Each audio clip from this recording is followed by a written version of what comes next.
Kia ora, it's day number 5 of the Wild Rift Sea Champs as we approach the tail end of the play-ins. Welcome back to the desk, I'm Skimmy, and with me we have Riku Infinity. We're starting things off just the way we finished things, guys. Did we get a good night's rest? Did we enjoy ourselves last night at the same time? I know you guys did, because we had a few results that went your way. How are we feeling today, Riku? Feeling great, especially after yesterday. I mean, Fennel Adversity versus Flash Wolves. Of course, I have woken up. I woke up with a big smile on my face. How about you, Infinity? Well, I slept for like 12 hours, so Oh, I'm good. What's the life hack No, I'm there? just kidding. Maybe 10 hours, not 12 hours, because that's actually quite long. But to be fair, I think I felt amazing from yesterday. You know what? PH region, rep.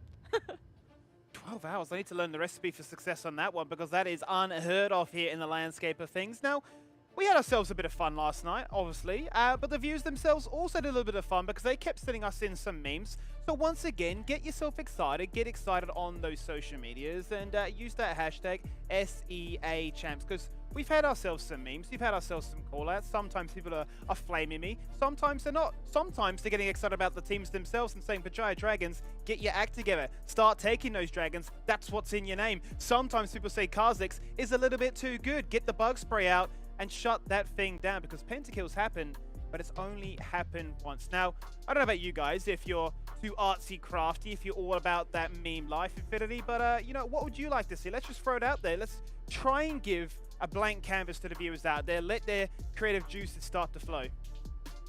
Well, I mean, it's hard to meme between these two teams, especially between the first series that we're going to look out for later on, because this is potentially going to be a rematch. And you know what? Yesterday, we saw a 5-game distance from Fennel Adversity against Flash Wolves, and I'm expecting to have our second one today. Yeah, it's going to be Well, exciting, I mean, isn't it, Riku? Yeah, it is going to be exciting. You know, you gave me a blank canvas, and at the top of my head, if we get to see a Kha'Zix again, let's kill the roach Filipino style with slippers, chinelas, basically. Oh, okay. So forget Very the dope. There's products. an We're idea. just getting absolutely brutal about it. We're just coming in with a little bit of vengeance right out the bat here. And okay, let's just segue straight away from that one into some actual highlights. This is where people are getting slapped here by some slippers. What happened in this game here, Riku? Yeah, this one was just absolutely crazy. I mean, we get to see Team Flash and then Banana just duke it out. I think this was basically, for the most part, the Vendetta show. He had a lot of shining moments here as the jungler is able to get a lot of kills on the board as the Riven, and as well as later into the series, the Rengar, I believe. Yeah, Rengar was absolutely insane. Just ban it out. If you're fighting up against Banana, ban it out. That's pretty much one step ahead, banning this away, because I think Vendetta played this very, very well. Though despite, you know what, in the further stages of their series up against FLA, not FLA, but Team Flash, it was a bit of a rocky road. They were going for Kha'Zix instead, but still Vendetta played very well. Their roaming potential was absolutely insane. Of course, this is, you know, the Fennel Adversity versus Flash Wolves. This was just absolutely insane because, again, Fennel Adversity exceeded expectations. This was a match between, you know, veterans coming from the LoL PC scene, which is Flash Wolves, and then Fennel Adversity, the new generation of players, especially for Wild Rift coming from the Philippines. They have stepped up and they showed up yesterday. Yeah, I mean, we weren't expecting it, but in game number 4, it was like a Baron Seal coming for Fennel Adversity that changed everything away for Flash Wolves.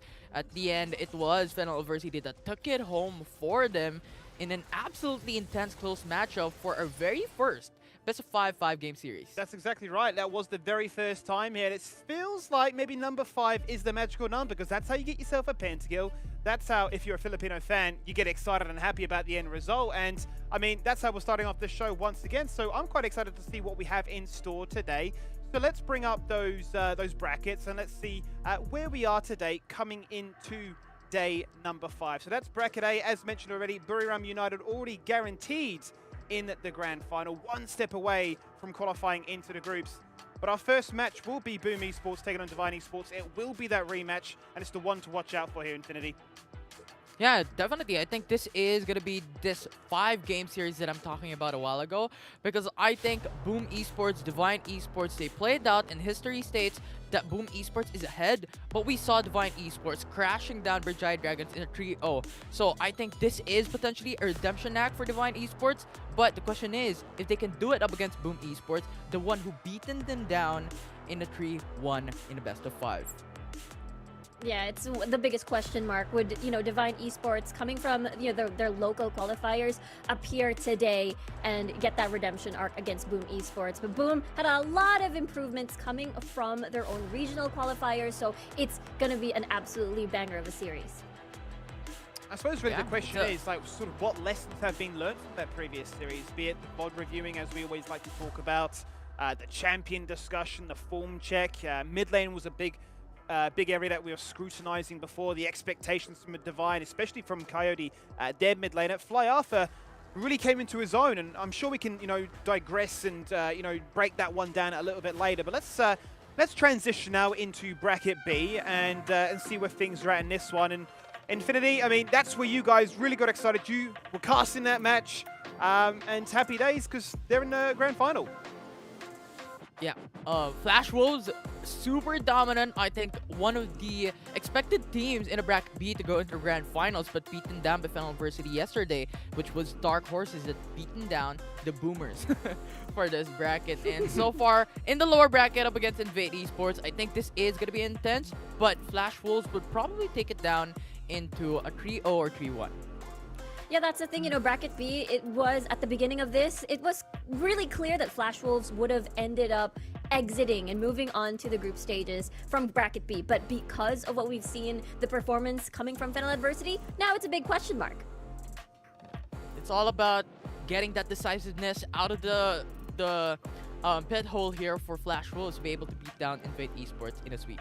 Let's bring up bracket C now and look at things and sort of see how they've transpired. It's going to be another rematch. It seems like the bottom bracket is where the fun seems to happen. Maybe that top left corner is a bit cursed here in the Sea Champs, because QWQ are going to be rematching Banana. This one should be kind of exciting for multiple reasons. I feel like the jungle matchup's going to be where we're going to be putting a lot of that spotlight on.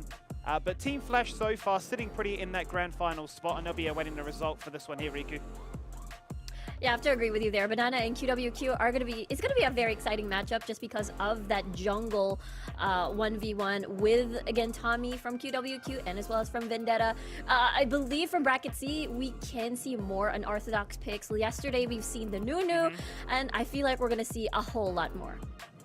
Yeah, and you have a lot of God champions coming in from Banana and QWQ. I mean, for Banana, Rengar. We talked about this a while ago, how Vendetta played this very, very exceptionally and proficiently for this team. And for QWQ, they're picking up the Twisted Fate. They're picking up these champions that can really impact the game to roam into the bot side, to roam elsewhere, to be able to try and get that early lead. Well, those are the brackets. So let's bring up the schedule for day number 5. It all starts at the top of the show here, 1 p.m. Singapore time. Boom Esports in that all-important rematch up against Divine. It's then going to be followed hotly there by Flash Wolves taking on Invate. And then to close out the night, Banana up against QWQ as we referenced. And if the stakes weren't high enough already, these teams are trying to get themselves into the grand final, trying to get themselves one step closer to qualifying into the groups. There has now unfortunately been the news that the Oceanic representative in Game Equality have withdrawn from the competition. They had automatically qualified for those group stages, but having exhausted all possibilities for them to play, be it flying over for better ping, be it for them to try and play from Australia, it's not been a possibility. So they've unfortunately withdrawn from that competition. And that now means that the second place team in all of these brackets will get themselves that extra lifeline. They will get themselves an additional day coming on the 20th, which will be Monday. An extra chance now for them to potentially qualify to fulfill that spot that has now been vacated here by Gamer Koala. So now you've got yourself a situation of, I mean, you need to be second already, but now you've got a second circumstance of, well, maybe now this is a lifeline that we've been hanging on for. Who really was the strongest bracket? Was it A, B, or C? So that's the big question for us. We'll talk about that later on, obviously, but Riku, talk me through Boom. Yeah, Boom Esports coming from Indonesia, the number 2 seed. Again, when we look at this roster, we talk about Fly Arthur, Xiaoqi, even Owens from time to time. And all those 3 players came from Airwolf back in the summer, and they've shown growth because 5th to 6th place, they ended up in summer, and now look at them, taking down Divine Esports in their debut game in a big regional stage. And it's just so nice to see their improvement as a team. Yeah. I mean, Xiao Qi, right? I want to put a quick point on that because I think this player is very aggressive to get early leads. And I think keep your eyes on the prize for Xiao Qi to be able to try and impact their dual lane or mid lane to try and get that advantage in the early phase of the game to translate into the mid game, late game phase for Boom Esports. Yeah, that's the thing. I feel like we're gonna get to see Xiaoqi be very aggressive for the whole team and get early leads. Alongside with that is Fly Arthur being that stable ground in the mid lane. Especially when we look at his Ahri, he's just very proficient, getting early kills and basically potentially snowball for the squad. Yeah, and look at the team KDA 3.4 with gold per minute of 408.6 total damage dealt, which is absolutely 524,000. Absolutely insane. And on top of what you stated, I think when you're looking at the support role here for Boom Esports, he plays these peeling champions. Gragas, Alistar, Nami. He really wants to have that safety net for his ADC to be able to try and scale up to have that power spike early on. So let's see on how Gov can play this out. Can they have that support ADC duo synergy or the jungle mid synergy here for Boom Esports? Yeah, I think that's the biggest question. Like, what if Gov also picks up the Thresh again just to tag along with the sides of Fly Arthur to enable this pick composition, perhaps? I think that is also another option. Yeah, we're looking at Boom Esports play it up against BRU currently. Look at how they're playing into the bottom lane. This is what we're talking about. Xiao Qi really wants to take this into a distance on how they want to get that early lead so that they can impact the mid-game, late game, get that gold, get that money, and get that gap in terms of items. Yeah, I like how you brought that up because when we look at the performance coming from Boom in their playoffs during their local qualifiers, it's almost very critical that they get the early lead or else they kind of scramble a little bit and, you know, have a hard time playing from behind. And it seems to really be the strength of this roster, right, is that if they can get that early lead, then they will certainly accelerate that point forward as a result, but they have looked vulnerable when they don't get that lead, and we've seen them showcase some unique picks, and we've seen them go for the scaling option when they don't feel comfortable to try and win it in the early game. We have seen that center, we have seen the Corki in the bot lane as well, in a case of, all right, we're not looking too sharp just yet, but maybe we can flip it at a fight later on. They're going to need to hope so because their opposition tonight here, Riku, Divine Esports, looking for revenge. Exactly. This is Divine Esports, number 2 seed coming from Vietnam, and they did have a couple of roster changes mainly towards top and jungle from the summer into the fall season, and it shows how much they've improved. I mean, one of the star players for sure has got to be Lin. Whenever, you know, when I watched their games back in the playoffs, it reminded me a little bit of Valdez, one of the best junglers in the current tournament from EVOS Esports. So especially if Len picks up that Lee Sin, I feel like Divine Esports can pick up the pace, can get that early lead, and transition to a win.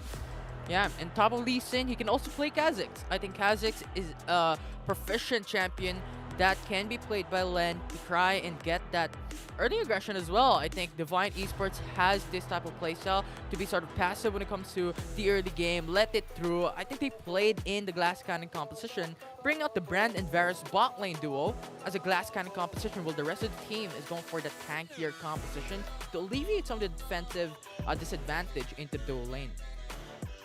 Yeah, I remember, you know, we managed to talk about this. I mean, looking at the KDA as well, and the average gold per minute and total damage dealt, it seemed to me that they have a little bit just of a tad of a higher score versus Boom Esports there. So I was wondering if Divine, will we see a very controlled aggression, similar style with what we usually see from Fennel Adversity, where they just pick fights around the dragon, around objectives like the Rift Herald, and win through there with kills, and as well as racking up towards the dragon count into the Elder Drake.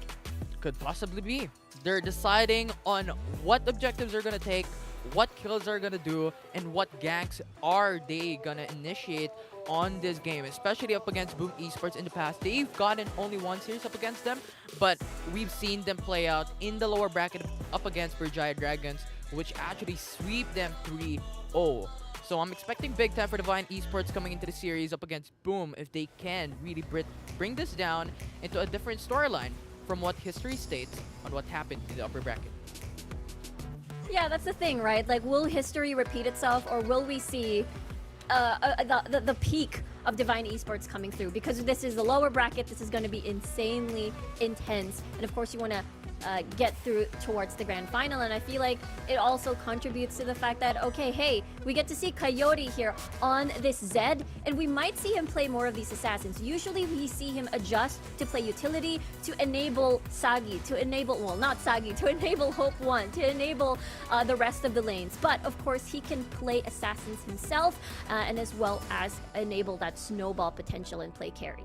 Yeah, to highlight Divine Esports, on top of that, the enemy team of Boom Esports currently, we saw just now Brand Varus duo. So much damage coming from this team.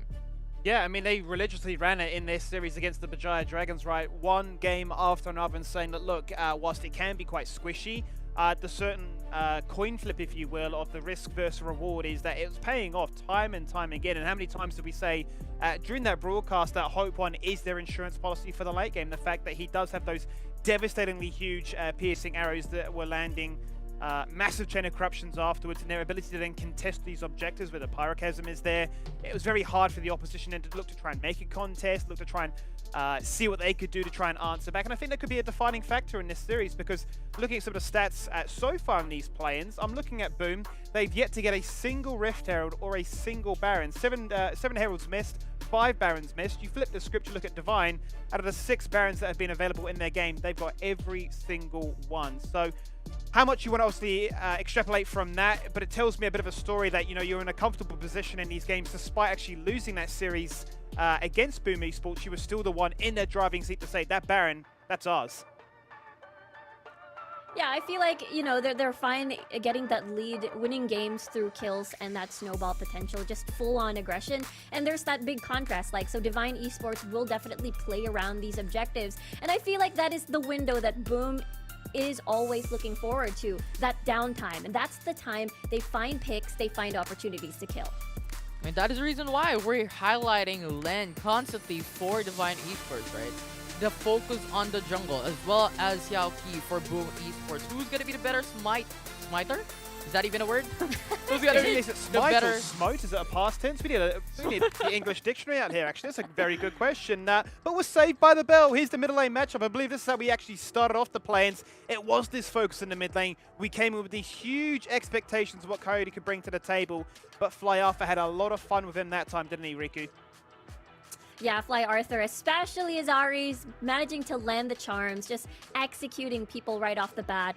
And I feel like, you know, this contrast as well from Coyote. Usually you can find him on utility as well, but if he wants to play like this Twisted Fate to enable the side lanes, or sometimes you find him on the Fizz, it feels like he can definitely match the assassin versus Fly Arthur. So I'm excited to see that happen, the 1v1s in the mid lane. Yeah, I want to see that happen as well. But on top of all that, what you're seeing at the stats right now actually states that Coyote really wants to go for those team fights. Even though the KDA is not that great, is not the best when compared to Fly Arthur in the difference of 2. But you just have to look at how Coyote plays with his team when it comes to those team fights. And then Fly Arthur, I think, prioritize onto getting those ganks up and running very constantly when it comes to Boom Esports. But just look at the kill participation for me. That's what speaks volumes. An extra 20%, basically contributing so much more to his team, which is allowing him to get these gold leads, which is allowing him to pump out that extra DPM as well. That showcases that, you know, the mechanics are there.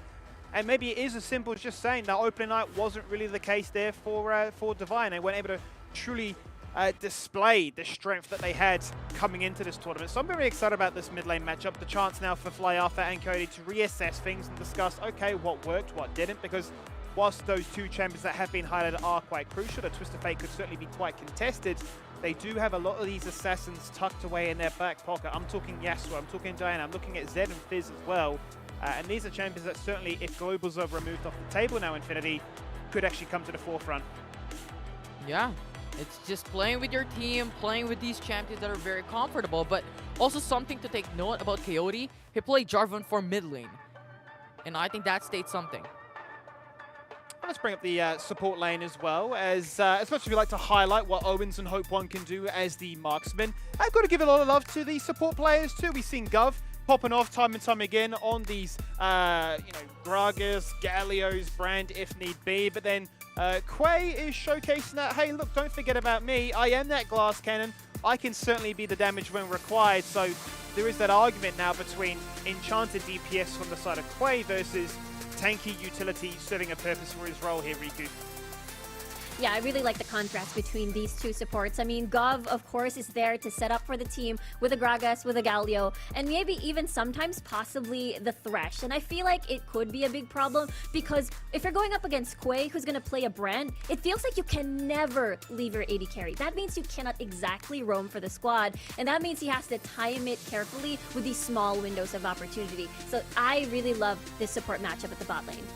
Yeah, I do definitely love it as well. I mean, when can we see Brand once again? We haven't seen it as of yet in yesterday's matchup, but Divine Esports is known to play this AP bot lane. It's either the support or the ADC playing this out. They played Ziggs in the very first series up against Boom Esports. They played Brand in their series up against Berjaya Dragon. So which way are they going to go for the day? But that's just crazy to me once again, just looking at their kill participation. How can you be a Gragas and a Galio and only have 37% kill participation? What's happening? Are they just sort of setting them off on an island and say, go soak a side lane, we'll have the fun, we'll do the fighting, you just be that XP bot, rock up to the lane and say, look guys, I've got a Rod of Ages, maybe I've got a Rabadons, maybe that explosive cast is actually going to do some work now. That seems crazy to me because supports tend to have the highest kill participation out of any role in the game. So maybe now that bot lane becomes that much more interesting to hone in on as to what they can offer. So we're not too far away from discussing predictions and where we're thinking about this one. I have a funny feeling we might be going the same way we started off things with, but we won't spoil it just for the moment. Any other lanes we want to look at? I think we've seen that Tarn X here for Divine can certainly be a show stopper. He got the MVP in his performance up against the Berjaya Dragons. Are we looking at top lane being a huge deciding factor, you think, Riku? I think the top lane can be a little bit silent depending on what they decide to pick up, but I feel like Renekton is going to be such a big priority pick in this scenario just because it synergizes so well with a lot of single target junglers, early game junglers in general. Xin Zhao, Camille, and Aleeson, and Xiaoqi and Len are amazing junglers, and I feel like it will really, really alleviate or add pressure at top. Yeah, and I echo Riku's thought. I mean, when it comes to the top lane, we've seen Darius and Renekton being one of the top champions that is being picked up into the Baron lane, and there is a potential there in the Baron lane as well. We've seen some teams actually do it, go 4-man roam top lane, get a top first blood, and I think at that aspect that has given you potential to go for that early lead gold. And if Divine Esports or Boom Esports wants to go for that, then sure, I think Baron lane would be a point of contest. I'm excited for this one because it almost feels to me like Darius might be that bait pick. Now, it's a buzzword that we've been using a few times now over the last few days. We're talking about champions that look to be good, have a kit that could be quite solid, but don't necessarily give the impact that you're hoping for, right? We've said that about Fresh, and sometimes Freshers look fantastic, the lanterns to get yourselves out. But I tell you what, it looks so devastating when the death sentence, the flayed, the box, they all just go out and nothing really comes about it. So it's certainly one of those champions that can be very double-edged, I suppose, for lack of a better word. The same could really be said here for the Darius, right? The Noxious Guillotine, it looks fantastic, but if you've not got the right bleed stacks up, if you're not getting those resets, it's one of those champions where you're saying, okay, guys, maybe just stick to the Renekton. You know, put that one in the back pocket for another day. It's not looking too happy. Maybe stick to the Riven, maybe stick to something else. Forget about it, because we're going to jump ourselves now into pick and ban phase, game number 1 of the night. Take it away, guys. It's going to be very... I feel like the Varus is going to get banned here because, again, Boom has seen how Hope One and Quay have managed to seriously deal, or rather stabilize the 2v2 in their fight on their own. Divine Esports banning out the Olaf is really clear out, stating that they're going to play the Varus. So Boom now, it's on their hands. If they want to open up, never mind. So that is the call right now. Yeah, I think you predicted it. You know what? Ban out the Olaf, we're gonna pick up the Varus, but no. Boom Esports says, you can't. We're gonna bat away the Varus here. So Divine Esports opted to go to a priority onto Len, picking up the Lee Sin, one of the champions that we talked about for Divine Esports. Yeah, Len is just incredibly crazy on this champion. So this is the redemption arc. We'll see how this is going to pan out. Well, Boom, having the Jarvan 4, this could be a double poke composition, maybe a Corki, maybe an Ezreal. You use the Cataclysm to allow every single skill shot in AoE to funnel through that crater. Yeah, I think it's going to be Braum, though, for Boom Esports. When you're considering their playstyle up against Divine Esports in the past, they picked up the Ziggs and Braum, and they're going to pick it up once again. This is a great... You have Braum as the peeler for Ziggs, and Ziggs is just poking out damage in the far side back when it comes to those team fights with Kai'Sa, but being hovered here for the 4th pick here for Boom. This is exciting, Riku. Yeah, very because, understandable. Like, the Jarvan can still be flexed, right? We have seen him play in the top lane as well as in the jungle. Yeah, exactly. This could still be top. This could still be towards Xiaoqi.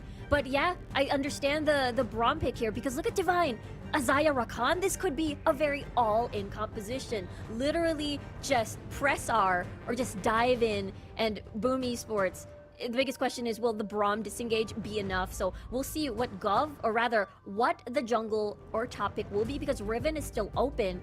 And the biggest question is, will Jarvan 4 allow Xiaoqi to get that early game for the rest of the squad? Well, it looks like it's gonna be Darius. We keep on constantly bringing this up. Yesterday, you specifically talked about it, how Darius can match up against Renekton in this early game fight, in a 1v1 basis. So we'll see how it's gonna turn out, because it's looking Darius and Renekton individual matchup in the Baron lane. Yeah, it's a very small window, pre-level 3.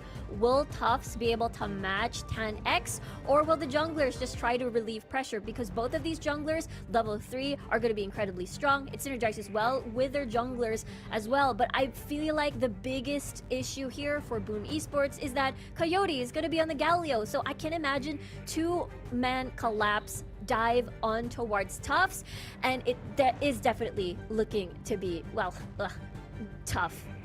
I mean, what I'm seeing really from this one here, Riku, is just a jungler's dream. It's a paradise, really. I mean, you can look mid lane, fantastic setup. You can go top lane and bot lane. Pretty much wherever they want to go, there is CC to start things off. There is CC to complement things. There is the layering. There is the guaranteed damage that's going to come out as well. So I don't really see a particular angle that I prefer to right now. I mean, quick final thoughts before we go to the casters. Who do you think won the draft? Okay, you go first. Drinks, there you go. I think it's going to be Boom Esports staying ahead a bit onto the draft pick here. Okay. But I think a lot of expectation to level 3. I think both junglers will come up mid lane to try and pressure in. For me, it's going to be Divine. Len is on a Lee Sin. There's this all-in composition as well. Just heavy dive, and I think that's really going to be scary. Well, we got ourselves a split desk already going into game number 1 of the night. It's time to throw to our casting team. It's TJ and Omo. Thank you very much, Skimmy, and I'm glad you have a split desk over there because I think this is going to be a hell of a series, and in preparation for that, I've got myself a chair. I'm sitting down now, Omo. TJ, things are looking good for you. You're moving up in the world. Yeah, before I did this series yesterday, I couldn't afford a chair, I couldn't afford a desk. But 2 days ago, I did my series. Yep. I got paid for it. I went out. First thing I did, bought myself a chair, sat down. I was like, this is what it's like. This is how people are living. And I'm never going back. I mean, you won't have to now. We're moving up in the world, and we've got some great games coming up for you guys as well. I'm excited for this one, TJ. More excited than you are for your desk and your chair.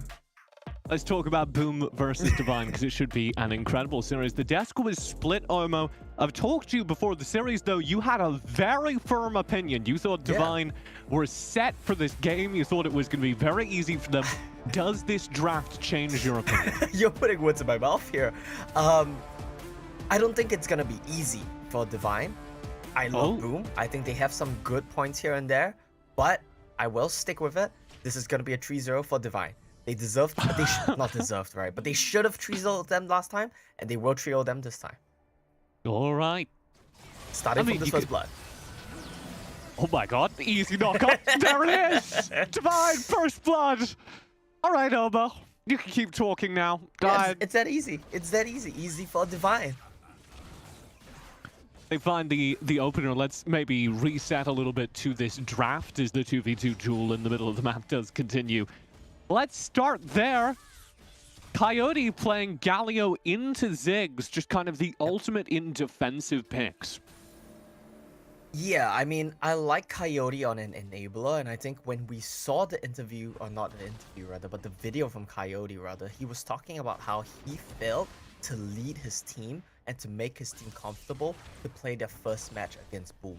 And I think that picking up this Galio here today really indicates that, you know what, I'm gonna be the leader that my team needs. I am going to be all over the map. I'm gonna out-TT you guys, I'm gonna save you guys, I'm gonna do the engaging. I'm gonna be the leader. And I think for a young team like Divine, that's exactly what they need. And I have a lot of respect for Coyote for having this mindset and for stepping up. And the other thing we said kind of needed to change between the first match between Divine and Boom, the upset win that Boom got, and this next one, was we needed to see Len the jungler step up a little bit. And if you take a look at your map right now, Len did just complete an invade. I believe he did steal away Boom's blue buff. So he's already showing some aggression. Yeah, and he has his bottom lane to help him out as well, right? I think in some of the series we saw yesterday, the jungle differentials really came down to support differential and laner difference. If your support moves first, which is exactly okay, and lane goes in.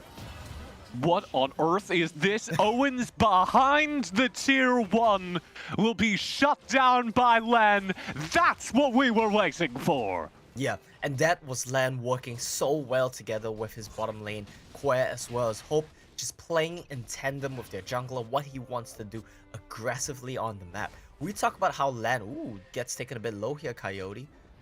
We talked about how Lan is kind of an enabler for this team and how his solo laners like to play very aggressive and he enables that. Well, you also need to enable your jungler so that he can enable you. It's a help me help you situation, right? And his bottom lane has done exactly that. Of thinking about stopping Len's back there. He should have. I mean, a bit slow on the uptick. Do you really win that fight though? It's about sending a message, then you just jump away to okay. I mean, I'm with you. If I'm there, I throw the the little poke into that bush. 100%, and we might Winter's see more Bite. Taunt will land here. Love it. And Fly Arthur's in huge trouble. Len will get the kill, easy as pie. And Zhao Qi could do nothing but look on. Yep, very good stuff from Divine. That was played picture perfect. Couldn't be any better. I think the comms went something along the lines of Coyote saying, you know what? I traded my barrier for this guy's flash. This Ziggs just flashed on me to try to solo kill me, which makes no sense at all because that's not what you should be trying to do in this matchup. The moment he has no flash, he calls for Lan. Commit, I'll flash on him. No counterplay. And they just chain their CC perfectly. I love how Lan used the kick to ensure that Fly Arthur, no chance to move, no chance to even pop barrier, just gets taken down. Brilliant, brilliant stuff. This is the Divine that I want to see. And looking at this, it's much more reminiscent of the Divine that dominated their local bracket in the Vietnam region. We were hyping up on day number 1, if you remember. We said that we thought Divine might be one of the teams to go all the way in this tournament and compete top 4. And then they immediately got smashed by Boom, and we looked rather silly. This is a little bit more on 4. Yes, exactly. And I remember on day 1 as well, since you brought that up, our good friend Grandin was constantly saying how Vietnam is the best region here. Any one of these teams can make it far. They're the best region. They're so stacked. And I think we're starting to see that with Team Flash, with Divine. Let's just pretend Saigon Phantom don't exist. But these two teams have been stepping up. Set up here for the Drake. Zhao Qi in the area. Mega Inferno Bomb to try and burn it down. And Zhao Qi wants the steal. An excellent Blade Caller, though, stops the play in its tracks. And here's the front line with Coyote's heroic entrance already splitting the fight, and a double kill on the cleanup. Passed over to Tardex.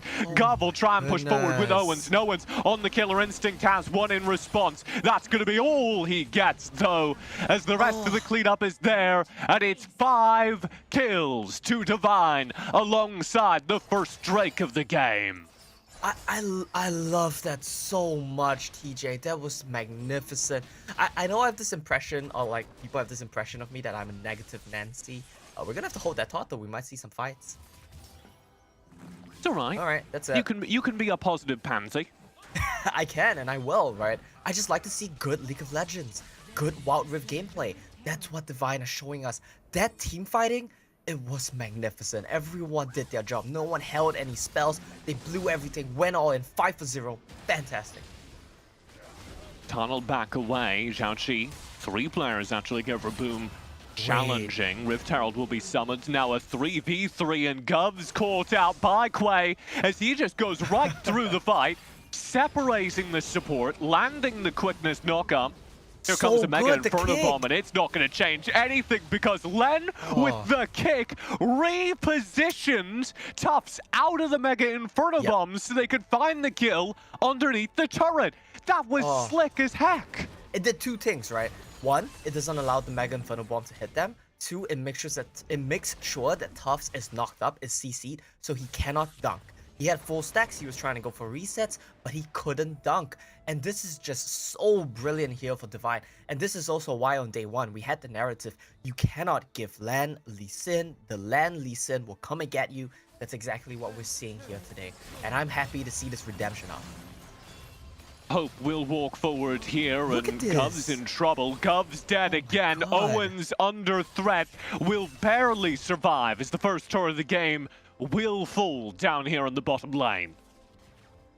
I want to get your thoughts about this, TJ. Like, I think Divine are playing magnificent. This is so good. What do you think?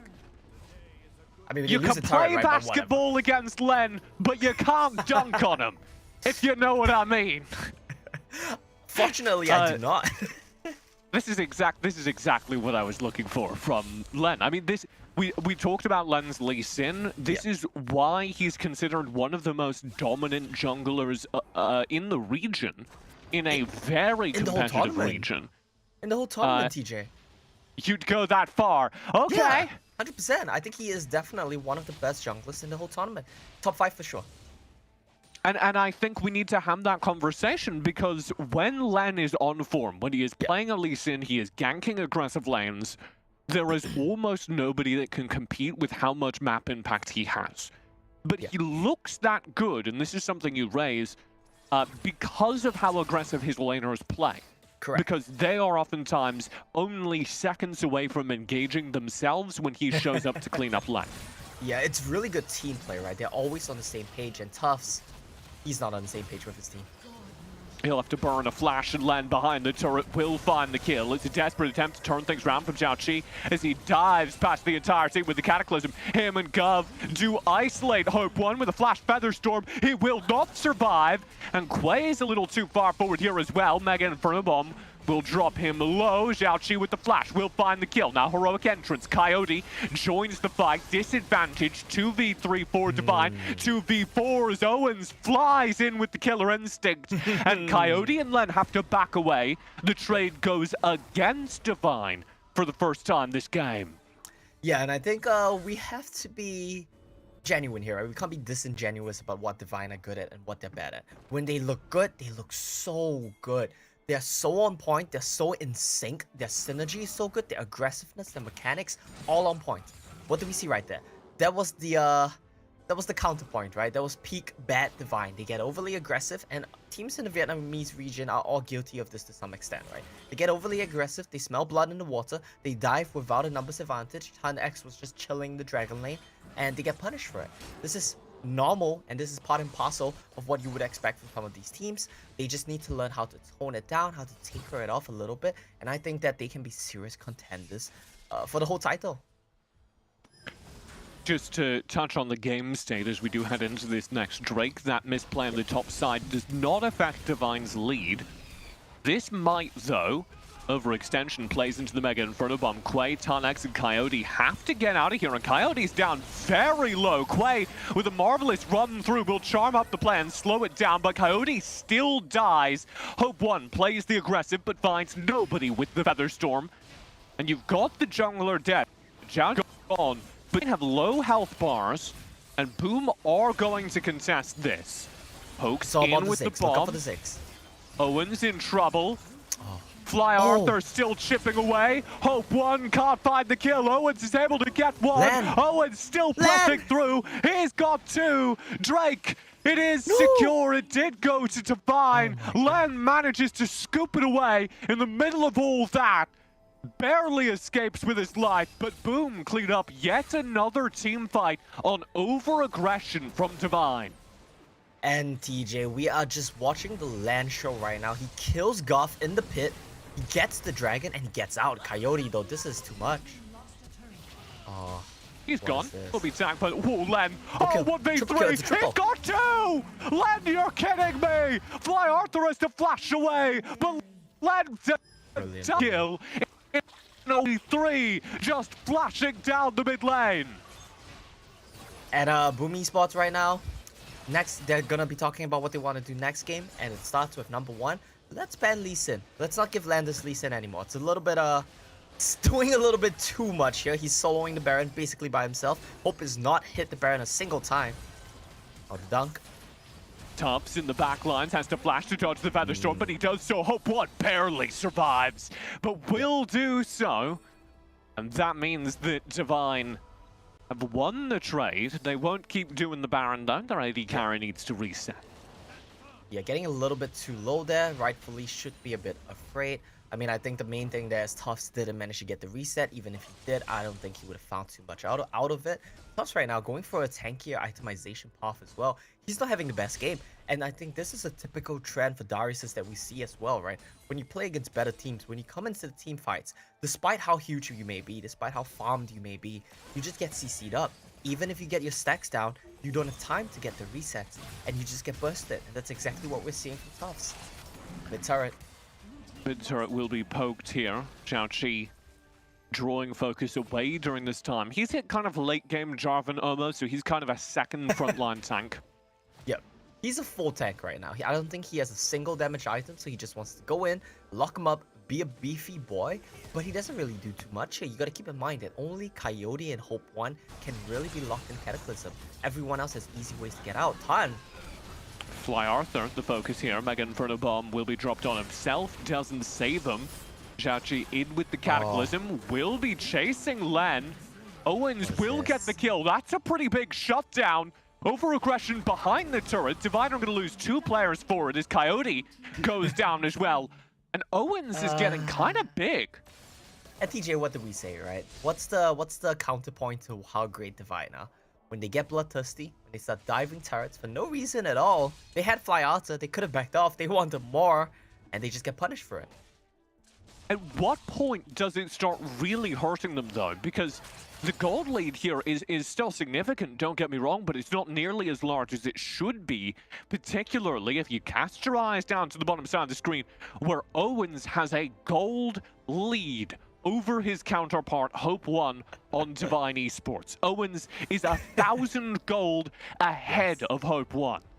And I think that's just because of where the gold has been funneled across the board, right? I mean, the gold lead as a whole, it's closing up. It's 4,000 gold right now. Divine were way ahead of that before they started throwing. The kill scores are evening up. And Hope One, he's been relegated to a bit of a supportive role here for his team, right? 2, 2, and 10. He's been handing the kills over to the true carry in LAN. But he's still gonna be pretty comfortable. I think he's gonna get 3 items right now regardless. So he should still be doing decent DPS. So you're not worried for Divine yet? You're still feel pretty secure? Look, TJ, that's a very loaded question. I think the answer is when you're cheering for a Vietnamese team, you should always be worried. for both them and their opponents, right? If they're Absolutely. behind, you never be know worried when for they're putting up a everyone. miracle. Be worried for everyone, all the time, constantly. Like right now, Coyote. Who could say who's in trouble? Coyote No one versus knows. Xiaoqi. Nobody knows who's really in trouble there. Len does land the Sonic Wave onto Xiaoqi. This is all, of course, around this next dragon, which will be the 3rd dragon of the game. Divine Could be a looking to third for complete Divine. this set with an Ocean.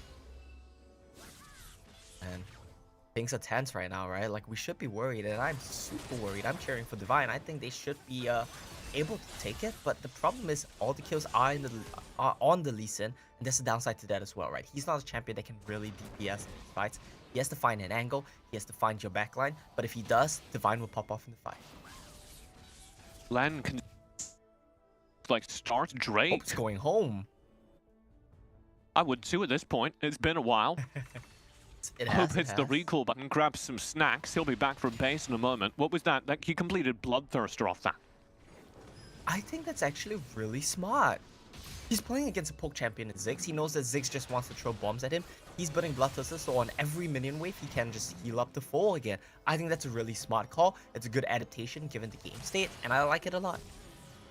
So here we go. Now with Bloodthirster completed, the fight isn't going to get any better than this. It's all about the Ziggs, right? It's all about the bombs. If you get them low enough, Darius can dunk and reset, Kai'Sa can dash in and kill. But we're going in. Stolen! Boom! Steal it away! Zhao Qi flies in! Carved now at the back of the fight, trying to slow down Tarnex. Can't save Owens. Tarnex finds 2. A double kill. So Boom's victory on the Drake is short-lived as they kite away across the map. They'll survive with 3 players, 2 players, as Tubbs gets nailed down behind the turret. Hope one's low, healed. but They can beat this. They can beat should this. not be chasing this. He does not have damage. Zhao Qi goes in and just goes down. Brilliant, brilliant. I love it. I love it. I love it so much. When Divine are playing well, their team fighting this game has been crisp. The only mistakes they've been making, if you look at how the goal is swung, right? The only 2 times that Boom found themselves back in the game was when Divine dived turrets for no reason whatsoever. And this time around, every time you look at the team fight, Divine, they are rolling Boom Esports. They're playing so extremely well, and I really love to see it. And it leverages the strengths of Divine. When they can team fight, they look incredible. Tarnex, Len, some of the best team fighting players in this tournament. Agree. Yeah, I have to agree. I mean, I think you guys don't give Tarnex enough credit. To me, I think that this guy is the key player on Divine. Every time you see him enter a team fight, he's a monster. All right, well, let's be clear. I give Tarnex a lot of credit. You've been hanging out with Grandin too much. That is true. I mean, look at this team fight, right? It's all about the Renekton show. Him and Coyote, right? They're all up in the back line. They're doing everything. Tarnex just cleans house. And I really like what Coyote did right there. He had a lot of presence of mind. He went in to dive for Tarnex, and then he noticed on the back line, hey, my back line is getting dived by Jarvan. I'm going to use Hero's entrance over there. This guy is all over the place. He's doing everything on the map. And I would normally say that, you know what, Coyote's not the star team. Oh, we see a team fight. Yeah, starting off with Quay, Nice. just charming everyone. Wow!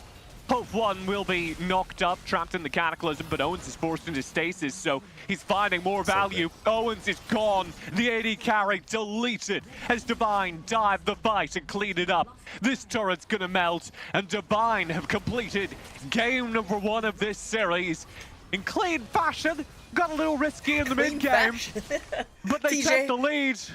1-0 to Divine. TJ, I kind of feel like clean should be a banned word when Vietnamese teams are playing, but that's not a diss to them. I love it, right? Their team fighting is crisp, their mechanics are fantastic. It's just that they like to have a little bit of fun. I'm grading on the Vietnamese curve. It looked calm and stable and steady by Vietnamese standards. There was the point in the middle of the game where they tried to dive behind like 3 turrets, and that did get a little out of hand, but we calmed down, we reset, and Divine walk away with the win. Does this kind of set your concerns about Divine at rest? Do you feel like they're back? I mean, did we see the same game? They were dominant. I love that. I feel like I have no more worries about them as long as they calm down a bit, take a step back. I know we like to have fun. I like to have fun too, but you gotta realize that maybe sometimes in an elimination match, you gotta be careful. Can't risk throwing it, and Boom is good at picking up those throws. Game number 1, Omo says Divine is back. Skimmy, what do you and the boys think?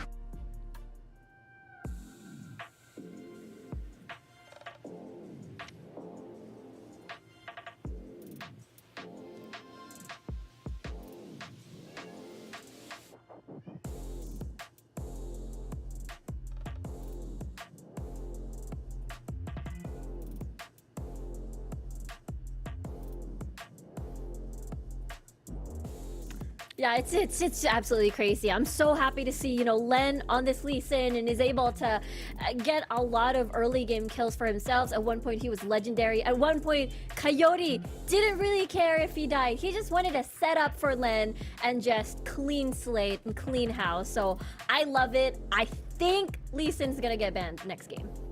Definitely. I mean, Lee Sin was the center of Divine Esports in that game. Early aggression, phenomenal. 6-0-4 in how many minutes into the matchup?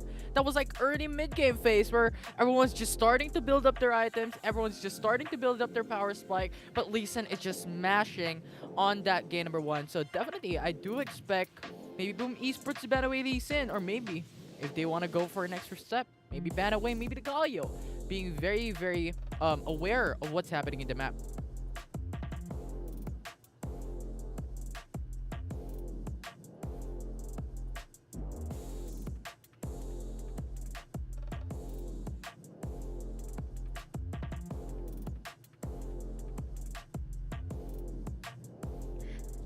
Yeah, this is was an incredible match. So let's take a look at the scoreboard here because we saw the Lee Sin, you mentioned Infinity, the KDA was just so massive, and I want to see, he's 12-1-8. He was 12-1-8 at the end of the match. Yeah, I mean, we're looking at the stats right now. Look at Len! Len with a Lee Sin. I think Len means Lee Sin, you know what? Combined together, I think this is meant for him as a champion. 12-1-8 in this game number 1. Having so much effort to provide for his team. And we saw a while ago, right? The dive coming in from Boom Esports. Coyote was just hovering around, but he was waiting for Len to set up the play. And I think that was just so much when it comes to the mechanical plays of Divine Esports in this game in particular, as Omo has stated a while ago in the caster's test. Yeah, having to step back a little bit. I mean, understandable. Divine Esports was such a huge lead. So Len basically and Coyote, everybody else just wanted to have a little bit of fun. On the opposite side of the spectrum, though, I feel like, you know, Boom here, I feel like it's a little bit, what do you call this? Uncharacteristic to see them play a Ziggs, play a Jarvan 4, Xiaoqi, and Fly Arthur, knowing the fact that when they went up against Divine Esports, they were playing mid and jungle duo synergy where you can get the early lead with assassins, with single target CC, or with big level 3 power spike. So Boom now opting for a little bit more of that scaling. So we'll see. I feel like they will revert back to default settings from when they first matched up. Yeah, I think Boom Esports was trying to go for a different route here. I was expecting maybe Ziggs and Braum to go into the bottom lane because this is what Boom Esports was showing up with. But they shown up with a Kai'Sa Braum into the bot lane. They put Ziggs into the mid lane. They're going back to traditional type of setting for Boom Esports up against Divine. I think they have disrespect onto going back to traditional because if they go untraditional, as the caster's desk has stated it, this is an elimination round. Yeah, that's why I'm so excited to see what the evolution is going to be when it comes to the draft, because Divine, I love this all-in 5v5 early game aggression as well. Well, it looks like the mic was working on one side, but it wasn't working elsewhere. So whilst you lovely folk alongside me could hear, the viewers at home had no idea what I was on about. So I'm not a crazy person. Sometimes that happens. That's all right. Long story short, essentially we're just praising the fact that Divine Esports do look pretty crisp at the moment. And whilst it might give you a heart attack at times, it certainly is a show to get the viewers at home excited about what this series could deliver. And I think you raised some very good points about really where we go in this series as to what could be banned away. Lee Sin for sure has to be denied, because if Len is able to get that much of a lead, if he's able to have that much of an impact, you start to challenge that champion. But when I think you mentioned Riku, how good does he look on the picks like Kha'Zix? Is that the equalizing factor for Xiaoqi, where, you know, what can he do then to, you know, not feel as outed as he did in that game 1? Yeah, I feel like maybe ban out the Lee Sin, maybe ban out the Camille, put him in a jungler that can't exactly fend for himself, and I feel like that could be the thing that Boom Esports needs in the second game. All right, well, going into the break, we're going to get ourselves quite excited for this one because it is a best of 5. It is a chance for these teams to try and qualify into that grand final. A chance for them to take on the favourites here, Buriram United, who have showcased so far that they are the team to beat. Going into the break, it's Divine Esports that kickstart this lower bracket final with a win.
Welcome back for our opening match of the night as Divine Esports got off to a flying start. I don't really think you can get much better than the start of a 10-second first blood, and an ace a couple of minutes later, and a, 7k gold lead in less minutes. It was about 6 minutes in. They were just crushing the game.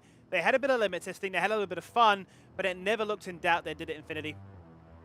Yeah, it was an amazing sight to see. I mean, first 10 seconds early lead immediately, and I think it's Lee Sin. We all know that Lee Sin has played a champion. Level 1 to level 3 is his power spike. He can play that out cleanly. So I think if really Divine Esports wants to push this through, I think they really want that Lee Sin in their draft. Yeah, I agree. And I feel like Boom will do the opposite. They don't want Lee Sin in their draft. I feel like it's going to be 100% banned. They'll lend Lee Sin is just too strong and just push him deeper into his pool, I guess, into a little bit of that 50-50 when it comes to performance. Well, speaking of performance, you can actually boost your own performance by opening the door to your financial future with Franklin Templeton. So get started on your own investment journey with one of the world's largest investment managers.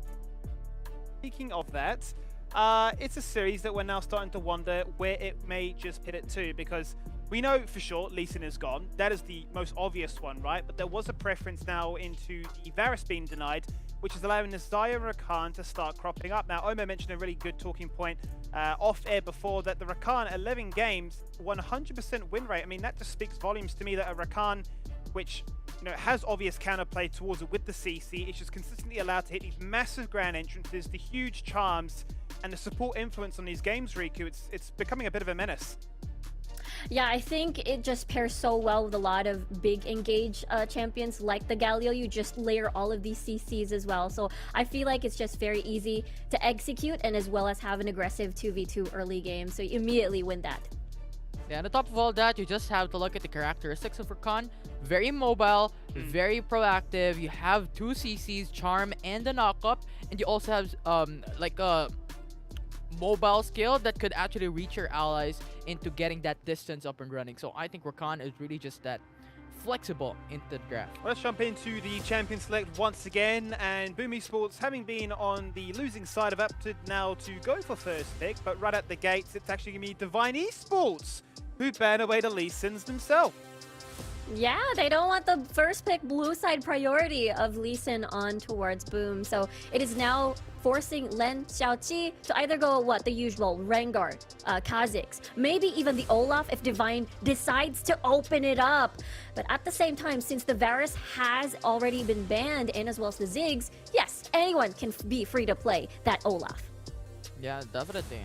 And on top of all that, Galio is also open, but let's see, because Senna and Gragas has been banned, Varus has been banned, Lee Sin has been banned pretty much. I think Divine Esports has to suspect onto Xiaoqi as well on how he played that Lee Sin in their last series in Group A upper bracket. And this is a really good talking point for me here, Riku, is the fact that Twisted Fate was available last game, so was the Ari as well, and I think we were a little bit critical in that game of the lack of agency that he was able to provide, right? The Ziggs is strong, it looks stronger in the bot lane, you'd have to agree, but this should be much more to the style that Fly Alpha can really punish and utilize.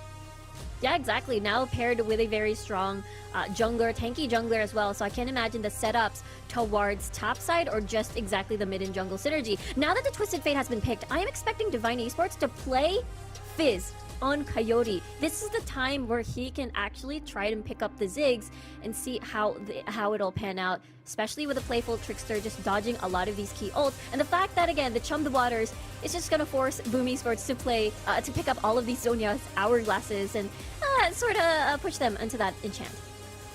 There would be a lot of opportunity to be that sort of soft counter onto how Twisted Fate is going to play this out. However, Boom Esports now playing on the Riven Baron lane and Thresh support. This is going to be a proactive team here for Boom Esports. Yeah, Corki, you can leave the Corki. He's fine. He has Valkyrie. He has the wave clear up against this 2v2 matchup. But never mind. It's going to be the brand over here for Coyote. He's not going to be playing that Galio, that usual utility to propel in. But at the same time, he can provide that big AP damage for the rest of the squad. And yes, your eyes don't deceive you. That is, in fact, Owen switching from the marksman role now into the top lane, switching with Tufts. It's going to be a interesting shot call to make in the midst of a series, a knockout elimination match here. So This is a confidence play if I've ever seen one. We have seen other teams already do it here in the C Champs play, and I have to wonder, Infinity. I mean, is this the definition of insanity? Are they wild? Is this something that you'd imagine that they've rehearsed? It feels almost peculiar that you would invest scrim time towards saying, on the off chance that a particular champion goes this way, we're going to flex our roles. I think it's a mix of everything, right? I think they have practiced this, and I think that is the reason why they switched it up. I think Owens is proficient into the top lane, so maybe what? Let's try it out against Divine Esports in this game number 2. Let's try and maybe confuse the enemy team and try to get the win. Well, let's see what our casting team has to think about this one. We're going to throw it back to TJ and Omo for game number 2. Well, I'll tell you what, Skimmy. They don't call it Wild Rift because we play boring here. Yeah, they're gonna switch top laners. That's why it's the Wild Rift. Yeah, TJ, and this is not the first time we've seen this so far, the C Championships as well. I don't know if you guys recall, I'm trying to repress the memory as well, but yesterday in the LFD QWQ match, we saw the same thing. LFD swapped their Dragon laner with their Baron laner. It worked pretty well. They lost the game in the end, but they were both doing pretty decently individually, and that raises a lot of questions for me. How many teams are coming in with this role swap strat? How many teams have that as a feather in their cap, if you will? Let's talk about the draft a little bit more as we head towards our game time here. You were really excited by some of the first picks that came out here. Obviously, we should talk about the Renekton in that top lane. We should also talk about Fly Arthur getting Twisted Fate, and this jungle matchup, and this mid matchup. Everything here is exciting. We see the Thresh as well. I've been pretty vocal that Thresh is a bait pick. I think we'll see that here today as well, right? I think Hope 1 and Quare are good enough on their individual champions that they will expose the Thresh pick for what it is, a bait. And I think that we will see Divine Esports still pull out a hit, right? I think what's really good here for Boom is not the role swap, but the fact that Fly Arthur is on a champion that can play make, that can determine the tempo of the game, set the tempo, set the rhythm for his team. That would be huge, I think. Okay. It's game time for game number 2. Divine 1-0 up in this elimination match. Lower bracket here. Boom Esports pull out all the stops. They lane swap. They pick Thresh. And what's more... Oh, I jinxed it. I said they were good enough and he messes up the level 1 from the get-go. What's more, they're winning with it. We'll see, right? But I think the big thing... He missed it! He landed the flay! Well, but if you notice, the HP trade is still somehow even. I'm not noticing that, because I'm a Thresh fanboy. He's just missing everything, my goodness, Square. Not his game. It's definitely not his game. The other thing that I think we maybe haven't given enough credence is that Gov has played so incredibly for Boom Esports. Yes. He has been a big part of their success. I definitely do agree with that. But with that said, I still think his champion sucks. And we will see if he proves me wrong, right? I hope he does. I think Boom have a very interesting team comp. A carry jungler enabled by a utility mid on Fly Arthur was how they had the same success as the last time against Divine Esports. Now, let's take a look at Len. This Olaf pick can do a lot of work here. Can wreak a lot of havoc. He's level 4. And Boom Esports are trying to skirmish here. Good pull will land here. Big Flay as well. Gov full commits. Massive stun lands in the middle of this fight as Fly Arthur throws in his first gold card of the game, and they will land the kill. Xiaoqi trades out his life for Len, and the trades keep going in favor of Boom as they do the damage and walk away with a 2-for-1, knocking down a Hope 1 and Len during the opening fight of the game. Yeah, big problem there for Divine Esports. CLT gets into your backline, he just chases you down, and Fly Arthur with the gold cards, with the red cards doing so much. The big problem though is Square did not land his knockup yet again. This whole game, he's thrown 3 knockups, he's hit 0. And that's an issue. Really rough time to be playing a Rakan when you're not doing the thing that Rakan does, Oma. Yeah. I mean, he's doing the other thing really well. He's dashing to Zaya pretty well, right? But you can't miss that one. Yeah, but that's really the less important part of that. Like, don't get me wrong, it's still important, but that's the thing you do after you land the knockup. Yeah, he's failing on the step 1, but he's doing great on that step 2. And they want to look for Fly Arthur. He has flash. I don't want to take away from that, because, you know, Omo, that's still a 50% success. True. Statistically. But Fly TJ, Arthur look here. at this discipline from Fly Arthur. He knows something is coming. He knows the Rakan is missing. He knows this is roam timing. Super smart, super respectful, and I give him a lot of props to that. I mean, it's always the little things, right? Yeah, he was so careful there. Not taking any risks. I want to talk about that mid matchup. Obviously, Twisted Fate can't wait to get to level 5, start influencing these side lanes. Yep. We've had a couple of days of brands now. What's your vibe check on our Bernie boy? Champ is strong, but it's not broken. It's not a busted champion. His numbers probably need to get tweaked a bit, but I think he is not overtuned. He's just a strong champion. There are counterplays to it. I don't think that Boom has the counterplays equipped right now. I hope gets a bit of a hook. Go. Finds a good pull, forces the Featherstorm, and Quay's actually incredibly low. Here comes the Destiny, and Fly Arthur is going to find a 1-for-1 trade on the support. Hope One did find one. He'll be picked up as well. 2 more kills to Boom off of the Destiny TP to the bottom lane. You saw the idea there from Hope One. He wanted to hit the honey fruits so he could get health, survive the tower dive, but he misread the situation. If he autoed Fly Arthur a single time, he would have died. He would have gotten a kill credit. He would have gotten a double kill for himself. That's really unfortunate. And Quay getting the kill pickup with the Ignite onto Tufts is also far from ideal. Drake is up here, and Divine do have the faster resets. They'll be contesting this and just trying to burn it. Xiaoqi and Tufts working their way up on the bottom side of this river. Over the wall comes Gub. He's committed to this fight. And oh dear, with the Valkyrie, Tufts finds some value back, but Xiaoqi's already gone. Fly Arthur's got to do the damage in this fight as Owen splits it, and he's got good control. Len cleans up the backside. Quay already gone, but Xiaoqi, Tufts, Gub all dead. Nice. So Fly Arthur and Owens need to find the damage by themselves, and it's just not happening. 4 kills to Divine. And they'll take the first dragon of the game. The team fighting from Divine this series has just been so crisp. I'm running out of adjectives to describe how good their team fighting has been. Just run through like 3. Just give me like 3 in a row. Brilliant, crisp, magnificent. Wow, I think it's a you bit really are running out, Oba. I'm really running out, TJ. I'm just gonna resort to nice, great, cool. Like that's it. Their team fighting was really cool. Very cool, Divine, thank you. Celti, I think he dropped at the start of the fight, right? And that was really good target selection from Divine. They stunned the one guy and they said, you know what, let's go all in. Let's blow up this guy, make it a 4v5, though it looks sketchy at some points. He's gonna get this, I think. Oh, not quite. No Ragnarok. Oh, he has the Ragnarok. I think he could have gone. Playing it safe there. Yeah, Len didn't have enough vision forward, and if he dies, they lose this Rift Herald. Look at this. So good. Gub steps forward, does get knocked up, drops the box, which does some damage to Divine, and Len mid-Ragnarok is easy to focus down. He's going to get caught in the Cataclysm. Oh dear, the Cataclysm turns into an absolute murder pit. And Fly Arthur just dumps damage in alongside Tufts. 2v2 now for this Rift Herald. Fly Arthur in a 1v2 as Coyote and Hope One do shut down his buddy. He'll pop the Destiny. Oh no. What a wild TP.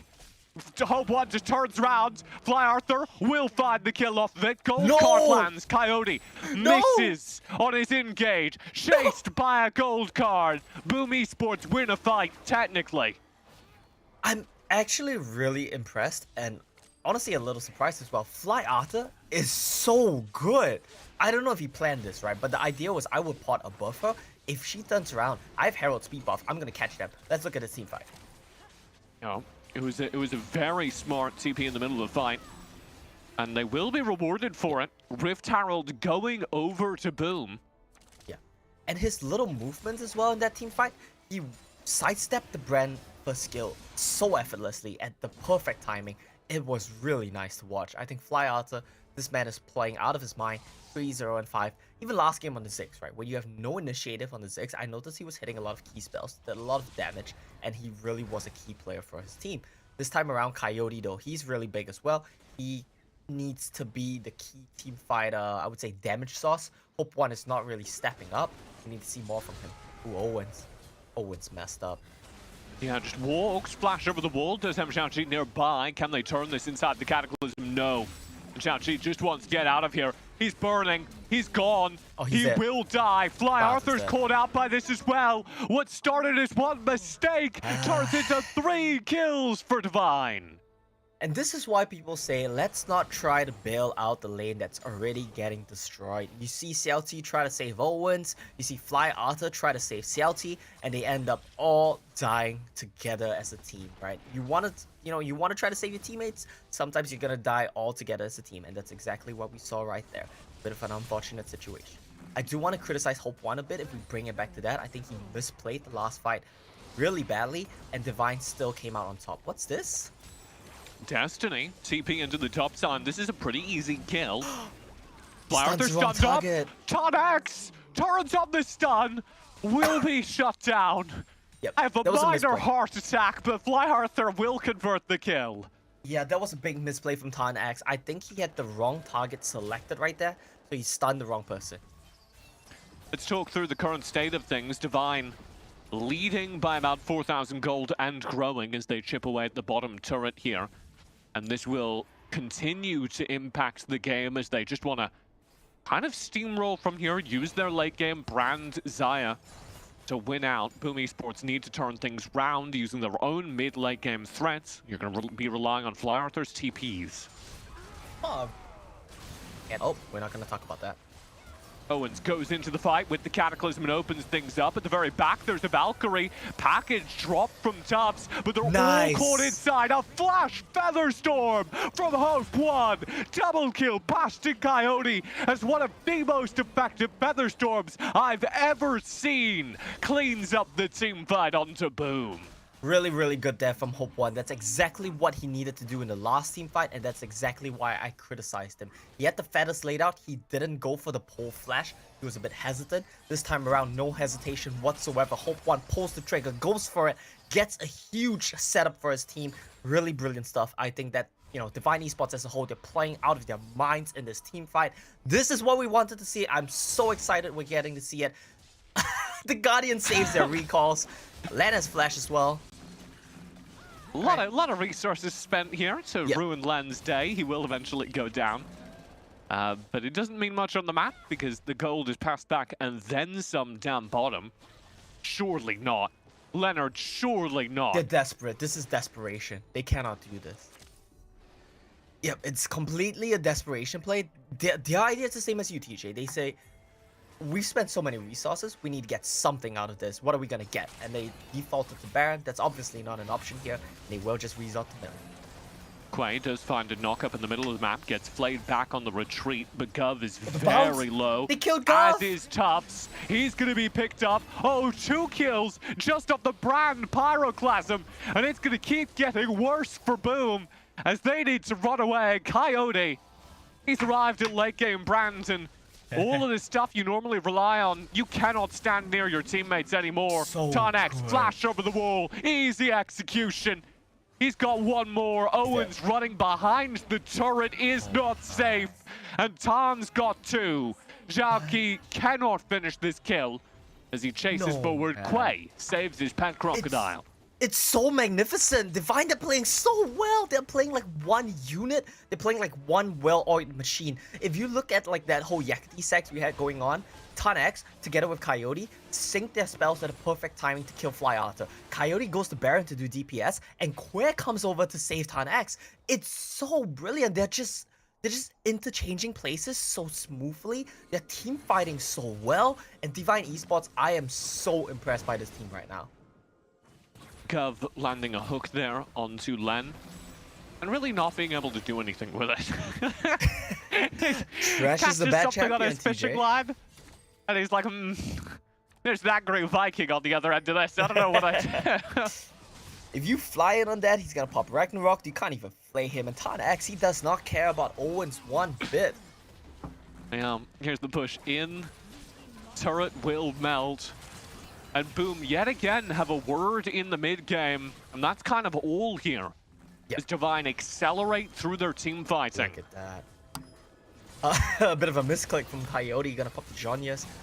Gov has to flash out though. Tan X might die.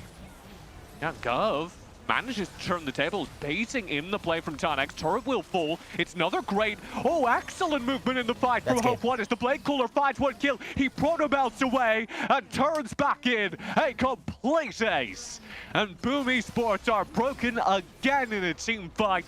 This should be the game to Divine. They've got 20 seconds to bring in this wave, and they're up 2-0 in this series. It's an absolute demolition here for Divine Esports. This is what we expected to see on day one. I was so shocked that Boom managed to take the series 3-1. Credits to them, they played very well on that day. Fly Arthur, he played really well in this game as well. I'll give him props to that one. But Divine, they look as a team just on a whole different level. This is the Divine that we wanted to see. Mechanics on point, team fighting. Think of an adjective for me, TJ. Marvelous. Marvelous team fighting, and Divine are just looking to trio this. You can tell it's one of my adjectives. Leonard would never say marvelous. Give us an adjective, give us maybe 3 as we throw things back over to Skimmy on the desk. Yes, indeed. Marvelous, spectacular, beautiful. What other objectives out there? I don't know. We don't really care because we're not here for the dictionary. We're here to talk about Wild Rift action, and that's really what happened in that game because there was a whole bunch of it. Fly Arthur, with the agency to try and play the game, certainly showcased that, look, this is what I can do when I get one of my best champions. The Twisted Fate looked on point. The TPs were going everywhere. The Destiny was getting its value like you love to see. Then his counterpart in Coyote saying, that's all well and good, but I've got a team behind myself. And my brand is doing just a little bit more recoup. Yeah, his damage is just absolutely insane. Even though the team fight is over, the dots and as well as the pyroclasm is just ballooning up when it comes to damage, especially come mid to late game. And it was just very beautiful to watch. Divine Esports, they came here to play. I really love how they're able to show up in this lower bracket. 12-0. That's unreal there. Ooh. Yeah, it's like 90% kill participation, like 12-10, that's 22 out of 26. Yeah, no deaths too. Versus what? You've got Owens on this Jarvan 4. You've got the Riven as well. So Coyote, you know, on this brand, really, it just states how well positioned he is because he never, for a fact, was in danger, and that's what we see now. More kills, more assists, and no deaths. Yeah, and I want to put a quick point on what Skimmy stated a while ago. Divine Esports, you know what? Fly Arthur looks so clean on the Twisted Fate, but you have Coyote with his team, with his pack. Divine Esports is playing into the mid lane, and I think that just exponentially increases how Coyote was playing that game out. 12-0-10 immediately, and 6-0-7 into the mid game. Pretty much no deaths. All throughout the game, Divine Esports was constantly pressuring on Boom Esports all throughout that game. And overall, it was a phenomenal playstyle for Divine Esports. Yeah, look at that damage. 25,000 versus the rest of the squad. I think that is a huge statement already that Brand may make another appearance actually in this series. And just as you mentioned, Infinity, I mean, Fly Arthur did a phenomenal job. It's just that, again, it was a huge struggle, especially when you're up against, what, Tanex on a Renekton, and as well as an Olaf that can press Ragnarok and just head straight to your face. Yeah, it just begs the question now, what do you ban away? Because you can't ban everything. You can't salvage every burning ship that they're fighting around this map. They're saying, look, we're going to try and help you out topside. Hang on a minute, Tarnex is unstoppable. Okay, maybe we'll help you in the mid lane. Wait, Coyote is a bit of a beast. He hit that one scary moment with the Twisted Fate gold card. The wild cards afterwards, though, did not connect. And okay, our heart may have fluttered, especially if you're a Divine Esports fan, but it did not matter. And, I mean, who can forget about that montage-esque Featherstorm? 4 people locked in place. Okay, Hope One, I see you. And I see Divine Esports match point, 1 game away from making it into the upper bracket finals.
Yes, that's right. Divine Esports off to a great start here. We said it before, and we'll say it again, because they're up 2-0 in this series. A chance for them to then get into the brand finals to take on Buriram United and showcase that they are the best team here in bracket A. Riku, is there a way to stop the momentum that this team is bringing our way?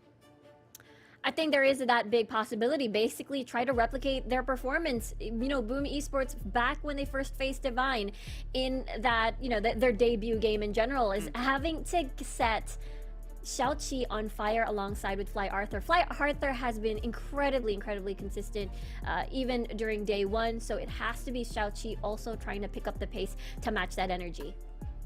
Yeah, go in for the melody of the music for Xiaoqi in this matchup alongside with Fly Arthur. We've seen the mid synergy alongside with the jungle for Boom Esports, and I want to see it again if they want to make it to a reverse sweep here, because there's only one more game that Divine Esports needs to take. Yeah, and speaking of synergy, we synergize quite nicely with our sponsors, One Esports, the home of esport heroes, where you can get your daily dose of action all the way over at oneesports.gg. Now, they are going to need to hope for that GG condition to present themselves on the screen. They don't want that defeat screen, they want the victory screen. How do we look at them coming back into the series? Because Fly Arthur, he can't do it all. You touched on it briefly there, Riku. We need to see Xiaoqi come really that much more online. He's looked like a bit of a ghost in this series. He hasn't really been able to match the flair and tempo that the opposition, primarily Len, is throwing his way. So is it a champion issue? Is it a composition issue? I mean, obviously we can break this down into multiple layers. We could probably be here until 10 o'clock tonight, but how do we look at this one? Is it just the occasion's too big? Yeah, maybe the pressure is building because this is that lower bracket. You lose, then that means you're eliminated. But yeah, I think it's also the fact that Len and Coyote are basically playing out of their mind. The picks as well, the Lee Sin, it got Divine Esports all fired up. So now the biggest question is maybe the picks. I mean, Xiaoqi is also a pretty badass of an Olaf player. So perhaps if Olaf is open again, they can probably prioritize it if they go towards blue side. Yeah, and it can answer some of the questions that Boom Esports needs to answer, like a huge CC potential is coming from Divine Esports, especially when they're bringing up Brand into the fray. They're bringing Brand, such a champion that can stun the enemy teams very easily. So I think Olaf being put into their composition, as you stated, can impact how Xiaoqi can synergize with Fly Arthur into the mid lane jungle duo synergy here for Boom Esports. But on top of all that, I think Divine Esports is just flexing their flexibility into their composition, like bringing out, they ban out even the Lee Sin, but they picked up elsewhere for their composition. I mean, he's certainly not short of any spicy champions that he can bring into the mix. I mean, he's been the only player so far that's played the Evelyn in this tournament for the play-ins. So it's a champion that he's going to be no doubt very familiar with. He's also got that repertoire of Fiora as well as the Aurelia. Those are sort of the bruisers or the champions that can certainly look to try and punish the fact of what a brand is looking to do, right? So there is the avenue, I suppose, is what we're looking at, right? It doesn't need to feel like Jarvan is your only option, that the Olaf has to be the go-to, that surely Lee Sin and Camilla are going to continue to be banned away in this series. I can't see that being let up, but if you are going to let the brand go through, then you need a form, a fashion, a way of following up this Twisted Fate, which is pumping out so much work, but it's a one-man army. Yeah, exactly. That's why I feel like if the brand is going to be picked up again by Divine Esports, more so that the Olaf pick and exactly the Jarvan 4 pick will be very important. Pick Jarvan 4 top and then Olaf jungle. I feel like that's going to be a recipe to just easily penetrate the backline, and Coyote, if on the brand, or maybe if the Varus is open once more, I feel like they wouldn't really survive that all-in onslaught.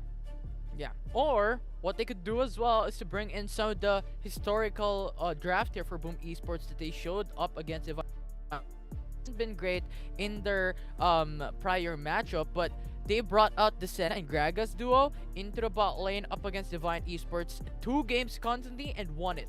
So we're not seeing this through. It has been banned, but if it is left open, I think I can see Boom Esports picking it up. Yeah, I mean, we are seeing that idea as well of those scaling champions coming back into the bot lane, right? Last game it was the Corki, but to throw a bit of a pivot, what do we make of that role swap? I mean, the fact that Tufts is saying, you know what, I'm going to be playing the AD carrier this time around.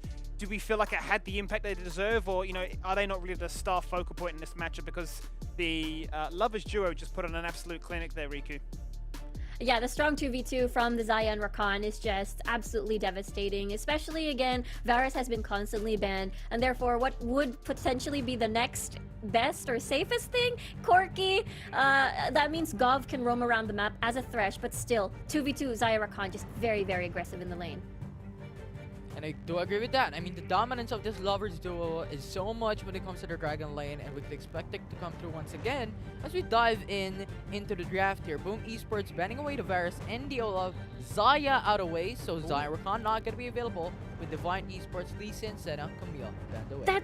That's very interesting because usually we see a Rakan ban, not exactly a Xayah, just because Rakan just provides so much utility, and the fact that it can still pair with a lot of these AD carries, and the fact that it's still 100% win rate. So now Boom decides to, hey, we're going to take this Renekton. What are your second best options for your jungler? Because now that Lee Sin is gone, Olaf is gone, Camille is gone, then we might revert back to the Kha'Zix, to the Rengar matchup in the jungle. Well, but it looks like Divine Esports is going to steal the Jarvan 4 away for themselves, and Boom Esports is now on the pressure corner here, picking out the Gragas instead here. A potential support or a potential mid lane and even top lane for Boom Esports with Vi hovered, locked in for the jungler.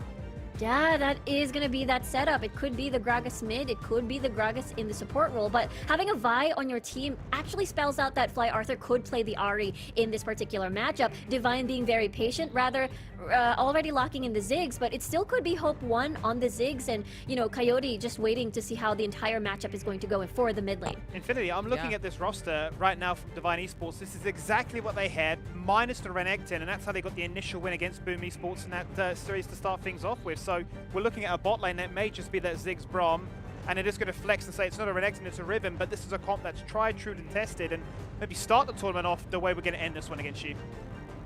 Yeah, it's going to be very interesting how Divine Esports is going to play this out. As you stated, this will be a run back from what they did in their first matchup against Boom Esports in their very first series in upper bracket. So let's see on how they will do it. But so far, what is important to take note, no ADC for both these teams as a ranged champion coming into this game number 3.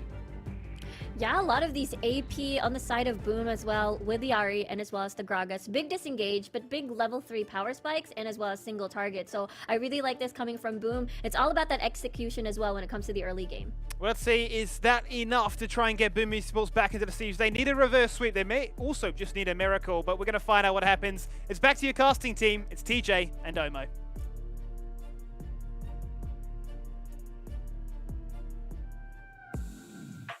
It may only be me for a bit, because Omo, I think, is slowly and steadily checking out. You've already gone, you're like full fanboy, you've already gone to go buy a Divine Esports jersey, and you don't even need to see the rest of this series at this rate. I mean, I feel like no one does. I feel like we have a result already. We're just watching it to see the execution of Boom, which is kind of what we expected the first time these two teams faced off. Boom really overperformed and Divine underperformed for the upset to happen. And here we're seeing what I would say might be the true result.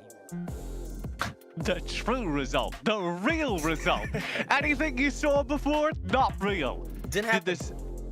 Did this draft change anything about your opinion, your state of the jersey purchase? None whatsoever. I think Boom might have been reading a little bit too much into the results of game 1, where having the Ziggs would have helped them a lot. They didn't quite manage to pick that up this time. I don't really know what this draft is supposed to be. It has no damage. It has a very minimal pick. I just dislike it a lot, right? Like, you're not even gonna survive lane, I think. I don't even think Ziggs is not a typical lane really, but I feel like he will still stomp this lane. Like, it's so free. I have no idea what Boom's team composition is trying to do, and I am actually sad that he brought it up, TJ, because I was hoping to just ignore the team comp as a whole and just go into game.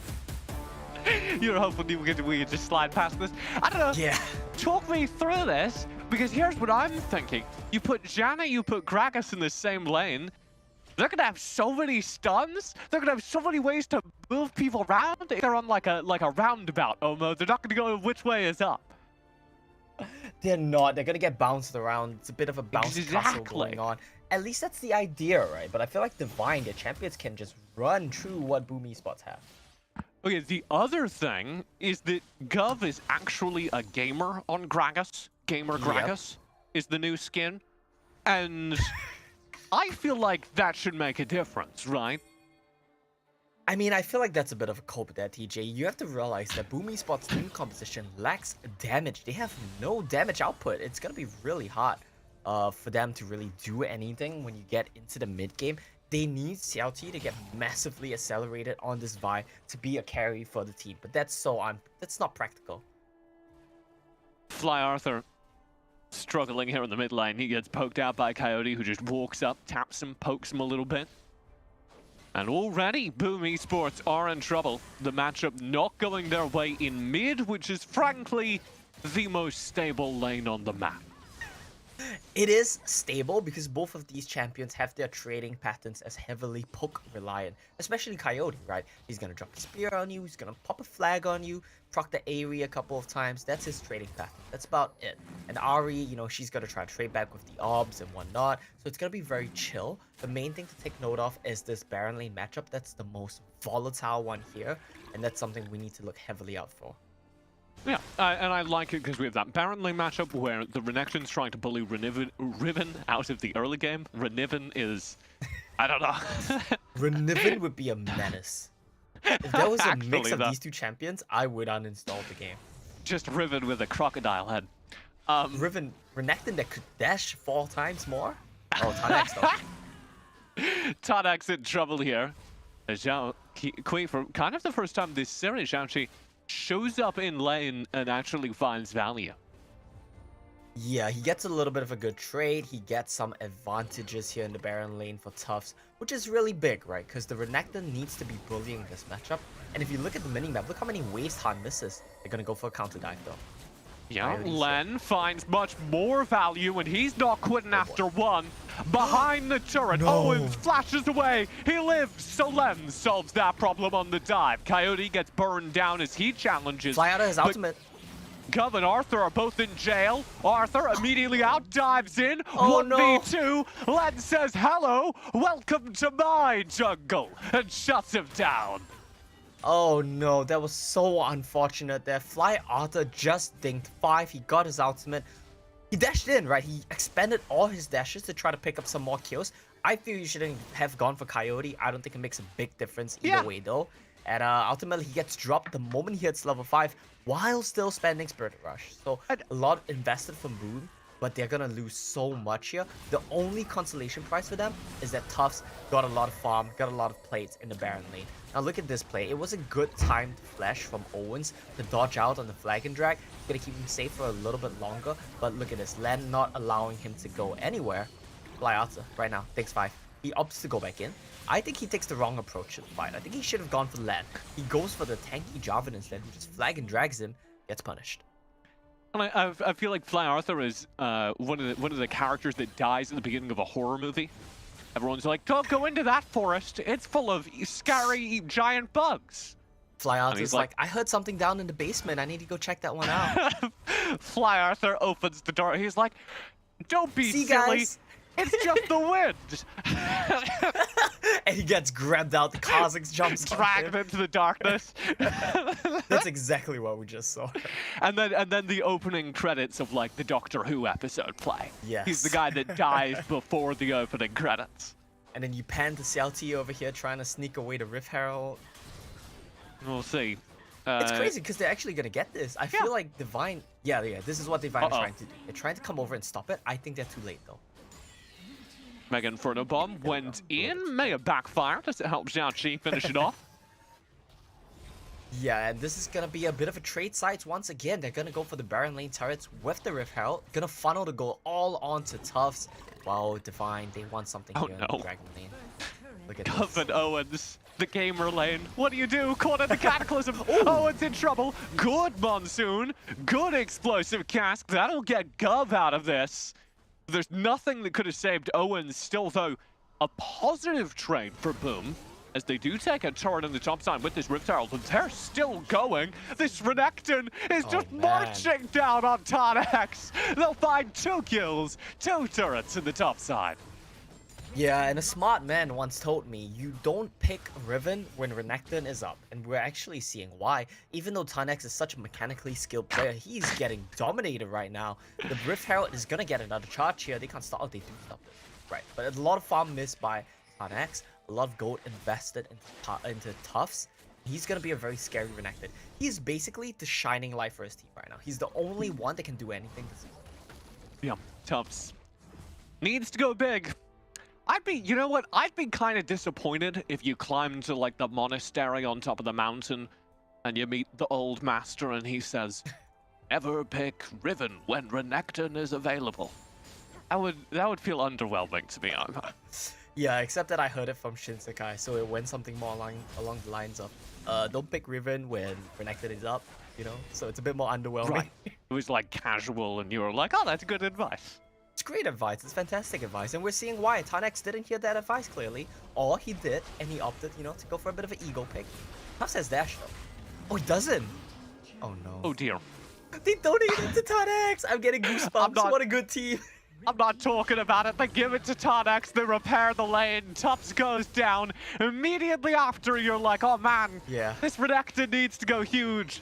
Yeah. The Renekton's small. Look, this is just part 2 of the horror movie that we're watching. This time Tufts is saying, look guys, there's nothing scary in the river. He walks in, Lens gives him a bit of a jump scare, and a big macho Braum comes in as well to contribute.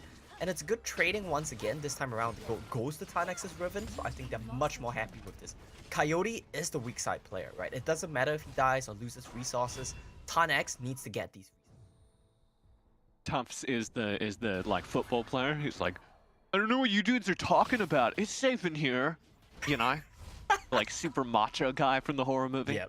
Yep, exactly. He's the big beefy Renekton, right? Look at Coyote right now. He's nothing much he can really do. He tried his best. You can't really move in a 1v4. That's what you were talking about, TJ, the bouncy castle. Mm-hmm. Yeah. Free admission. Something used to have to pay for that, Coyote. Yeah, he got free access. I think that's pretty good. And he did pay, right? He paid with his life and his turret. It's actually messed up now that you talk about it. There's Divine looking for some revenge down in the bottom lane. Just Gov all alone. Ooh, He'll explosive cast and then take his hands off his phone. He knew what was happening. He knew the score. I love it. I love what Divine are doing. They're making sure the right people get the kills. They're getting the gold onto the right carries. And Boom Esports, I wonder where their gold is on, because they don't have a traditional carry. They don't have a marksman. Tufts is kind of ahead, but there's a limit to what Renekton can do in these team fights, especially against a Braum with exhaust. Yeah. It's gonna be a tricky one. I mean, if you're looking at gold, Tanex is more gold than him now. Yeah. And that's what I was about to say, is if you're looking at the scoreboard and you're just like, okay, well, the gold looks pretty even. I don't know why they're acting like this game is over. Despite the gold being pretty even, there's no one on Boom who could conceivably carry this game. Yes. Well, it's Fly Arthur, right? And even then, it's a stretch. Right. What an RA is really good at finding picks isn't going to dominate 5v5 teams. Yeah. And what can an Ari really do if she wants to find a pick against a Ziggs? But a Braum's in the way. You can't pick Kha'Zix, you can't pick Jarvan. I'll tell you what you can do. You can charm the Braum. And that's about it. Mega Inferno Bob will go in, somewhat cancelled out by the Monsoon. Good explosive cast, but there's just no damage. Tufts on the flank might have it. Tufts? Oh, he sweeps through the team and Fly Arthur finds two. This is turning into something. Len, unable to find anything. And immediately after our dissection of the Boom Esports team called Tufts dissects Divine. It is an absolute disaster. Hope had good position. He flashed over the wall and kept chucking out bombs. But there's a limit to what you can do. I think the problem in the team fight is Coyote pulled the trigger way too early. No one was really in the river yet. No one was in position to turn. And he just went for an overdive. And that allowed his team to just get flanked by Tufts Renekton. And that's exactly what we talked about, right? Renekton needs to go huge. And that's what he's doing. Yeah. Crocodile in the river. Divine Esports were in control of the game. They started memeing a little bit, it felt like. Ran towards the bush. They were like, we can win this. We don't need to do anything. And they lose track of the Renekton, which normally in a team fight, you go, okay, we don't know where the Renekton is. Be worried about the flank. And Divine weren't making those calls. Got punished for it. They did indeed. And this is kind of a common trend, right? It's a recurring pattern that we've seen from games 1 to 3. When they get ahead, Divine like to have a little bit of fun. And I feel like it's fine here against Boom, right? You're still skilled enough individually. The team fights are still good enough. No, it's true. Divine are really good as a team. They need to play against more, I would say more mechanically skilled players who can actually punish them. Like, look at this. Owens, Monsoon, can't do anything. He's just Nothing dead. wrong. Very good setup from Divine, just hiding in the Raptor pit wall, waiting for their timing. They smell the lone Janna walking around. We're kind of like at the middle part of the movie right now, where Janna's trying to creep around alone. Oh, this and out metaphor of is still nowhere. going. Okay. Yeah, it's No, going on tell away. me a because story. land Paint is me popping a off. horror movie, Omo. Keep going. Well, Coyote Uh-huh. just flashes away. He's good. Well, we can't use Divine as members of the horror movie, right? They are the monsters here. They're not the victims. So it has to be Sure. when Boom Esports get caught out. I mean, in some horror movies, at the end of the arc, they kill the monster, right? That's true, but we're not gonna see that this game. No, not gonna be one Tubbs of is those trying. horror Tubbs movies. is really trying to kill the monster. Right. He's trying to figure out what their kryptonite is, but he hasn't quite got it yet. Arnold Oh, no. Schwarzenegger Xiao in Qi. Predator. Len in trouble. Coyote. Xiao Qi will find the kill. Len's gone. Coyote did not care. He just finished his recall. He's like, "You got caught, man. It's not my problem." Yeah. Coyote believes in individual responsibility. Yes. Every man for himself, Coyote. 2 items right now for Fly Arthur. This is starting to look pretty doable here, but Hope's damage is Okay. ramping up. Doable. Hope 1 is kind of the answer. There's not actually a whole lot of damage on either of these teams. If Well, Len, I would say Divine are Tonix, better off. Len and Tonix can both be like, yeah, they are better off, but Len and Tonix can both be like shut out of the game. True. Both those characters need to snowball a little bit, so if they start taking L after L, it could get dangerous, because Hope 1, at that point, is the only major damage, and he hasn't completed Rabadons yet. There's actually one thing that Divine Esports team composition can do that Boom has no answers for. I just think that we'll never see it this game, and that's gonna split pushing. Gonna be split pushing, right? When Tonix split pushes, you bring a Kha'Zix along, you hide him in a bush somewhere, no one can ever answer. If you try to answer it, Kha'Zix is gonna come out, Riven is gonna flash on you, and they're gonna pop you, they're gonna take 2 turrets, while Yep. Ziggs permanently wave clears at mid. But just because it's Divine, just because it's a Vietnamese team, I think they're gonna opt to just keep taking 5-5 team fights all game long and just mechanics check you every fight. And we did see a little bit of exactly what you were talking about, Leonard, in the mid lane earlier. When Boom pushed down, they tried to get some control of the wave in mid, and there was just a Kha'Zix waiting with the birds. Exactly. Yep. So every time you try to answer a wave and you don't know where Kha'Zix is, you're putting your life at risk. That's why it's a horror movie metaphor for Boom, because it genuinely is. Every wave that you Right. catch, you don't know where the monster's gonna come from. Fine. Okay, I like that we're still using them. Here's the play. Mega Inferno Bomb doesn't find much. Xiaoqi in the front lines will set things up, and here comes Tuff. This is actually really dangerous for Divine. They'll look to back away. Tuff splits the fight. Coyote, the lone man into the back lines. Tuff does finally die, Wow. and Coyote gets away. Ton wants more. Yeah, there's no damage for Boom here. They're gonna keep kiting back. Divine don't find the kill. Yep. I was gonna make a point there about how I was so impressed that Divine recognized that they needed to pull back. They said, let's kill this Renekton, peel back, and disengage. We're too low to fight. But Tan was bloodthirsty, right? He was the one that said, let's go forward, let's go forward. And he took a lot of damage for his efforts. But still, that was a very disciplined team fight for Divine. It's exactly how they needed to play. Coyote locks members up, gets out, and then they just kite back, isolate targets. This is and walk warded. one by one. They For want the what? steal, What? he's too late. He's a second too late. Goodbye, Xiaoqi. I Mega hate for the that. bomb in. He's gone. Owens Yes. tried to bail him out. Fly Arthur and Cub both here Oh. as well, and they're going to run for their lives as the rest of Divine show up. They're able to escape. Tufts takes to the front lines. He'll now turn onto Coyote with Quay kind of in an awkward position, but nobody's Cataclysm's got up. Hope. Nobody's accessing the Ziggs, so Hope just free fires. Tuff will find a kill. Fly Arthur lives as he dashes away. Tarnek splits into the backline. no. Len, gone. Oh, triple kill for Tufts. Todd finally finds the answer, but not before real damage has been done to Divine. And Owens round the side could finish this kill onto a Riven.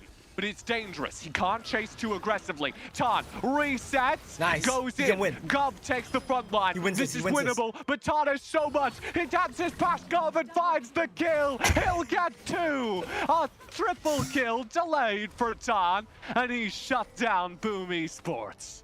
Boom Esports drive a Oh, hang stake on. through the heart of the monster. Okay. But it turns out the monster has 2 hearts. Tanex picks up the honey fruit and he comes right back around. He bites Owen's head off.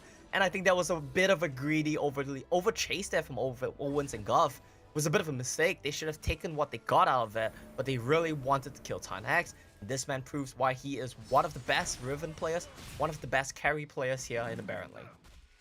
Fly Arthur, charming the Braum. You're just seeing what happens.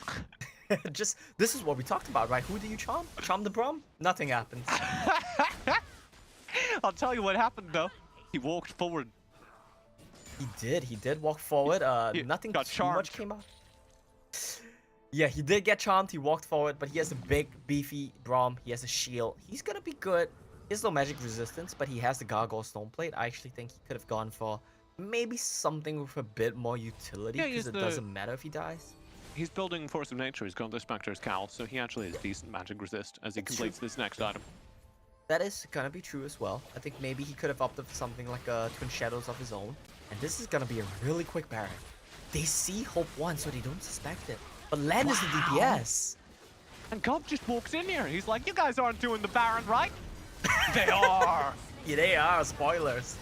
Xiaoqi Coyote. in the front lines, burned down. Mega Inferno Bomb cuts him off from the team. He'll flash away, dance away, saved by the Monsoon. Tufts in the front line, 1v4. That's a big explosive cast, and that'll stall out the fight. Fly Arthur dances over the wall to try and find damage, but can't turn anything round. And Len just deletes Tufts as Divine Esports still 5 strong, marched down the mid lane. Baron in hand, looking for a fight. And picking one right here against the inhib. Here's the burn. Oh, that inhibitor just destroyed. It's melted by Divine. That's gonna be Ziggs, right? That's the power of Ziggs. The satchel charge will just pop that turret. And Divine, they're actually playing these fights with a lot of finesse, with a lot of strength, which I think is quite surprising, but I'm also really impressed to see, right? They're not just running in headfirst, bashing their head against the wall, which is the Boom Esports team composition, right? They have a beefy Renekton, they have a Gragas, a Janna for a lot of disruption in the fights. Divine, they're playing it very tactfully. They're waiting for members of Boom to overstep. They're burning all their spells to blow up one target. Like this, right? They try to do it to Xiaoqi. He's a bit too beefy. They tried to just one-shot someone, not able to do it. Then they wait. Look at how they peel back. They're not over-chasing. They say, look at Tufts. Tufts is alone. Let's hit him. And then they back away. They're not over-chasing. They're waiting. They see Fly Out, they try to go for him, and they see Tufts is isolated. He got bounced, and they pounce. And that's brilliant from Divine Esports. Doing exactly what they need to win these fights. Xiaoqi in here, taking to the front lines, eating a Mega Inferno Bomb, backing away. Clay just walks at him. What are you going to do? He says, hit me. And there's nothing you can do. Monsoon, defensive. Coyote dives. Turret burns down. Inhibitor gone. And Coyote Len, they're still going. Xiaoqi gone. Owens gone. Tufts in the 1v1. Loses to Tarnex. And that'll be the series. Divine 3, Boom 0. And order is restored to the world, TJ. This is kind of what we were expecting coming into this group. We expected it to be a 2-horse race between Divine and Boom United. Divine dropped down in the first day, got taken down by Boom. I felt like that was a huge upset. And now Divine, they've regained their form. They found their composure. Boom, they tried their best. They had some really good moments in-game and in draft, which I'm pleasantly surprised by. If they had to play an elimination match against any team that wasn't Divine, I might have considered them the favorites. But Divine proving they are just a cut above. Yeah, I think if you are Boom Esports or a Boom Esports fan, you can walk away with your head held high. Because even though the early results in this group may have kind of shaken our expectations, Divine are still one of the most favored teams in this tournament when they are on form. So you have to come into this with that. And with those stakes, Boom did very well. And I think they can leave very proud of their run here. Definitely, I think Boom did their best. They had a good showing. They took down Divine in one set as well, which is nothing to scoff at. So a good performance to them, but consolations, they will be eliminated. Yeah, and Divine will march forward. They look better than ever they're scary going into the second half of play-ins. Skimmy, what do you make of that?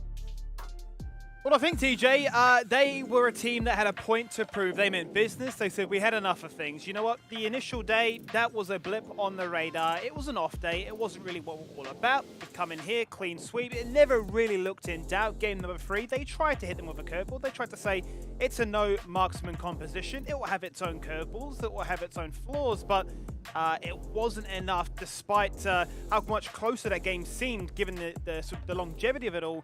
Divine Esports with the perfect Rio here, Riku. And now they've booked themselves a day in that grand final with Buriram to try and escape bracket A.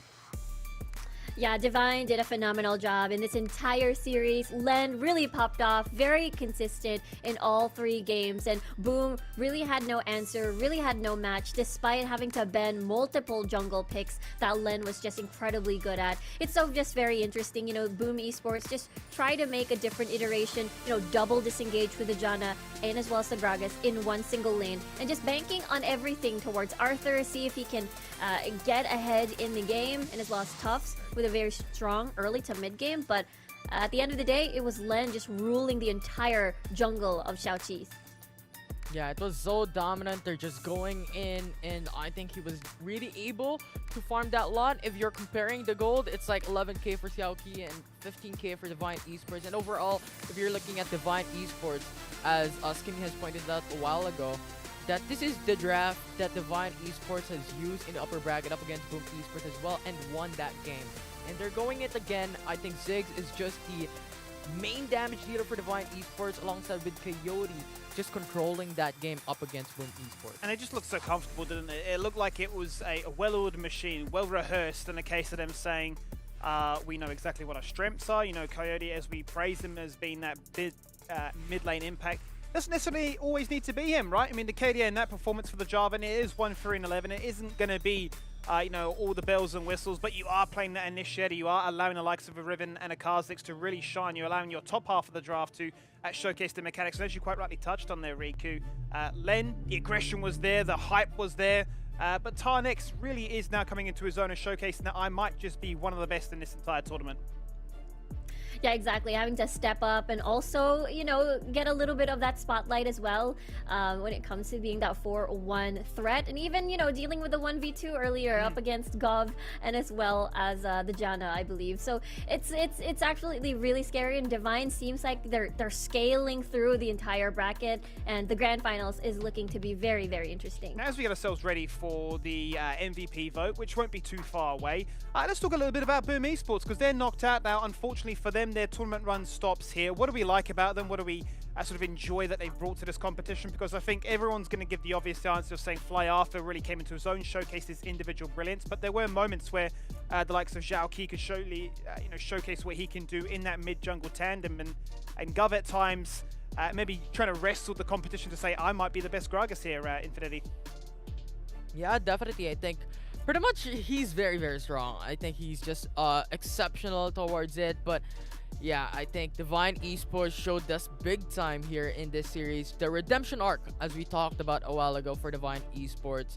You see how Len played that out. You see how TanX has been outplaying in that certain game number 3 for the series. And Boom Esports, they're a great team, but so far Divine has just crushed them.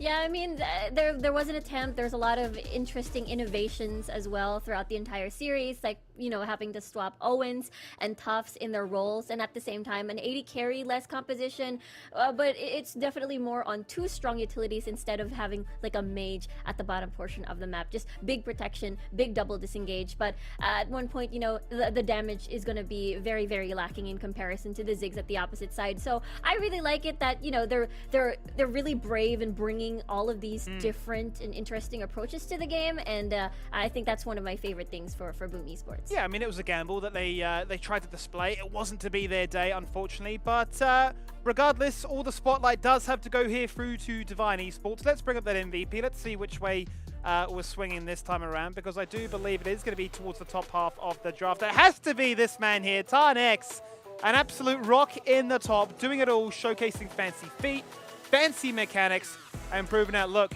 Renekton, Riven, you've got to remove them, otherwise I'm just going to do far too much. Yeah, he can basically be left alone there and manage his own in a 1v1 situation.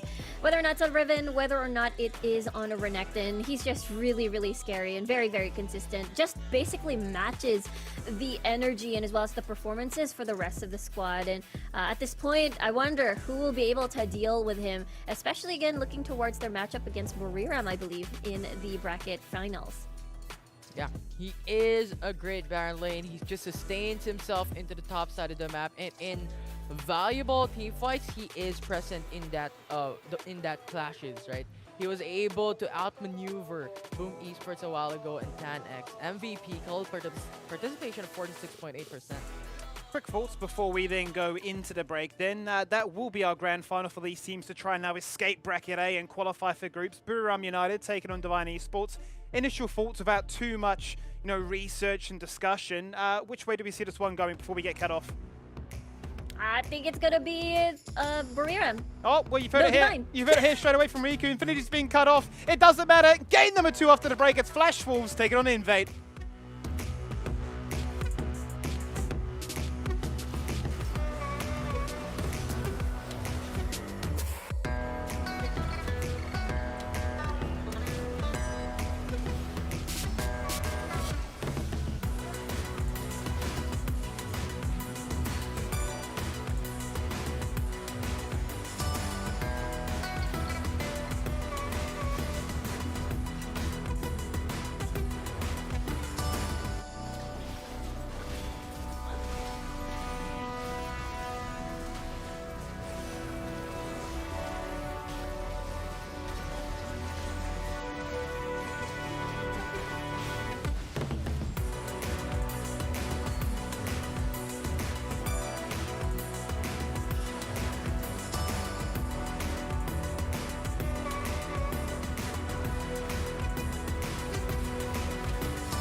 welcome back to the desk for our second series of the night. I'm of course now joined on the desk by TJ, who was calling the shots. We've still got Riku here, hanging out, enjoying ourselves. TJ, okay, yes, I see you sitting down. Look, you're not allowed to stand up here, mate. You're not allowed to be the big dog. This is my battleship. We're running a show here, mate. Let's just assert a few things first of all. How did you find that series? Because it was a bang. It was a perfect 3-0. Yeah, I think you and I have different definitions of banger, but I understand that words change meanings across different cultures. It was pretty clean. What that means is pretty banger, though, because that means that Divine Esports are blasting forwards and they're real threats in the rest of this tournament. They certainly are, and I start to wonder now what that really means for this competition, because that's already 2 teams guaranteed into the Bracket A finals. But the consequences, or I should say the aftermath of it all, couldn't be bigger right now, because those stakes have been raised given the recent news that the Oceanic team in Game Equality team can no longer make it. They had automatically qualified for that group stage, but they have had to pull out. They weren't able really to play on the ping. The ping was too much of a difference. I should know, I'm from Australia at the moment, so it's not ideal, but they weren't able to fly over to Singapore either. So with those options exhausted, they have unfortunately had to withdraw, and that does now mean that if you finish top 2 of any of these brackets, you've got yourself that second lifeline. So the stakes really are as high as they could be, because if you don't win, that was the real be-all end-all. You win your bracket, you're into groups.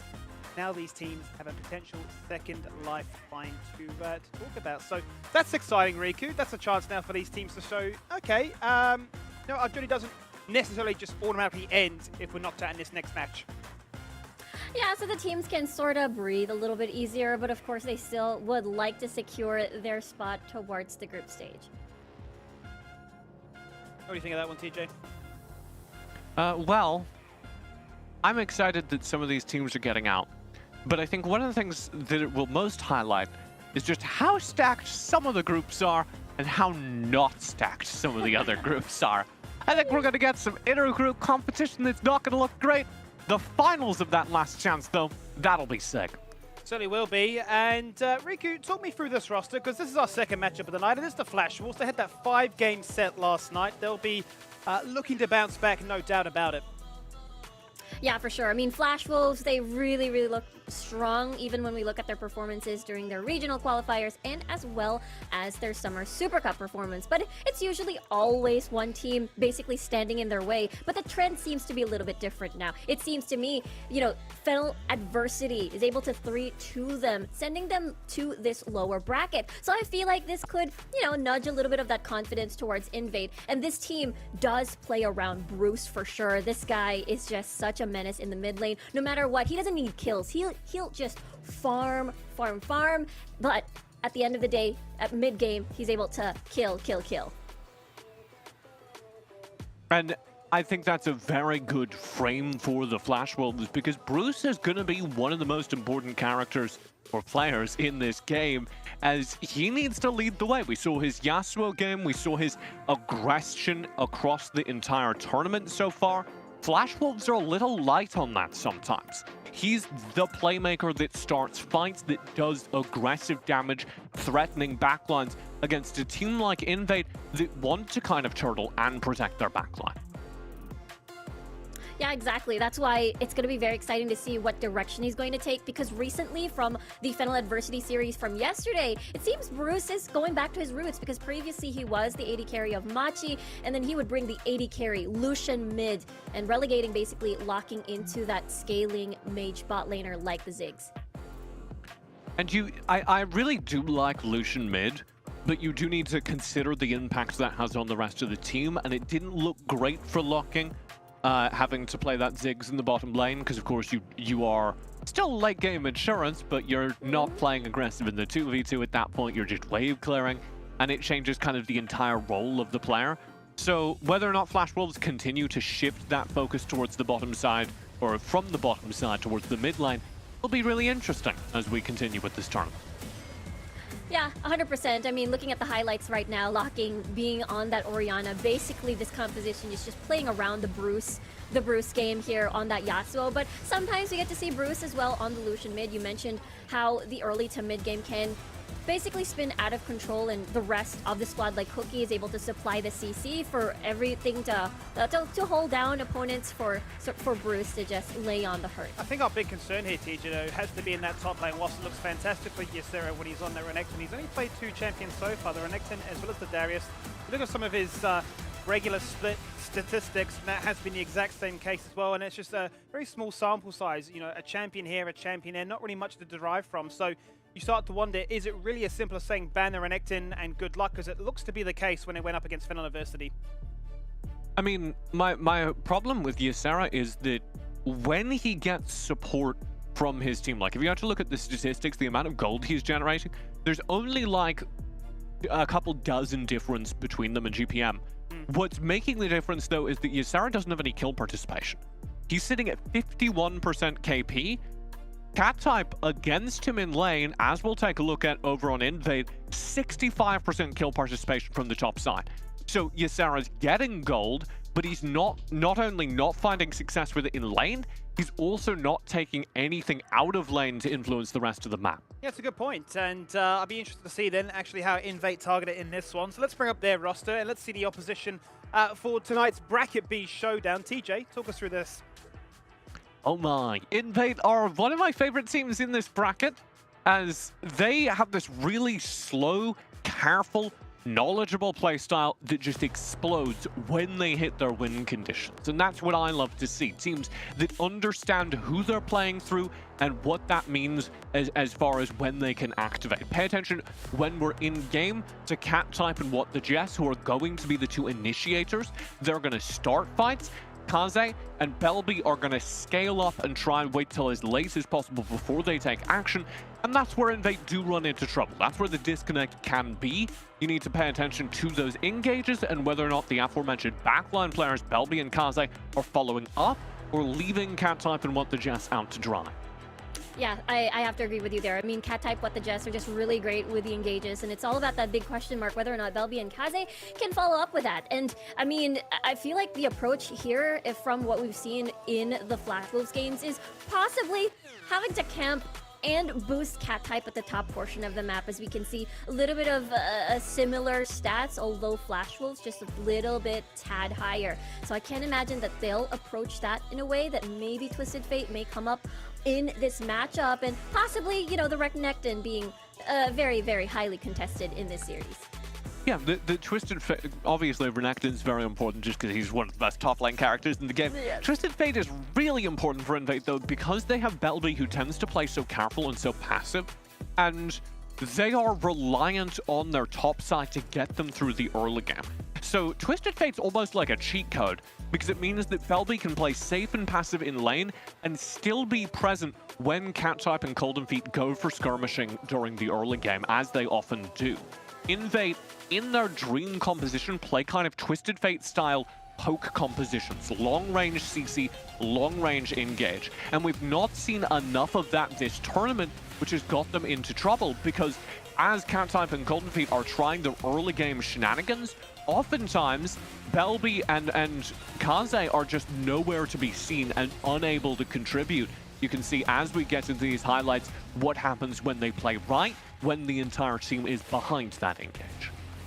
Yeah, and that presence is definitely very important, especially if they sort of relegate Cat Type into these tanky champions that isn't exactly there to play make, but is there to just soak damage like the Garen. So it is going to be at most difficult, and the pressure is going to be towards the mid lane and especially towards the bottom lane when that happens. I think speaking about the bottom lane for me is where I get most excited, because out of all bot lane combinations, Kaze and What the Jess are the lovers duo. I mean, they've played the most of the Zyra Khan combo. They're the ones that are certainly perching on this pedestal of being so strong right now, and so much so that we are seeing the respect ban go towards the Rakan to try and break up that fun. I mean, we're seeing very polarizing differences in how these two teams look to try and address the bot lane, whether it be the traditional marksman or this, you know, this AP Ziggs to say, locking, you know, you're not allowed to have fun, just throw a bomb every so often and, you know, pad those stats, because his stats individually look fantastic, 11, 5, and 44. But, you know, that comes part of the past, so I suppose you could say when you're playing Ziggs, you're sitting back, you're not really doing too much, TJ. Yeah, and that's the thing we need to worry about for both these mid lanes, actually. Bruce If he's not pushing forward, if he's not starting fights, then you're struggling because he's so used to doing that. And over on Invade, Belby doesn't ever want to start fights, always wants to play like that Ziggs, very far back, very passive, very scaling. And if Invade rely on that playstyle, we have trouble because they need him to be able to contribute to the early game against a team like Flash Wolves that's going to control the map, that's going to, if Bruce plays well, get an advantage in that mid lane if Belby's trying to play passive. Exactly. I think that passiveness can be really, really dangerous, especially Bruce is not afraid to 1v1 you. There are instances where he doesn't need his jungler, he doesn't need the support to roam, doesn't need Eason. Once he is very confident, especially when he's all farmed up, he's just going to attack you on a 1v1 scenario. And we've seen that time and time again. Let's bring up the stat Dragon Lane as well, and that's where we're highlighting just before there, TJ, about sort of the differences that you can find. I mean, only one champion here for locking. He has literally been stuck on Ziggs' duty. I mean, look no more than, say, yesterday, where it was run back pretty much every game apart from the first game where they stole away that Orianna. Yeah, Locking's been in a weird position, just kind of stuck on mage duty. But Kaze is in kind of a similar state, because this Xayah, though he's been winning a lot of games on it, is the insurance policy. I don't expect a whole lot of fireworks down bottom, but these bottom lanes just want to sit safe till the late game, arrive at the ideal game state and play defense around objectives, around team fights, people to make mistakes. They're more aggressive top sides of the map to find opportunities. Yeah, I feel like if it's the Kai'Sa, then yes, it's going to be invisible Kaze, and then maybe it's going to be relevant at the later stages of the game. But Xayah and Rakan 2v2, depending on the matchup, can be insanely dangerous. So they can bank on that early game aggression, at least when it comes to the dual lane. I start to wonder really what we're going to see in this initial game, as pick and ban phase is not too far away. If we are going to see them return to the sort of characteristic that has made their play-in form, if you will, as to it is still going to be that bot lane with the AP, if it is still going to be the Xayah Rakan, or if those right out the gates are just going to be denied and says, okay, you need to show us a little bit more, because I think we look, you know, from bot to top once again, the fact that Ysera has only played these two champions, whereas Cat Type's like, look, I've played 6 unique champions, you can't ban me out, I can carry, you need to be concerned here. I mean, you can say it or I can say it, Skimmy. Cat Type, more like Goat Type.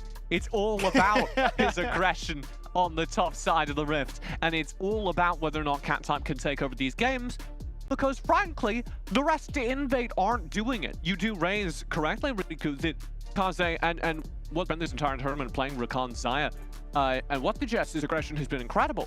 Kaze, not so much. He's playing the Xayah, he's playing a very safe Xayah, and until we get to late game, it's not turned into anything for Invade. It's not ever been the Kaze show during the first 10 minutes, during the first 15 minutes. And I think that's the biggest question, right? Like, how will the carries be able to follow up with these big, hard engaged, especially, for example, Cat Type plays Gragas, and then Rakan, what the Jess. I feel like it is that follow-up that is really, really needed, because engage, spot on. Follow-up, maybe a little bit shaky. All right. I see what you're saying. Let's bring up those predictions then. Let's see which way we think this one may just go, because this one's a tough one. I suppose the middle ground that we really have as a comparison is that they've both taken on Fennel adversity. Flash Wolves were able to take them one game further in that full 5-game set, but we have all gone unanimously here in favor of the Flash Wolves. Now, I know, TJ, at times you're like kind of critical. Maybe that's an understatement, saying, look, they got potential, but they can flounder at the best of times. What are we thinking this time around? Flash Wolves and Taiwanese team in general from the region struggle when they get hit with unexpected strategies, when they get hit with unexpected aggression. So as I was prepping for this match, that was something I was looking for from Invate, and during my prep, see it. Invate tend to play a very predictable, safe style, like we've been describing, and I think it is that lack of aggression that cost them wins in the Thailand regional qualifier versus EVA. So whether or not Invade change it up, I think defines this series, and I don't see them doing it. I think Flash Wolves can just play their slow, steady grind and come out on top. Yeah, I 100% agree with TJ there. I mean, I think the biggest issue would definitely be the individual lane matchups. Will they be able to survive the laning phase before anything else happens and transition to what big four-man where they are able to rely on Kaze and Belby? But at the same time, you know, Flash Wolves, if an enemy team is just too slow, they just hammer it home. They hammer it down the aggression and they just end the game. Interesting. Let's then summarize before we get ourselves into Champions League, sort of the predictions on what we expect to see then coming out here, because looking at some of those pick and ban phase, the staples have to be the likes of the Camille, the Senna, the Lee Sin being banned away between both of these rosters. But I suppose the curveball is, first and foremost, in that mid lane. Twisted Fate may just be that highly contested pick. I suppose Globals really have been the theme of the show so far, but where else do we look to try and find that spice? Is it as easy as saying it's the Rakan versus the Yasuo? That is the difference maker for both these teams, do you think, TJ? I think we need to pay attention to the Rakan and what the Jeff's getting in. But also I'm looking at the Twisted Fate and the Renekton as the two highest prior picks. I think Renekton and Twisted Fate are both the characters that will decide who wins in the mid and top lane unless they're counterpicked against. I think Twisted Fate is actually lower prio for Flash Wolves. Belby really needs Twisted Fate to do damage. He does not play well on control mages, whereas Bruce can flex out. We've seen a very wide pool. He's willing to play all kinds of AD carries. Up top, it's a little more, you know, it goes both ways. Both these players would very much like to play Renekton. Both these players would very much like to play from the same pool of characters, Rika. Yeah, exactly. It's gonna be probably a Darius Renekton every single time, I feel like. But look at this! Flash Wolves! Look at that. Yeah, Twisted Fate Galio. So what are your other choices now to create early game impact and to be more proactive when it comes to the early game? At the top of my head, of course, the Ahri, and of course, Flash Wolves. Gonna first pick that for Ysera, the Renekton. Flash Wolves are so good at drafting. Even when they don't execute it on, I always love their drafts. They take away the Twisted Fate and the Galio, the two ways that Belby can get out and be more proactive during the early game. They say, no, we want Belby to be farming in lane until level 30. We don't want him doing anything. And over on their first pick, they grabbed the Renekton, which is that highly contested pick. Invate are going to get Lee Sin, Ziggs back. Ziggs doesn't feel like a hard counter to this composition, especially when you already have the Renekton playing aggressively. Flash Wolves are not going to be grouping up and rushing you down. They're going to be playing a much slower style, so Ziggs doesn't have a hard counter built in there to his kit. And the Lee Sin, I don't see Golden Feet taking over this game, which is what the Lee Sin wants him to do.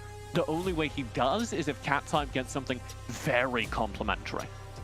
Yeah, I think the mini win here is that, of course, Belby's going to be on the Ziggs, going to get that wave clear, going to get priority, so that means more room for Golden Feet to move around the map, possibly invade with, just as you mentioned, what Cat Type is going to pick up. But of course, Flash Wolves, they hover on this Gragas. Look at this big mid-game team fight forming up. Eason had a phenomenal game on the Gragas, and of course, they have to take it into this series. Yeah, Flash Wolves just want to fight front to back. They know that they can control the game state and engineer those 5v5s. And increasingly, when I see a composition like this, I'm looking at the other side, I'm going, okay, are we playing some Vietnamese Wild Rift here? Are we playing some Wild Rift that's going to disrupt what the Flash Wolves are bringing to the table? And Invate are not drafting that. You have Kaze pulling out the very defensive Xayah that wants to farm up to the late game when he plays it. What the Jess is Rakan has no early game follow-up. I guess if he's roaming early with Golden Feet, they have an opportunity, but the only lane they can really influence is top, and we still haven't seen what Cat Types bring into the Rift.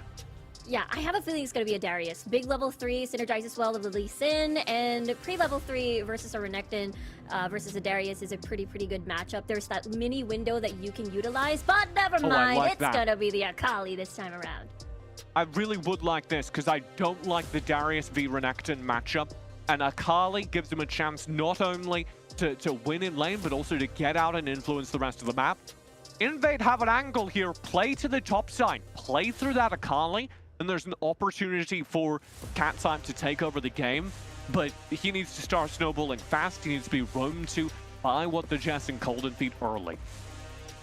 Now we'll see though whether or not Eason is just gonna do the roams here and there for the rest of Flash Wolves for that engage, because Orianna can be left alone at the bottom portion of the map. Locking is pretty much used to the life of a mage bot laner now. I mean, pretty much is, and I think the whole of the Flash Wolves are used to playing Gragas regardless of Yasuo is there or not. It's just a simulation for Eason. He's just practicing, waiting for the one day that Bruce says, we're doing the combo, we're making the thing happen, the Orianna's getting flexed, and Ysera, he's got the Renekton.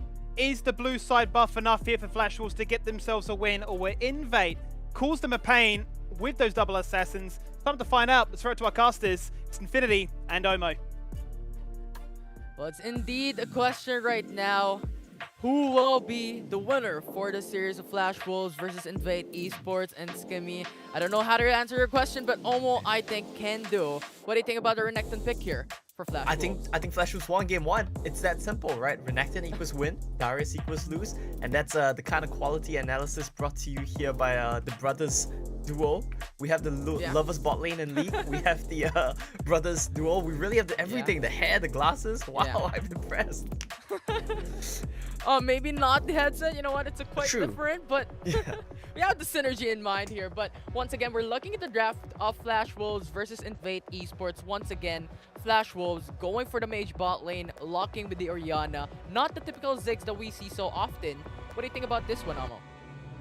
Well, you know, Lock King, he has been relegated to mage duty pretty much every game. And in exchange for snatching up the Renekton for Ysera, they have to give up the Ziggs to Invade.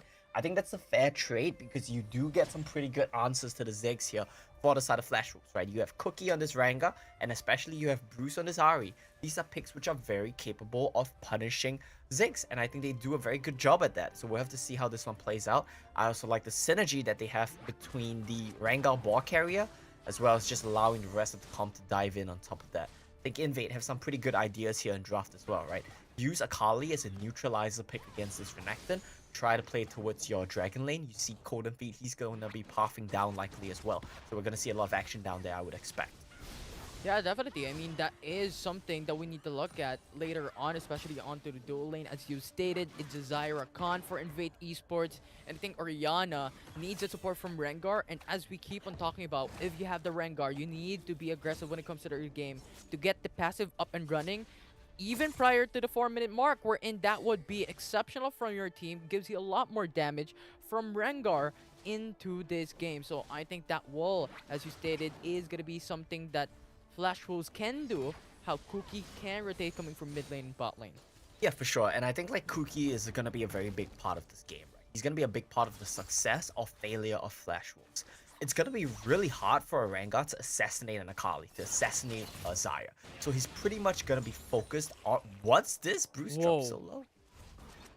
Yeah, but Yeah, he's arrived. it's just a tease there. Yeah. Yeah, just a teaser. He does live, has to use his flash. Yeah, so Cookie would be likely very focused on Belby, and he needs to be snowballing to get that done. Sarah getting out traded though.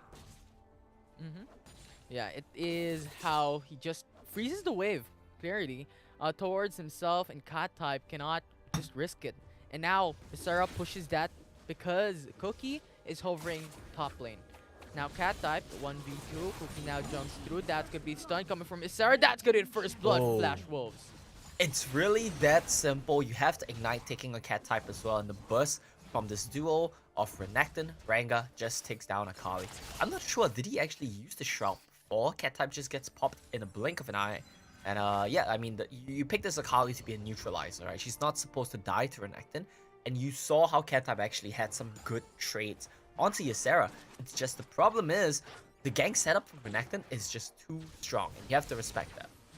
Yeah, in addition to that, you need to look at how the wave was in control by Flash Wolves in the top lane. It was pushing. I think it was 1.5 wave that was pushing through.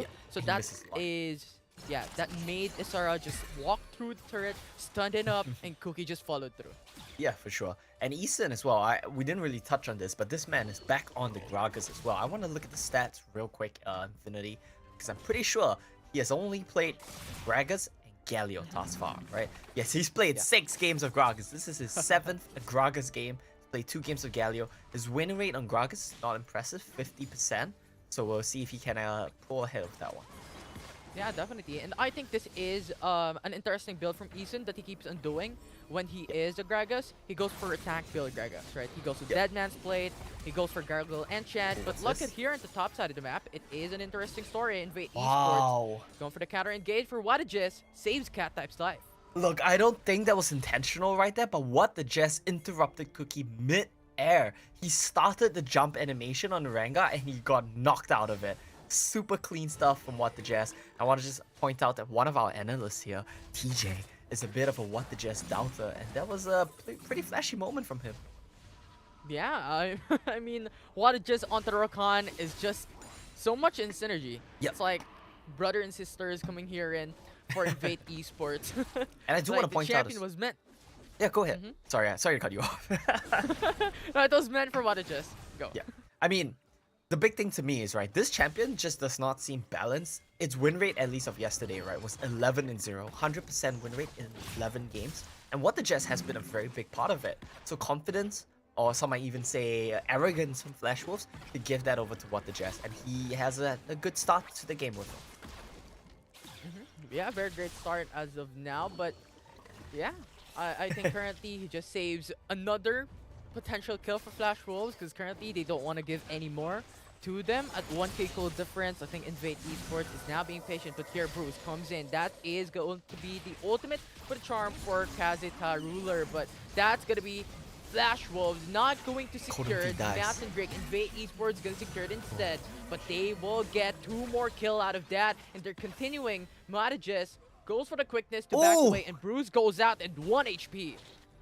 Bruce lives with 1 HP. I thought that what they just did enough there to take him down, and look at this. It's the Akali timer. It's ticking on Ysera. He's not looking too happy right now.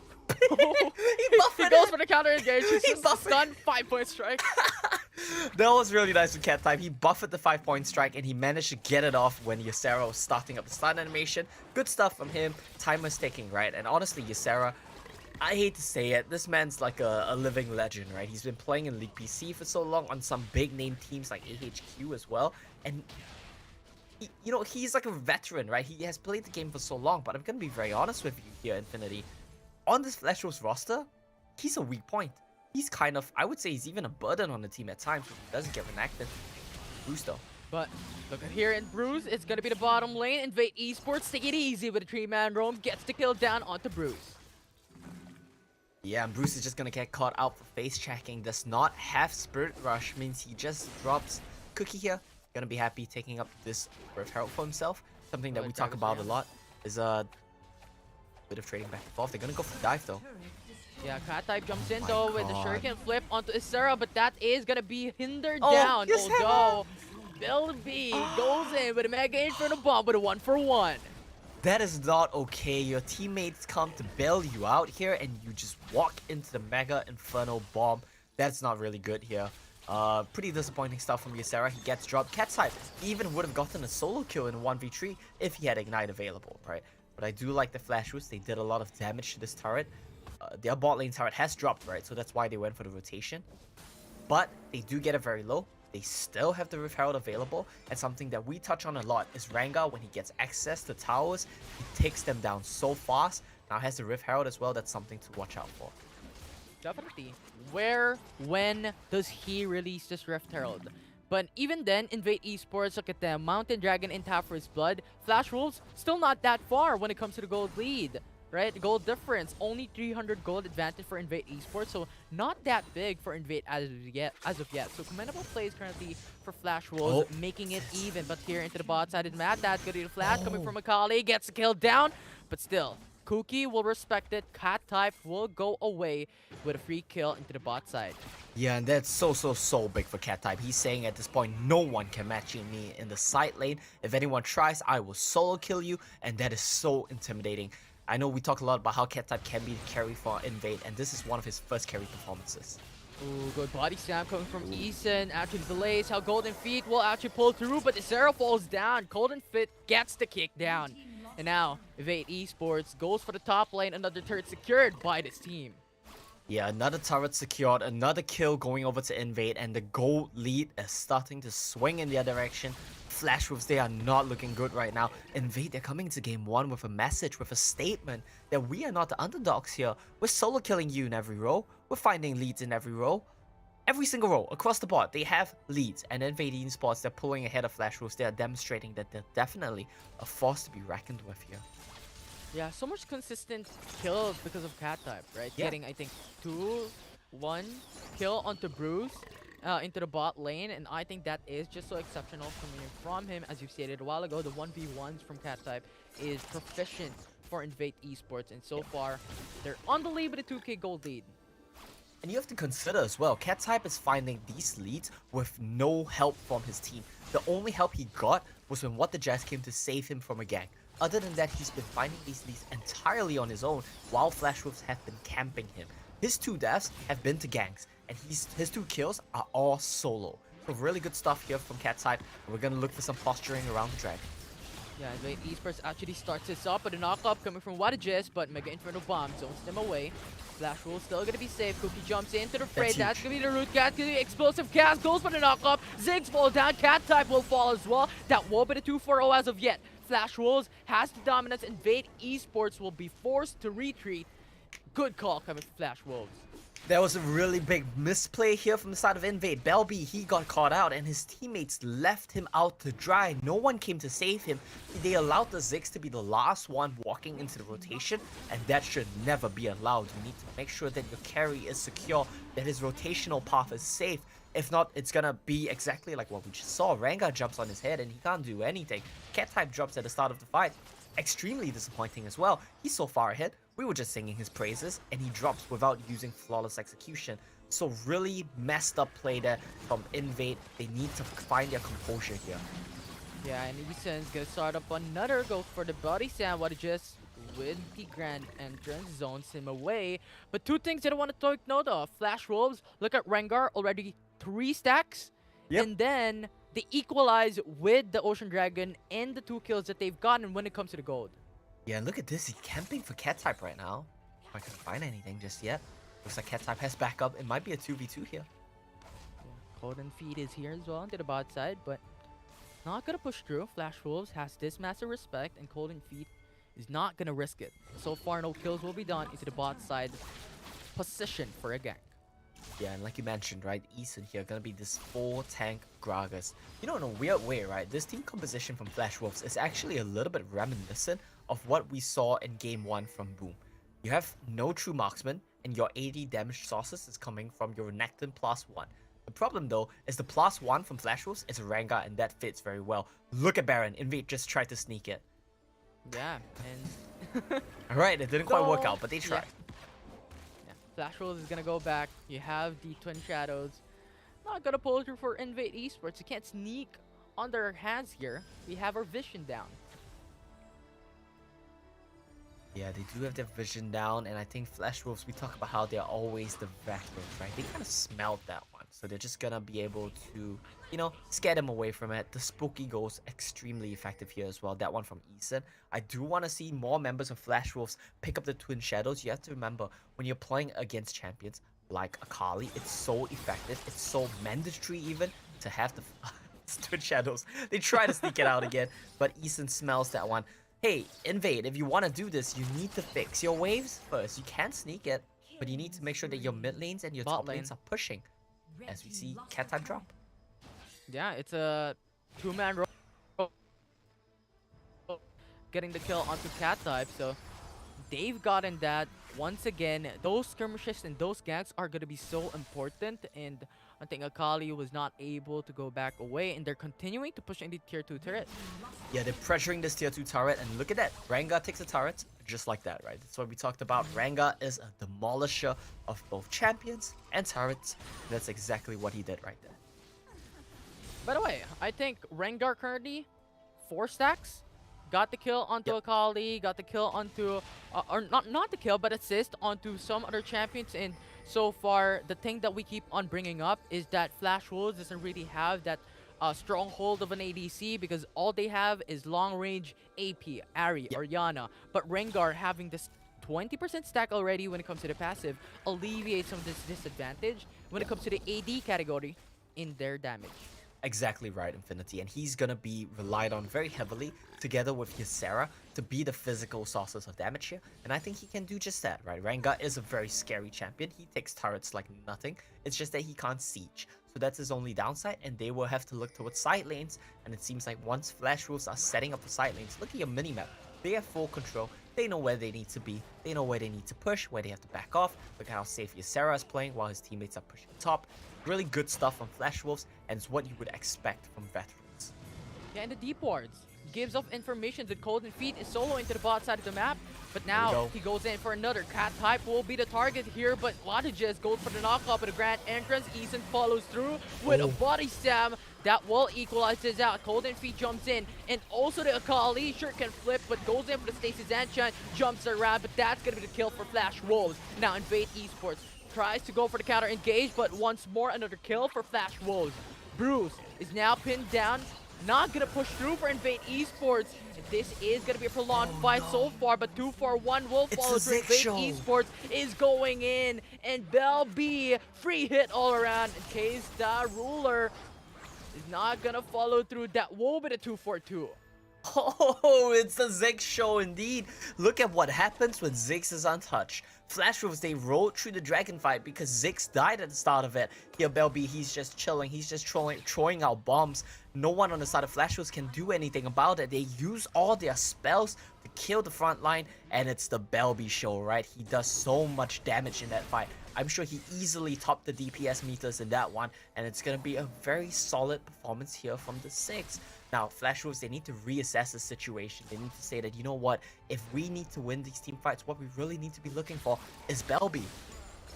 Yeah, but the problem with that is that you have Wadages that is so proactive in defending his teammates. So I think Flash Wolves, as you stated, Belby will be the, but they need to do something to hinder down Wadages under in both defenses. Now Invade Esports is They found Kazuta.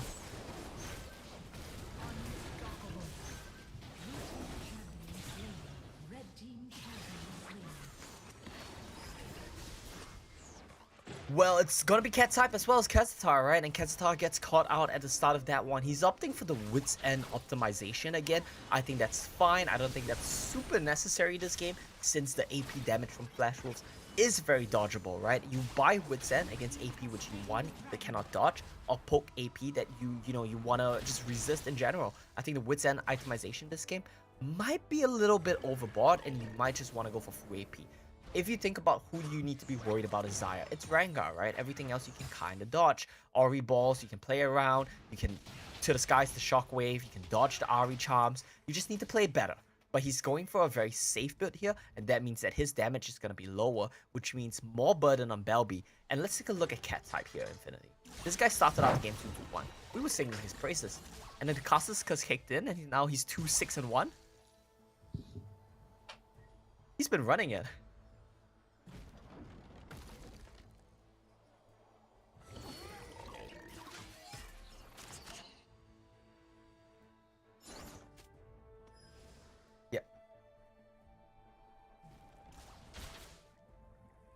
Yeah, and I think Cat type here, he needs to really find his pacing, find his tempo.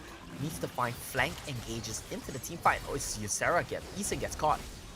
And Eason, he's gonna try to get his out of this fight. He does get out of the team fight, but the rest of the members of Flash Wolves, look at this, look at the turnaround. Kazuta, he gets the Feather Storm, but it's not gonna be enough. Oh man, Bruce, he does so much in this team fight. No one can really stop him right now. Everyone is on low HP boss. Belby, he's looking for an angle, doesn't quite find anything though. And that's gonna be it for that team fight. Nothing too much coming out of it. Flash Wolves, Belby, he's just gonna drop right now. That's gonna be another kill for Flash Wolves. They're gonna go on this mid lane tier 2 turret. Ysera, he gets knocked up once again. He gets taken down. Kazuta picks up the kill for his team. 62k gold for Flash Wolves as they take the mid tier 2. Shockwave with no follow-up locking. He's just sending that one for good measure, right? To send a message home. Alright, let's take a deep breath. It's a bit of a spicy situation we had there. Unfortunately, I did lose my brother Infinity, so you guys are stuck with just me for now. It's gonna be Flash Wolves Invade. 5,000 gold lead for Flash Wolves. It's not the end of the world. Yeah, it's not the end of the road for Cat type as well as Invade Esports. They really need Cat type to start finding these plays, right? I mean, we talked about the Akali. We talked about how well he was doing in the early stages of the game. He died once again. Another team fight. Without his flawless, perfect execution, he didn't manage to get that off, and he just dies. That's really, really bad for the side of Invade, and we need to be seeing more out of Cat type. Belby right now, this man is doing his best. When we look at the damage charts later, I think we can be sure that he's going to be topping that one, as we would expect from a Ziggs. The one team fight that Invade played close was off the backs of Belby. Yeah, and I'm not sure if my brother is back, but I think Infinity has rejoined us. Yeah, I'm back. Welcome back. I missed you. Yeah, I missed the broadcast too. But so far, look at Flash Wolves though. Now gonna engage with the 3-man drone. That's gonna be the kill for Wadages. Nice kill for Flash Wolves. They're not stopping. Look at the quad twin shadows coming up. That's gonna slow them down. Belby will follow through with another kill for Flash Wolves. 2 for 0. 2 for 0 indeed, and yet once again, Invade Esports, they're falling apart at the seams right now. They're getting caught out, they're getting picked off. The Ari, Rengar pick composition doing what it was designed to do, and Invade, they have no answers. Baron's getting taken down low. Yeah, 4k HP remaining. Golden Feet is zoned away by Flash Wolves. They cannot do anything, and that will be the Baron Nashor for Flash Wolves. Baron indeed drops for Flash Wolves, and that's going to be a pretty big pickup for them. Now they can decide the pace of the game much easier. We talked about how Flash Wolves, they were playing on 3 lanes. They were controlling the map, knowing where they could push, where they couldn't push. Now with the Baron, it's going to be that much easier here, Infinity, as they just take over all the lanes.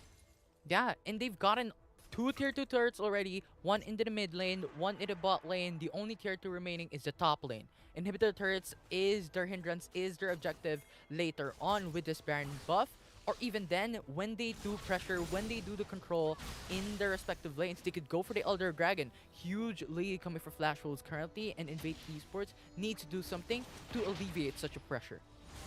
They do indeed, and Invade Esports right now, I don't really think there's much avenues for them, right? They need to find a force. They need to find a big Rakan engage. A lot of pressure on Wadages. If not, this is going to be the first loss of Rakan in the entire Siege chapter. Here we go! Sin! What a kick coming in from Golden Feet with the Dragon Rage. Bruce goes in for the Stacy's enchant though. Flash in succession to save his life. That's going to be the GA for Cat type or Golden Feet.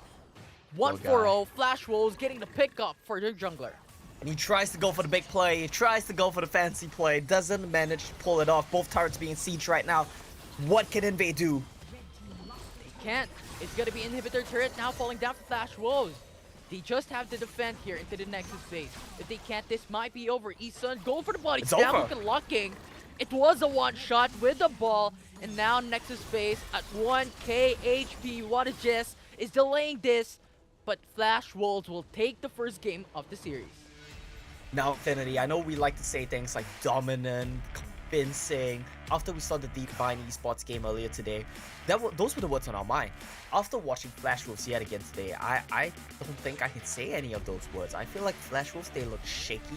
They made many mistakes. They were getting outplayed. Invade, you know, they kind of collapsed in the mid to late game. But in the early game, Flash Wolves, I was not convinced. Yeah, it was the playstyle for Belby very aware of what's happening into the map, and Cat type was just being bullied, and I think they're just playing it outright for Invade Esports and Flash Wolves. It was very close indeed, but let's ask the panelist desk to give us more insights on what just happened from that game 1. Thank you very much to our casting team, and yes, we're back, joined on the desk here by myself, Riku, TJ, all hanging out, having a good old time. And game 1 of our second series there, it was a little bit spicy. I mean, it pretty much was everything we could ask for, right? The characteristics that were there, the champions were getting played that sort of make these rosters what they are. But TJ, the early game there for Flash Wolves, whilst it might have been at times a little bit messy, they had a clear game plan in mind, shut down at Akali and look to try and play it out from there. Yeah, and I hear the criticism from Omo about Invade kind of being able to disrupt the early and mid game, but Flash Wolves are never going to be a team that takes that over. So instead, they're playing to their late game win condition, and they're playing around a really good read on the game, which is the read we set out in the draft. Riku, Invade needed Cat type to take over the game in order to win. What do they do the second they load onto the Rift? Well, Cookie makes a beeline for that top lane, shuts down Cat type early, and just keeps re-ganking him. Exactly, because there's really no threat in the early phases of the game. You know, Golden Feet is just there to type and for Flash Wolves. That is exactly where and why they attack Cat type. And Bruce in this game was just absolutely insane. At one point, he was legendary as well. 922 on the Ari. And at this point, it's just one of those things where Flash Wolves is basically challenging the champion pool of Belby and Kaze at this point, especially when we look at the draft earlier. I think if I have a takeaway from this game, it's that I need more out of the backline players from Invate. You know, they can play this game really well, and they did. Golden Feet stepped up, found a lot of value during the early game. Belby was finding a lot of soak damage from the back of these fights as Ziggs. You can see that 31k looks very impressive. But you know what they weren't doing? They weren't finishing a lot of kills. And if Invate aren't going to be able to play more aggressive in their top side because cat type's going to be focused, where does that finish come from for Invate? Who is going to step forward and clean up fights? And I'm not seeing it from Belby, I'm not seeing it from Kaze, and that's worrying because those are the two damage dealers they've got. I have an answer. It's the best way to finish off kills. The Darius. You have big poke, but lacking the finishing damage. You got the next It's the team, forbidden team. word. We can't say Darius around here. It's like saying Voldemort. You might upset TJ. I mean, Cringe on his face. I don't hate Darius. He's a good friend. Does he survive lane? Is my question. Who knows? And I think that Darius will run into the same issues that Cattype ran into this game. But he survived draft. We'll have to wait and see, because at the break, it is Flash Wolves that take the lead in this Bracket B final. They're up 1-0 in the best of 5, game 2, right after this.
Yes, yes, welcome back. It's game number 2 in our second series of the night as we are in for a showcasing of what really Bracket B has to offer. Flash Wolves at the break, as you would have seen there, lead the series in this best of 5 with a win that went the distance, went 20 minutes. It had its ups and it had its downs, but TJ, Rakan has actually lost a game now. It's finally happened. The champion has been punished, maybe not in the most conventional way with CC, but it certainly got that L on the board now, and given that they are the team in Invate Esports that know this combo works and that love this engage angle, do we derive too much from this loss? Do we say they're going to be panicking now, saying we've got to try and draft something new? Or do you think, they're going to look at this and say, we weren't the problem, the rest of our team need to look to, pull up their impact? Well, I think what the Jess is a very good player, and I think he's a very good Rakan, so I don't think you're going to pull the panic button. Pull the panic button on that bottom lane just yet. I think that, as ever, the trouble with Invade is, yeah, you have the Rakan, what's following it up?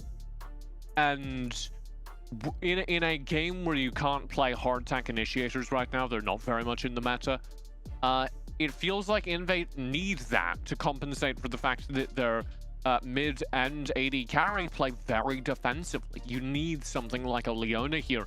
Rakan's the best they're going to get. I don't think they should switch off of it. Yeah, it's very contrasting. You have this amazing engage, but really no follow-up with a Ziggs very passive, and of course the way that Kaze plays the Xayah at the early stages of the game. So, I don't know, maybe they will adjust to Belby picking something that can do something around the map.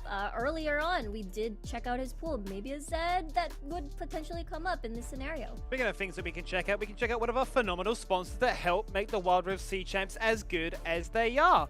Open a door to your financial future with Franklin Templeton. Get started on that investment journey today with one of the world's largest investment managers. Now, we want to see how the roster is going to bounce back from this one. We look at really what Invate had in that game there, TJ. It was a composition that had an execute angle, but it was always going to be an uphill battle, right? You have a double assassin, you've got a bit of a sort of a disengage attempt, you've got a Ziggs that's throwing out bombs, you've got a Featherstorm that's looking to try and wait for them to come at you. I can understand the idea, but it almost looked like it had two different minds. You got these assassins jumping back, but there was no middle ground. There was no real key impact that was allowing them to get these kills and finish them off. And I think you can get used to that, because that's a lot of what Invade's problem is as a team. And it's one of the reasons why I really like that Kansai Bakali pick, because it gives them a little more engage. Usually it's just kind of what the Jess having access to the backline. I think the places you can turn that around are if you give Belby something like Twisted Fate, he feels a little safer stepping forward on. I would also love to see Kaze play something that can pump out a little bit more damage during the early game. He's played Kai'Sa before, and I liked that a little more. And Ezreal would give him the safety I think he wants from this Xayah. Something along those are the adjustments I want to see Invade make. In the mid lane, I don't quite want to say Belby's a lost cause. He's pumping out a lot of damage, but if you're playing a control mage and you're never stepping up to finish kills, all you're doing is you're a little timer that reminds Flash Wolves when to back and go buy new items. That's like it. Yeah, I mean, it feels like it might take too much time to ramp up and be that scary Zig. So, and you're up against Flash Wolves, who is able to, once they get, 2 kills towards Bruce, they're going to start roaming around the map, they're going to start invading your jungle, and they're just going to hammer down the lead that they have. So, at that point, you're thinking, as Invade, we don't have much time. We really have to match that aggression earlier on. And the biggest question is, and biggest, I think, exclamation point is definitely what the mid lane picks are going to be and what cat type is going to pick up as well. Yeah, I mean, I like the fact that we're focusing on this mid lane because we did see such differing styles. Yeah, sure, I mean, we are seeing that Belby is pumping out damage, but it's what Ziggs is meant to do. We say it time and time again. They weren't really able to push the objective with those satchel charges, really utilize its full kit to the fullest extent. But we're seeing this madman in Bruce being absolutely possessed, saying, yeah, I can play the Yasuo. Sure, I can go to Lucian. I'm playing Ahri and making it look like it's an Akali because that champion was just jumping in and out, pretty much cosplaying Cookie and the Rengar at the same time. I mean, Bruce is literally a crazy person. He's just... I don't know what goes on in his head, but he looks at like 1v2s on Ara and he's like, yeah, I can do that. And he's right, which is the insane part.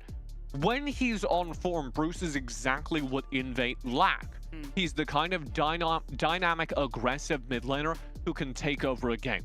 And Invate do have dynamic aggression on their team, but it's in their support and top lane neither of whom have access to, or in the support's case, damage to kind of define the team fights. So Bruce's ability to take over games from the middle of the map really brings this Flash Wolves roster together. They can leave Ysera out to dry. He can play a little bit of a weaker top side. Locking can wait to scale and only really be present in the late game. And it works because Bruce is able to have such an impact on the early game, even if he's not trading flat positive, even if it's going a little back and forth. The fact that he is defining what Invate need to worry about during the early game is kind of a gravity that drags them away from paying attention to the scaling. They can't deal with locking. They can't double gank the bottom lane. Because if they don't deal with Bruce immediately, he's going to chew their faces off. Exactly. That's exactly why, you know, Invade really struggled here. And a lot of the teams struggle against Bruce because even though, let's just say in a 1v1 scenario, he doesn't exactly get a kill, he's just going to farm the side lanes. And the next thing you know, he's just, what, one item ahead of you. And I feel like that is something that Invade should definitely try to shut down. Well, Riku, I want to throw it right back to you because you said the curse word before was to play Darius. What does it mean now? Because we have seen how vulnerable Flash Wolves can look like when they don't get the first pick priority with the Renekton on that first pick. We have seen him then go for that Darius, so do we see that this is now an area in which Invate can exploit? Yeah, I think so too. They can first pick the Renekton over here. I believe Ysera is just going to default to that Darius just because of how, you know, pre-level Renekton, a little bit weak. Darius can take advantage of that, and as well as if Flash Wolves goes for, what, assassin types, you always will most likely maybe run out of damage, and then there's just that guillotine that will finish off the kill. But I'm interested to see these bans right here because the Galio is now open and the Camille as well. Yeah, and this is actually gonna trick Invade. They're gonna go ahead and lock in the Camille. Flash Wolves have plenty to think about here. I do want to, as we're waiting for this pick, kind of also give credit again to Flash Wolves' excellent draft.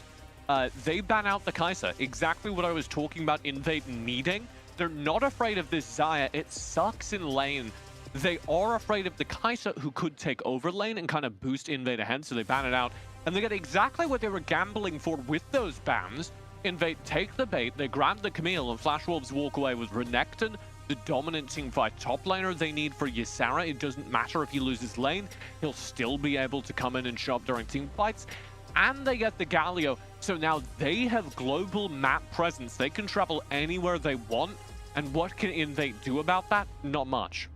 Yeah, I think that's absolutely the scary part. The fact that there's a Galio on the opposite side, meaning that Invade possibly will think twice in getting the Akali back up again for cat type there. It's just so easy with the taunts. You go in.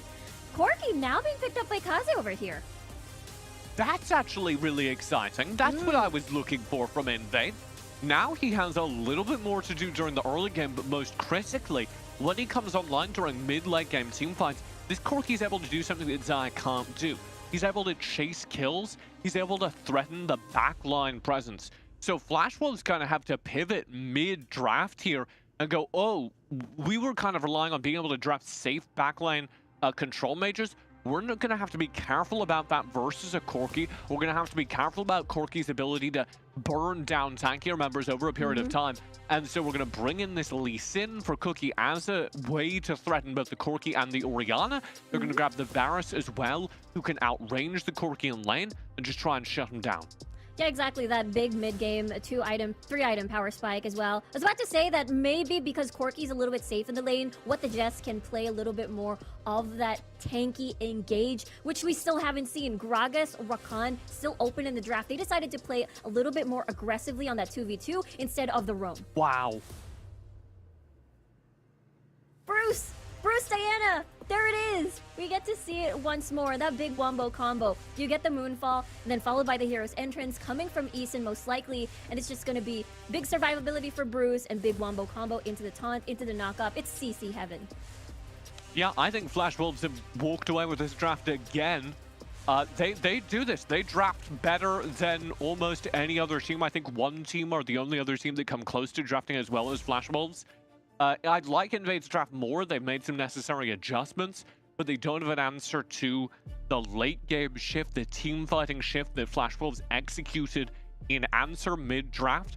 I think we're going to go late again. This is going to be another 20-minute game, but Flash Wolves should walk away with it I again. think this is the beauty really of the drafting, right? If you can appreciate the fact that what those bans represented, then sort of the trade-offs that were made, sort of the adjustments that Invate made to say that we will have that diving backline threat now. We will be able to, kill secure, that we are going to give what they're just Enchanted to empower the rest of our roster, and this is a comp that can certainly contest around those Barons and those Dragons to, not allow Flash Wolves to get too far ahead. But Flash Wolves, time and time again, continue to deliver. They continue to have fun, and they might just get themselves into a comfortable position, 2-0 up in this series. We're going to throw back to our casting team and let them take it away.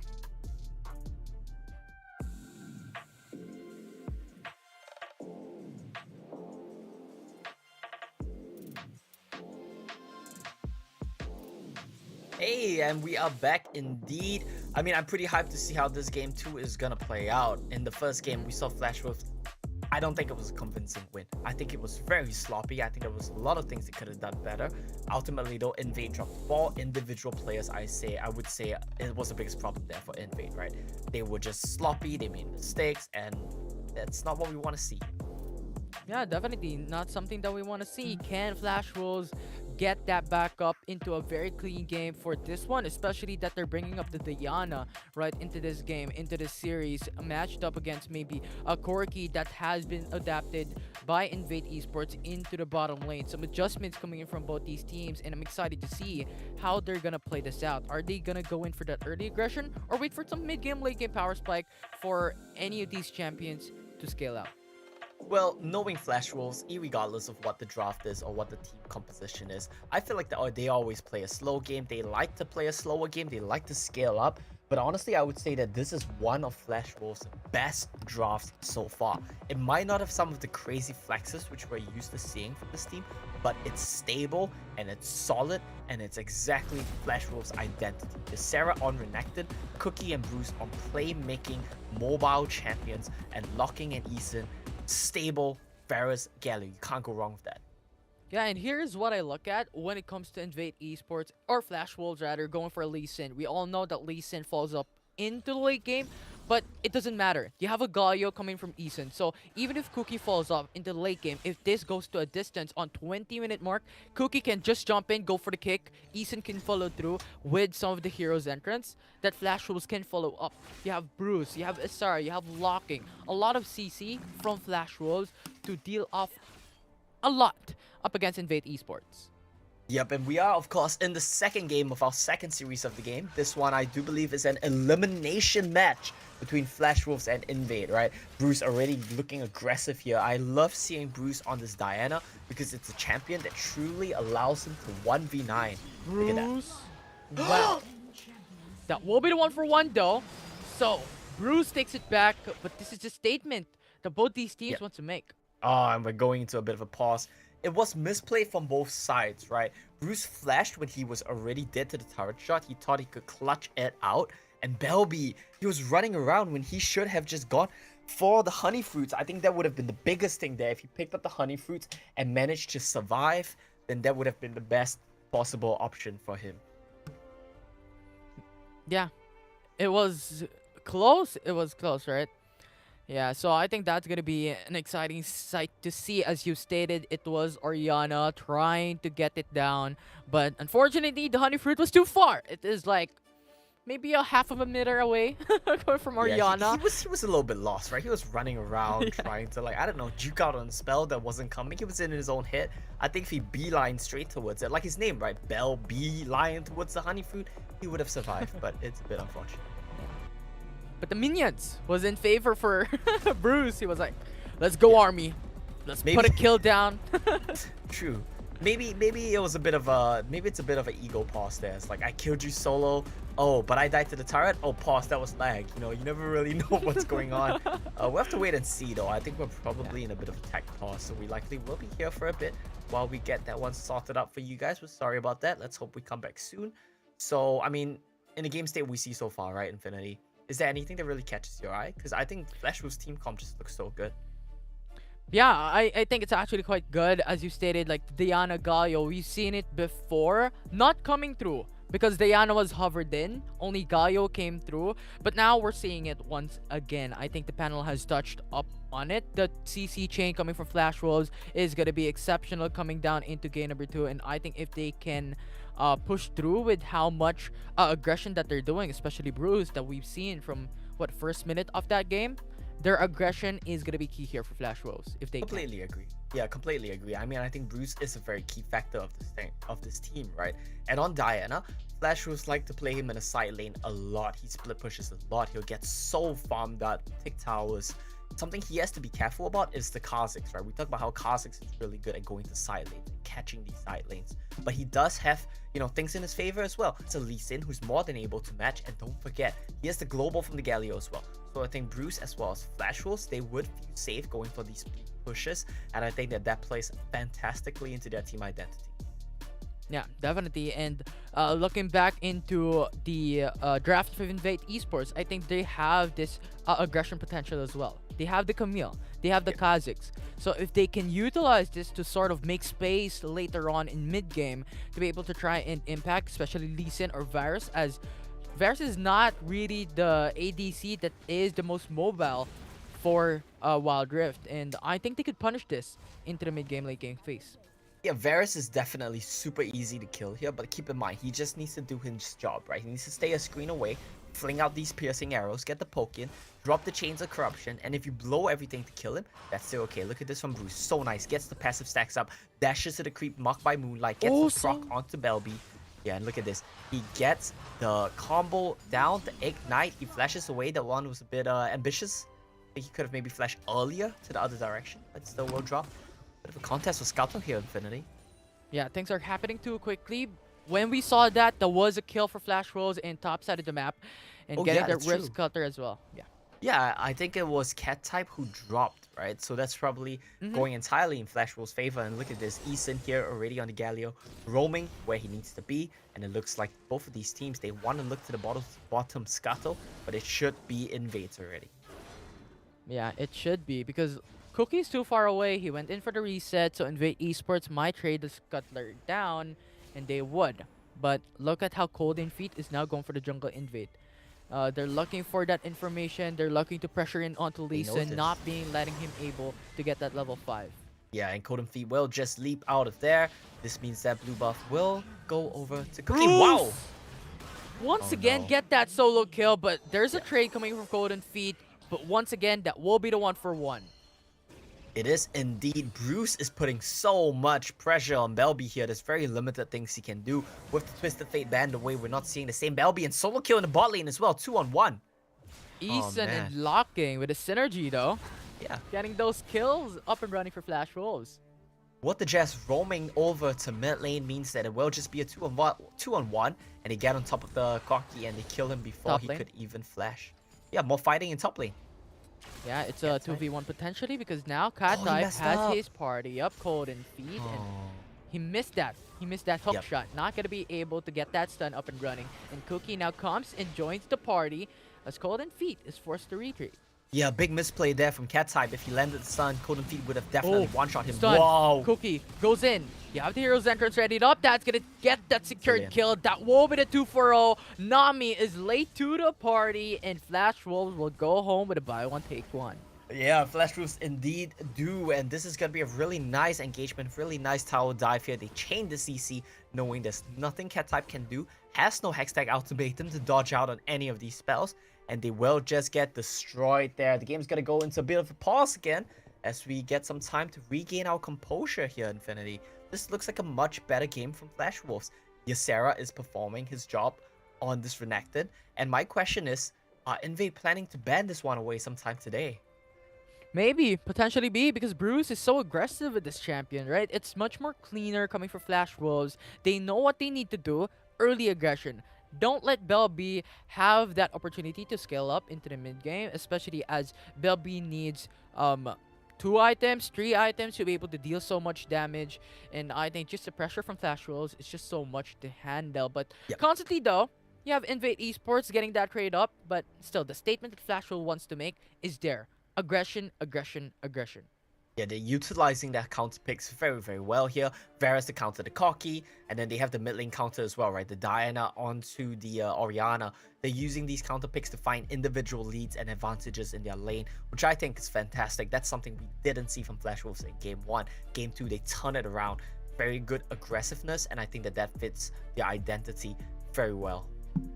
Yeah, very, very well. Early game coming from Flash Wolves. I love to see that happen, but so far, I think we're back into a technical pause here coming from both these teams. I think what we could do is set up foundation. What do you think about this, Omo, on how Invate Esports could do and miss up on those early aggression coming from Bruce?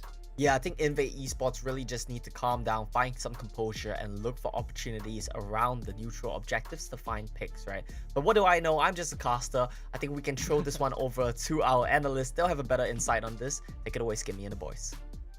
Omo, what do I know? That's why I have these two on the desk with me, because they have the big fancy title. It says analyst. That means they got a big brain. It means they're the big dog. It means they get to wear the suit jackets and wear their headphones and say the fancy words. Okay, TJ, I see you checking yourself out there as if it's your reflection. What do we make about this game so far? Because it's only 4 minutes in, so there's not really much to deduce, but it have been 8 kills. It is Flash Wolves in the lead, a 2k lead at just that. They're having a good time. So, whilst we wait for this internet issue to be resolved, what have you made so far? Well, Flash Wolves again are impressing me with their read on the game. Flash Wolves again are impressing me with just their ability to look at a draft and go, hey, this is what we need to do. As we talked about during that draft, Riku, there's like this mid-draft pivot where they said, oh, we need to access Invade's draft early. We need to get in on them, shut them down during the early phase. We need to have counters to their scaling. And they bring out the Lee Sin. They pass the memo along to Bruce that we're going hard, we're going fast. And that's exactly what they do during the early game. Yeah, exactly. That's why I'm actually very puzzled. You know, Lee Sin got through the draft, and then the, Lee Sin was in on towards in. Well, it's easy as that. A word of peace from both of these lovely people joining me in this. I have been confirmed here by production that we're ready to go back into the game. So let's throw it back to our wonderful casting team, and it's on with the show. Thank you very much, Kimmy, Riku, and TJ. We're back into the caster's desk. I think we're about ready once again to jump back in real quick. But Omo, let's have a quicker here. What just happened coming from the first couple of minutes into the game? Yeah, I want to get back into the game because the first couple of minutes were absolute bangers. We see solo kills across the board. We see lane dominance from Flash Wolves, something they faltered greatly at in the first game. This time around, no punches are being pulled, and they are just completely dominating game 1 here. Really good stuff coming in from Flash Wolves. I hope to see more of their individual skill shine in this game. Yeah. How can they push this through into more lead, balloon it into more gold? Because so far, they're smashing it. Now Flash Wolves, though, going for the contest here onto the Cloud Dragon. That's going to be Chain of Corruption. CC Chain. It's flawless. Golden Feet says goodbye. And that will be Flash Wolves stealing down the Cloud Dragon. Flash Wolves take the dragon and they take the buck to go with it. Keseta almost drops as well. Ysera. Cat type. It's going to be a hook shot. Go back away.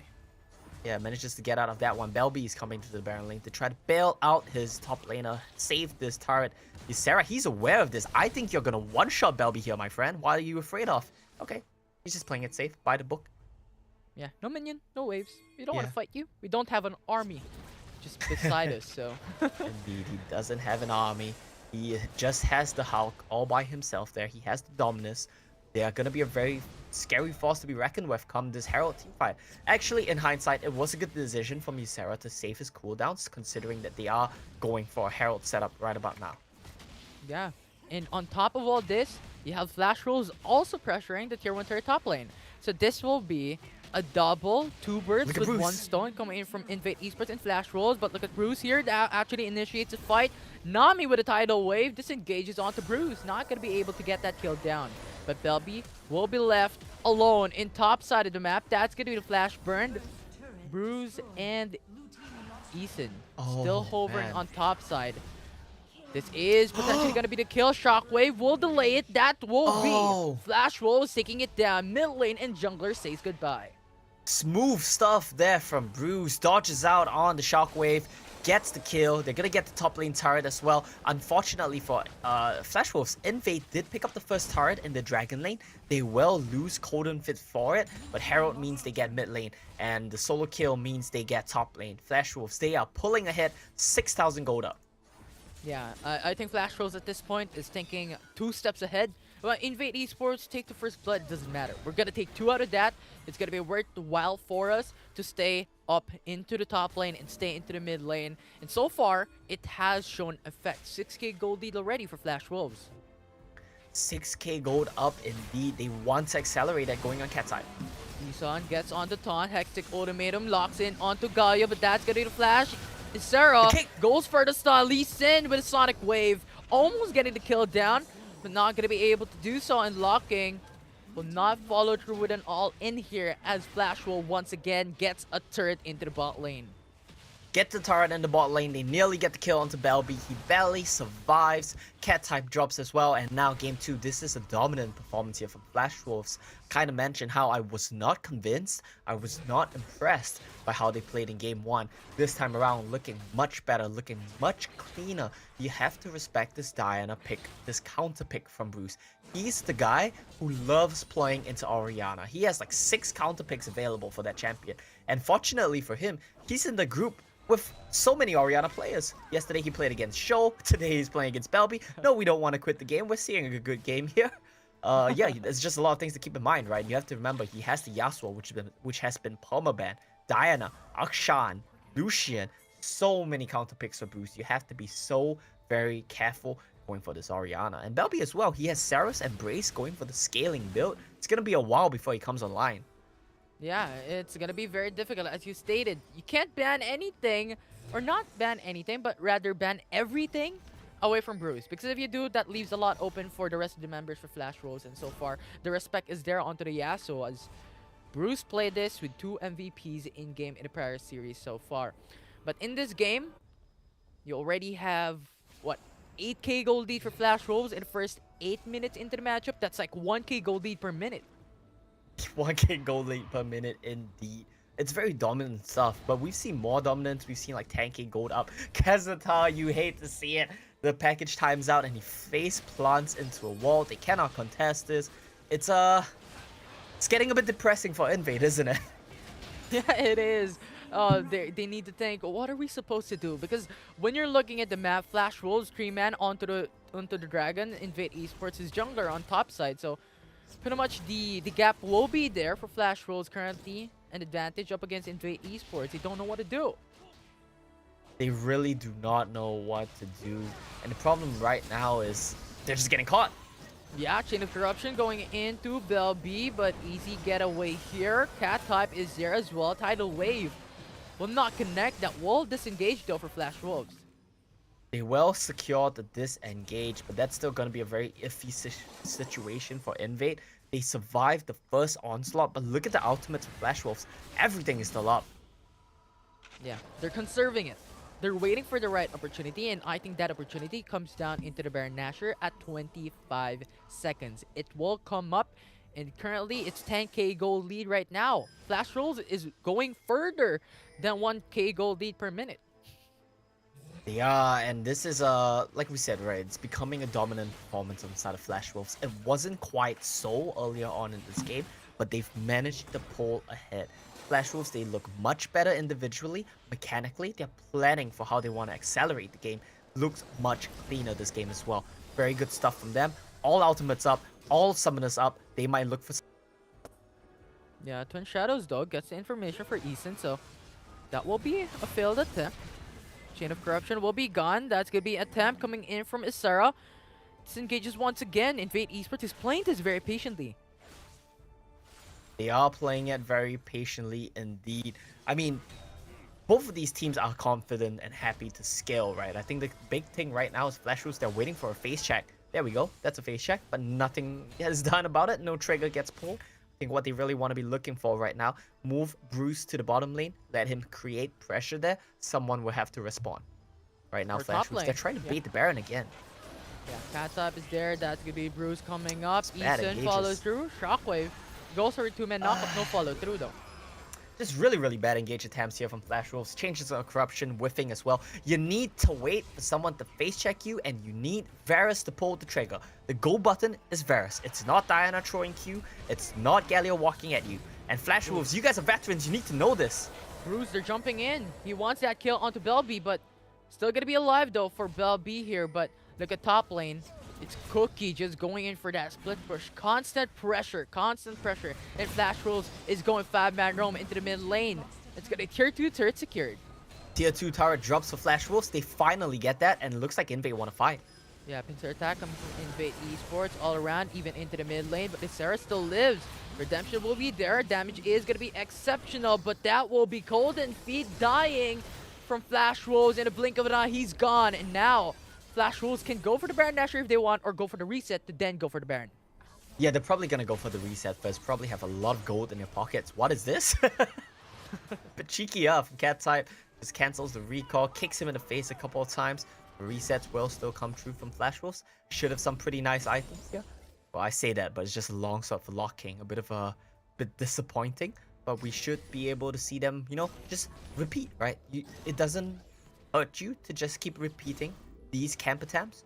You get your Sarah to fix the wave at the bottom lane, and you move everyone up top side, control mid top, set in the bushes, wait for people to check you, chains of corruption, kill them, repeat, and you win the game. That's Flash Wolves' formula right now.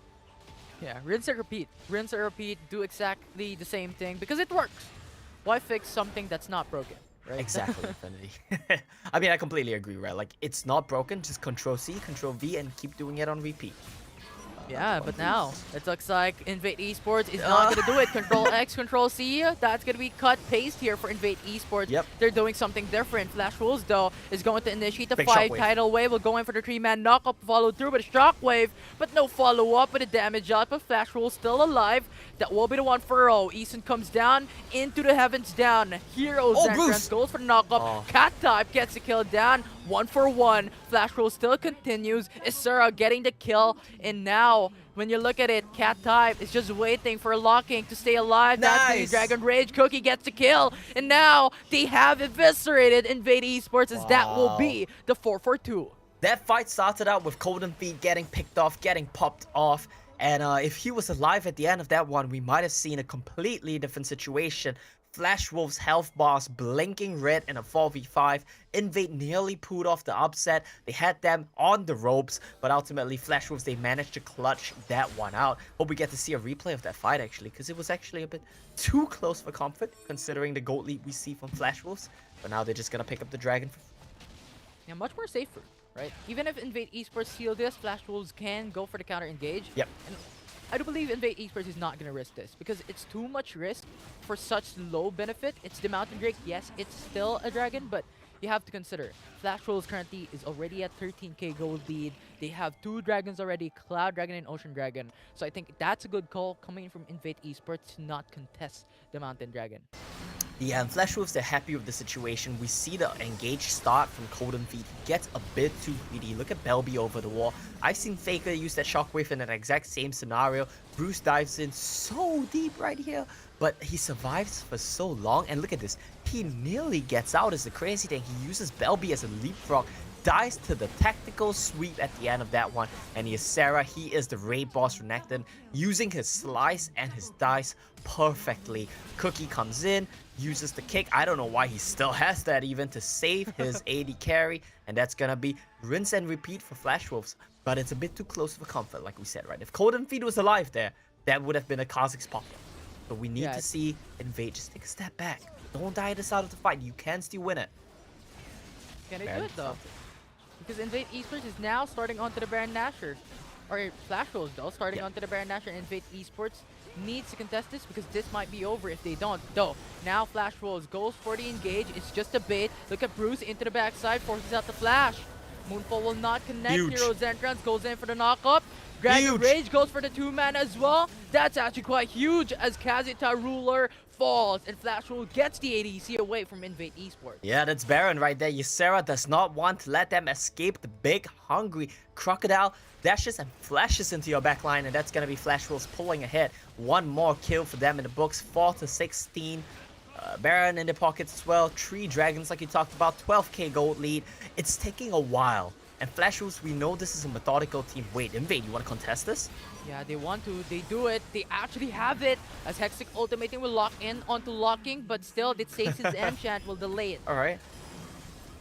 Oh, Bruce! Now Flash Rolls goes in for the counter engage. I think they want that damage out, but Invate Esports wants to go for it. Hook shot will not connect, and he is now going to be CC chain. Flash Rolls will get the kill onto Cat type. And Invate Esports will not get the trade-off against Flash Wolves. They do not, and that's going to be Flash Wolves. They don't get the Baron, but it comes at the cost of Invade's Cat types as well as Cold and Feed. Both their lives were paid as sacrifice. Flash Wolves to not take that Baron. 2k gold lead for Cookie. He gets the Zhonya's for himself, has the flash up. I want to look out for this man in the next fight. 007. He's going to be looking to get into the backline. Flash, kick someone out, Zhonya's himself up, and hope the follow-up comes in time. Hasn't got a kill yet, but it's fine because he's doing his job. The big carry of this game, surprisingly to me, is the Sarah on this Renekton. 6-0 and 6. Surely Invade say to themselves after this game, we need to ban the only champion he's good at. Right, Isara, Renekton, so great. And Flash Rolls is capitalizing onto this champion. We keep on talking about the Baron lane constantly, how Isara provides such amount of space, and when it comes to the mid-game team fight, he is there proactively supporting his team. But now Invade Esports will try to contest onto the Baron Nashor, but it will be too late.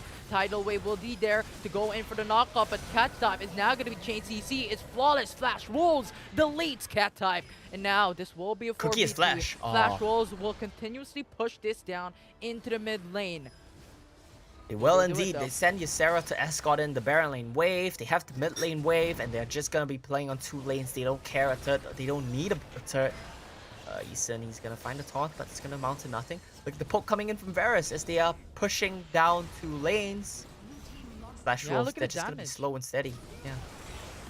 Locking. It's just Oh. too much. Chain of Corruption locks in onto Belby, but good Stasis Ancient delays it. The Flash will be forced, actually clutches it down, but what will not be clutch is 2 inhibitors down for Invade Esports. Yeah, he saves his own life, but they lose 2 inhibitors at the cost of that. Flash Wolves, we know them as a methodical team. We know them as a team that likes the motto slow and steady. But I can't help but feel like this is a little bit too slow and too steady for them. Maybe just push into the base. You guys have such a massive lead. You can close the game when you will it, basically. But they want to play it slow. They want to get the Elder Inferno. They don't want to risk throwing another match. This is, of course, elimination point here. And it looks like we might see a 5v5 at Elder to end the game. Yeah, it's a mission impossible currently for Invade Esports, but if they can turn this around, it will be possible for them to win. Flash Wolves constantly pressuring them down. It's going to be another turret to the favor of Flash Wolves. I like this. Invade Esports is on the corner here. Yeah, I like that Flash Wolves decide not to go for the dragon. They don't need it. Don't flip it. Just destroy them. Here, Shockwave whiffs. Yeah, it will actually clear out the wave. Actually goes for the knockup as well, but look at Lee Sin. Actually a good kick. That will be the knockup. Tidal Wave tries to disengage, but Moonfall gets the kill down. Flash Wolves gets 2 out of that. Nexus base will fall. Flash Wolves will get their 2nd game of the series. They do indeed, and Flash Wolves, that was a much better game, although I still feel like they played it a bit too slow, a bit too, worried, too cautious. I think Flash Wolves can, stand to be a bit more reckless in these games. It's a very traditional thing for old school LMS, PCS players, right? And that's what Flash Wolves are. They are these old players, the veterans. They like to play things by the book. But when you're here in Wild Rift, you need to let a bit of chaos come true, be a bit more willing to take risk, and that's something which Flash Wolves are definitely not. Yeah, being risk tolerant is going to be very important, and also that flexibility. But let's talk more about that when a panelist has actually taken it away. Skimmy, take it away. What your thoughts? Nothing much there, Infinity, and yes, that was a game in which the Flash Wolves says we're not going to take any risks. This is our game to win. There's no chance of us really losing, so why not maybe just run it to 20 minutes when we've already had a 10k lead for pretty much 10 minutes. Let's just make it a 20k lead. But I think more so than anything, TJ, let's break their mental so there's no possibility of there being a reverse sweep.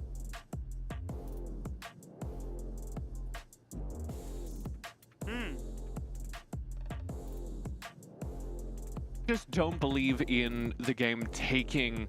They don't believe in speedrunning the game. They believe in, hey, why would we rush this game over? And the side effect that I think it really actually does physically tilt people because they have to play a losing game for 10 minutes longer is really entertaining. But you're never going to watch a Flash Wolves or a one-team game that's over in 10 minutes. Even if it is, like, over in 10 minutes, they're always going to dot their I's and cross their T's for another 10 minutes before they seal the deal. Yeah, 100%. It's really exhausting the mental of your enemy team for this, BO5 series, and minimizing the chances of having that comeback because of that mental reset. And yeah, I really think, Flash Wolves, because of this Renekton and Lee Sin combo, this is just very incredibly strong when it comes to the early game. So they basically took advantage of that and just kept hammering home that win condition. And then the opposite side of the spectrum, you also have Eason, who has been phenomenal since yesterday with his Gragas, with his initiations. Now on this Galio that really complements Bruce well on his Diana. Yeah, I think we saw that during the game, the ability of Flash Wolves to travel across the map on the Galio adds a little bit of an extra AoE threat to the team fight, and you can follow up on any of the diving characters. That's one of the reasons I love Galio in this composition, because you have Bruce, obviously the main beneficiary, but also Cookie and Ysera, who want to get there into the back of the team fights and really threaten the backlines.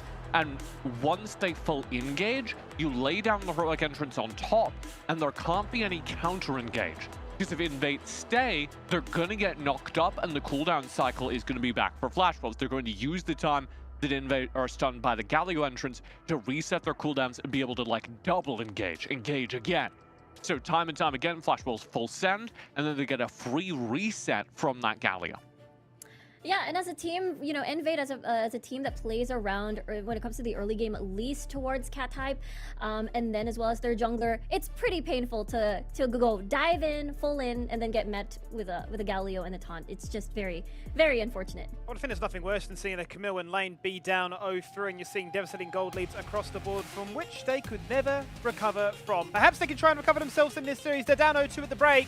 Flash Wolves leading one match away. We'll see you after this.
Flash Wolves currently sitting on match point here, and you're having to wonder really how they can really lose this series, for lack of a better term, because TJ, they are looking on fire. They've got the picks, they've got the charisma, they've got the play style, they've got the ability to say, we don't need to win in 10 minutes. We've got nothing to prove to anybody but ourselves, and all that matters is getting into that grand final for Bracket B. Excuse me, you slipped the word charisma into the middle of that, and I was agreeing. I was like, they got the picks, they got the aggression, and I'm not sure what about their play was charismatic, but they are a charismatic group of Lance, so I'm glad you know that about them. Yeah, they played this series great so far. It's been controlled, it's been steady. They've won all the drafts. They've looked like the smart team that we set them up to be. Yeah, I mean, the time and time again, you get to see a Sarah on that Renekton. Cookie's able to, well, not exactly babysit that lane, but would relieve pressure just because just because Invate would play cat type or in the early game. So Flash Wolves early till the end, maybe a little bit tad too slow, but it works. I want to tell you what else works is our sponsor, who works overtime to give you the entertainment like we do here on the broadcast. One Esports, the home of esport heroes, where you can get your daily dose of esport action all the way over at oneesports.gg. And we might be seeing a very quick GG here in this second series, because it's already looking 2-0. It's already looking like a potential 3-0 with the way the momentum is playing out. But I mean, the thing that we're looking at certainly has to be the fact that in these team fights, Flash Wolves, they're playing around with their CDs, they're understanding the ebb and flow of how things are working here, TJ, and they're getting away with things that other teams clearly haven't shown. Yeah, one of the things that we talk about in team fights is cooldown economy, which is basically what cooldowns do you have available and what have you forced the other team to spend. Obviously, you want to reach a point in the team fight where you have a whole bunch of stuff that you haven't used, and you force the other team to spend a whole bunch of their abilities without getting a whole lot of health. And in many team fights, somebody being low on cooldowns is much more important than somebody being low on health, especially during the early and mid-game team fights. So one of the things that we really liked about the draft in the last game that Riku really pointed out was the way that the bot lane Eason Galio was giving kind of a double jump, almost a reset period to Flash Wolves, because they could spend all of their cooldowns, full engage on the front lines, and Invate would need to blow their own mobility to disengage from that, and then right when they want to re-engage and get in range to use their damage poke, they cannot, because if they step up, having spent that disengage to get away, they're going to get hit by the heroic entrance. So in that way, Flash Wolves have afforded themselves a reset. And even in fights where they don't have a tactic as explicit as using the heroic entrance, they're very good at timing out when they need to back off and reset those cooldowns, how they can stay ahead in the CD economy. Yeah, exactly. The fact that there's a lot of chase potential as well. They don't really exactly need their ults for Flash Wolves to keep going and resetting the fight.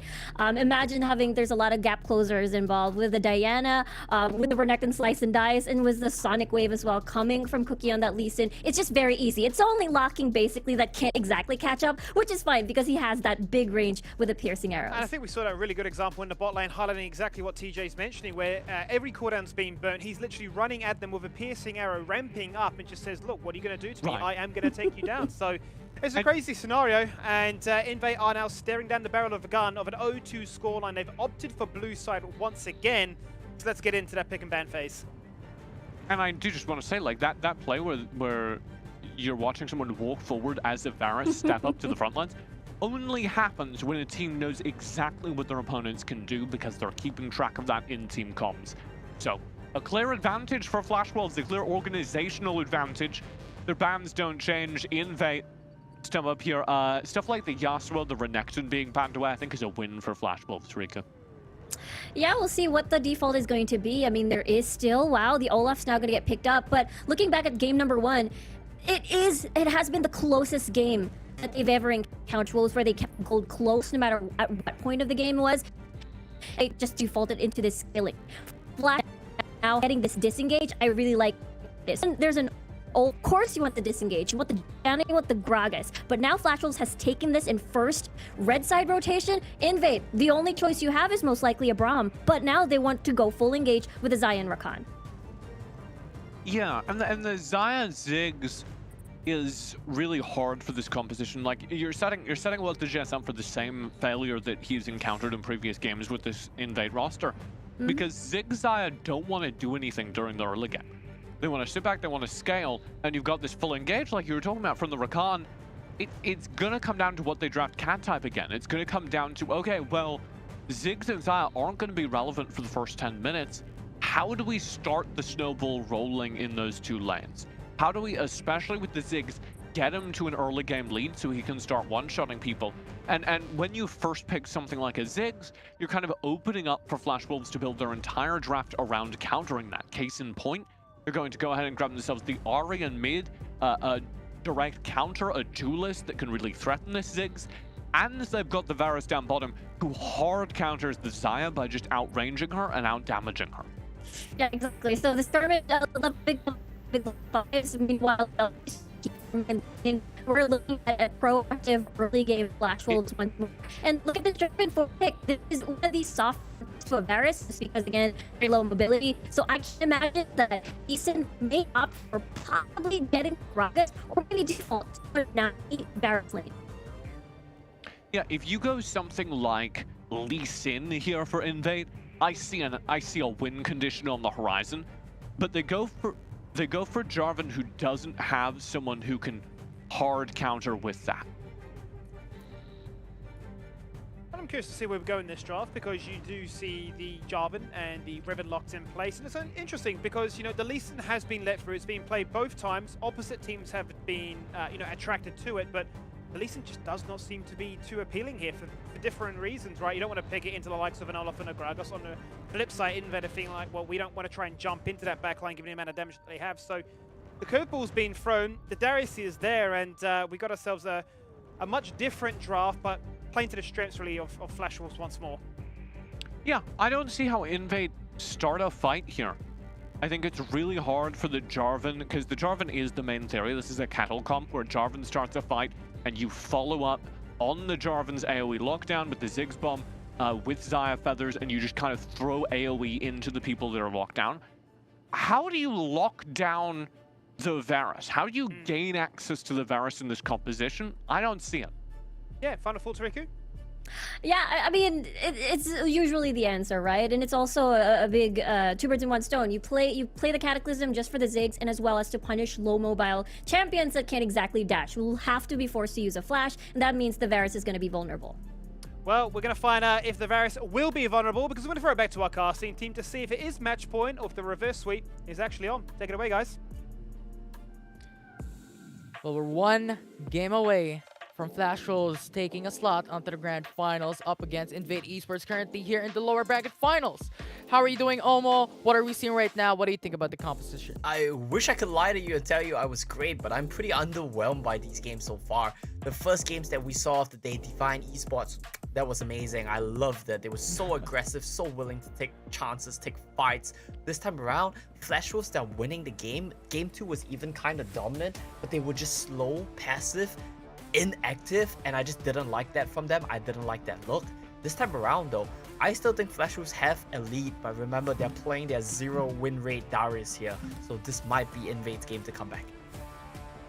Well, maybe we can actually change things up onto that 0% win rate for Sarah here onto the Darius. Hopefully. Make it a different storyline for the Baron lane. Yeah, I'm sure they'll be hopeful of that happening, but of course we have to keep in mind that this is game 3. This is match point. If Invade lose this, they get knocked out, so a lot of stakes riding on this one. We have to see both of these teams and what they can actually do to perform in this game. I do like that the analyst touched on how Ziggs was a little bit counted here. The Olaf and Ahri combo can do very well at running you down. Another thing to keep note of though is I actually really do like the Flash Wolves bottom lane matchup. I think it's a super hard counter with Varus doing extremely well into Zaya.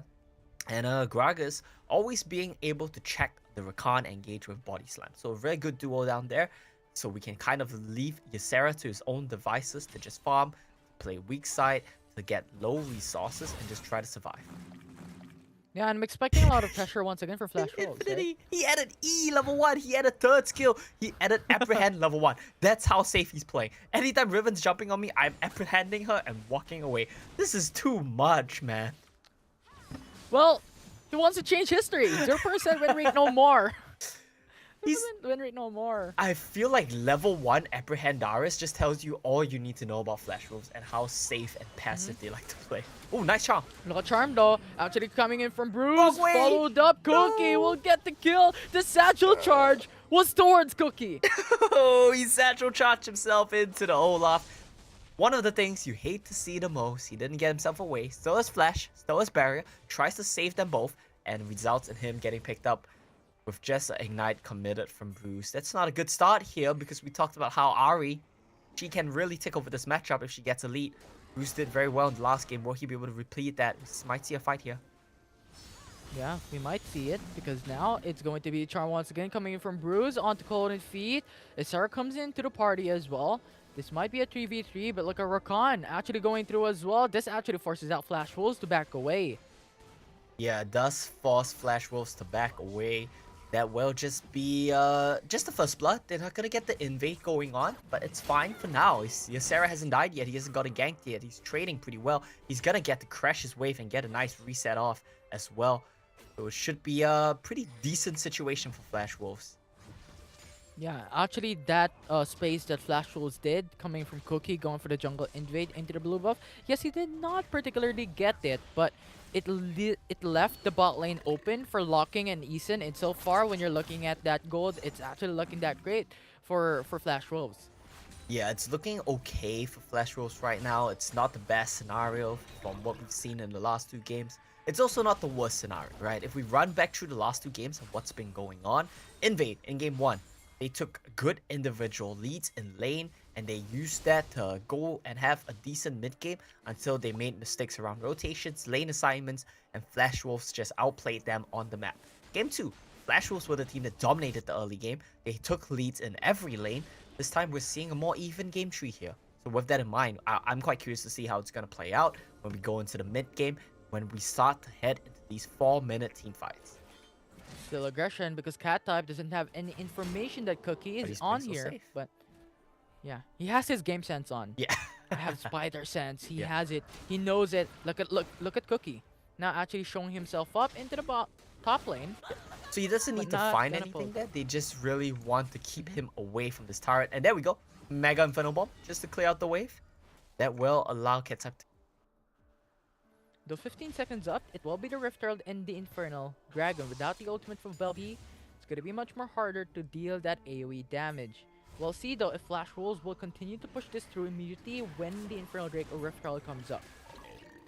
Yeah, I think this one is going to be pretty exciting to watch. Both of these teams, they are shaping up, posturing for a 5v5 here. What the Jazz, we didn't quite point this out, right? He's back on his Rakan, his key pick, his signature pick, which allows him to carry games. Prior to today, I believe Rakan was 11-0. After the matches we saw today, I think it's sitting around 12-1. Not undefeated, but still a ridiculous win rate. And I would be so sad if I see What the Jazz lose on it yet again. So we'll have to see how it goes. Seems like Flash Wolves, they're going to start this one off. Yeah, it was a 1v2 currently. Oh, What yeah. just in Cold and Feet has the information that Bruce is there, but look at that. Bruce is manhandling this Infernal Dragon, but Cold and Feet will not be able to lock him down. That's going to be Cataclysm, not going to be available.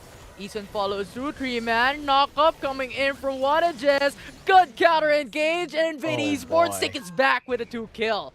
3-kill! Boy. Hey, the bombs from Belby come in, and Ysera, he wants more here, but I don't think you're gonna find anything, my friend. Yeah, he's not Oh, gonna be able boy. to do Here so. we go Invade again. Esports wants to go for more grand entrance, knocks up on Isera. That's gonna be another kill for Invade Esports. Infinity, are you getting deja vu? Cause I am. Flash Wolves, when they picked this Darius Olaf team comp and they tried to walk it in, it never works. They're trying it again here today, no discipline whatsoever. While they go for the Rift Herald, the rest of the team tries to contest. Bit too hard for the Dragon, all die. And then Ysera and Cookie, they try to walk in 2v5. This is egregiously bad play, and Flash Wolves, they should be ashamed.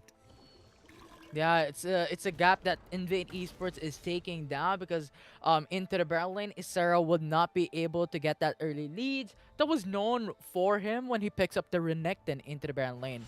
So I think this is the barrel lane gap so far. Not exactly it, but you see how Isera has been playing. Using this Darius, he's actually quite a bit late. Yep. But we'll see. because this is too early. I think Darius is a snowball champion. If he can scale out in this early game to bring it into the late game, I think there's still an opportunity to bring this back. I think that is true, but it's still a little bit of cope, right? Because this Olaf is a champion which really needs to be finding leads, finding avenues in the early game. Darius, sure, he can perform in late game team fights, but he is a champion that I would say spikes around the mid game as well. So it's not like Flash Wolves have a lot of time on their hands too, right? They have some late game, but they really need to be finding leads, especially with this Varus Ari. I feel like both of these champions also get outscaled. So Flash Wolves, if you're getting dumpstered right now, it's not going to get better. Look at what a Jin Golden Feet duo with the Cataclysm and all the Grand Entrance. 1 HP for Eason, still not going to be alive, but that will be one hit. And Eason will say goodbye, but Flash Wolves though actually tries to get the hit. Chain of Corruption and Arrow will miss, and Kazita Ruler will be alive with 1 HP. He does it. What is this? Cookie is still here chilling with his Sarah in the Baron lane. They're gonna just try to walk it in once again. Actually, they're diving through. They want to get this kill. Guillotine will get the reset down. Isra will get the kill down, but look at Bell B. Huge damage potential to pull through Luden's Echo. They can kill him. They can kill him. Why are you running, Cookie? Oh, Cookie, you could have killed him, man. Okay, you know, coming into this tournament, I was all like, Flash Wolves are great. Flash Wolves are amazing. These guys are veterans. We should cheer for Flash Wolves. They're so afraid to do anything. They are so scared to make plays. Flash Wolves, they get a little bit of a kill. They get a little bit of a lead with turrets, but they're still behind in goal. And in Invade Esports, they are still in the driver's seat here. Yeah, and look at the Eason though, and Bruce. You know what? I think they heard you. You know what? Don't tell us we're not being decisive here. We're going for that early aggression, but they opt to back away.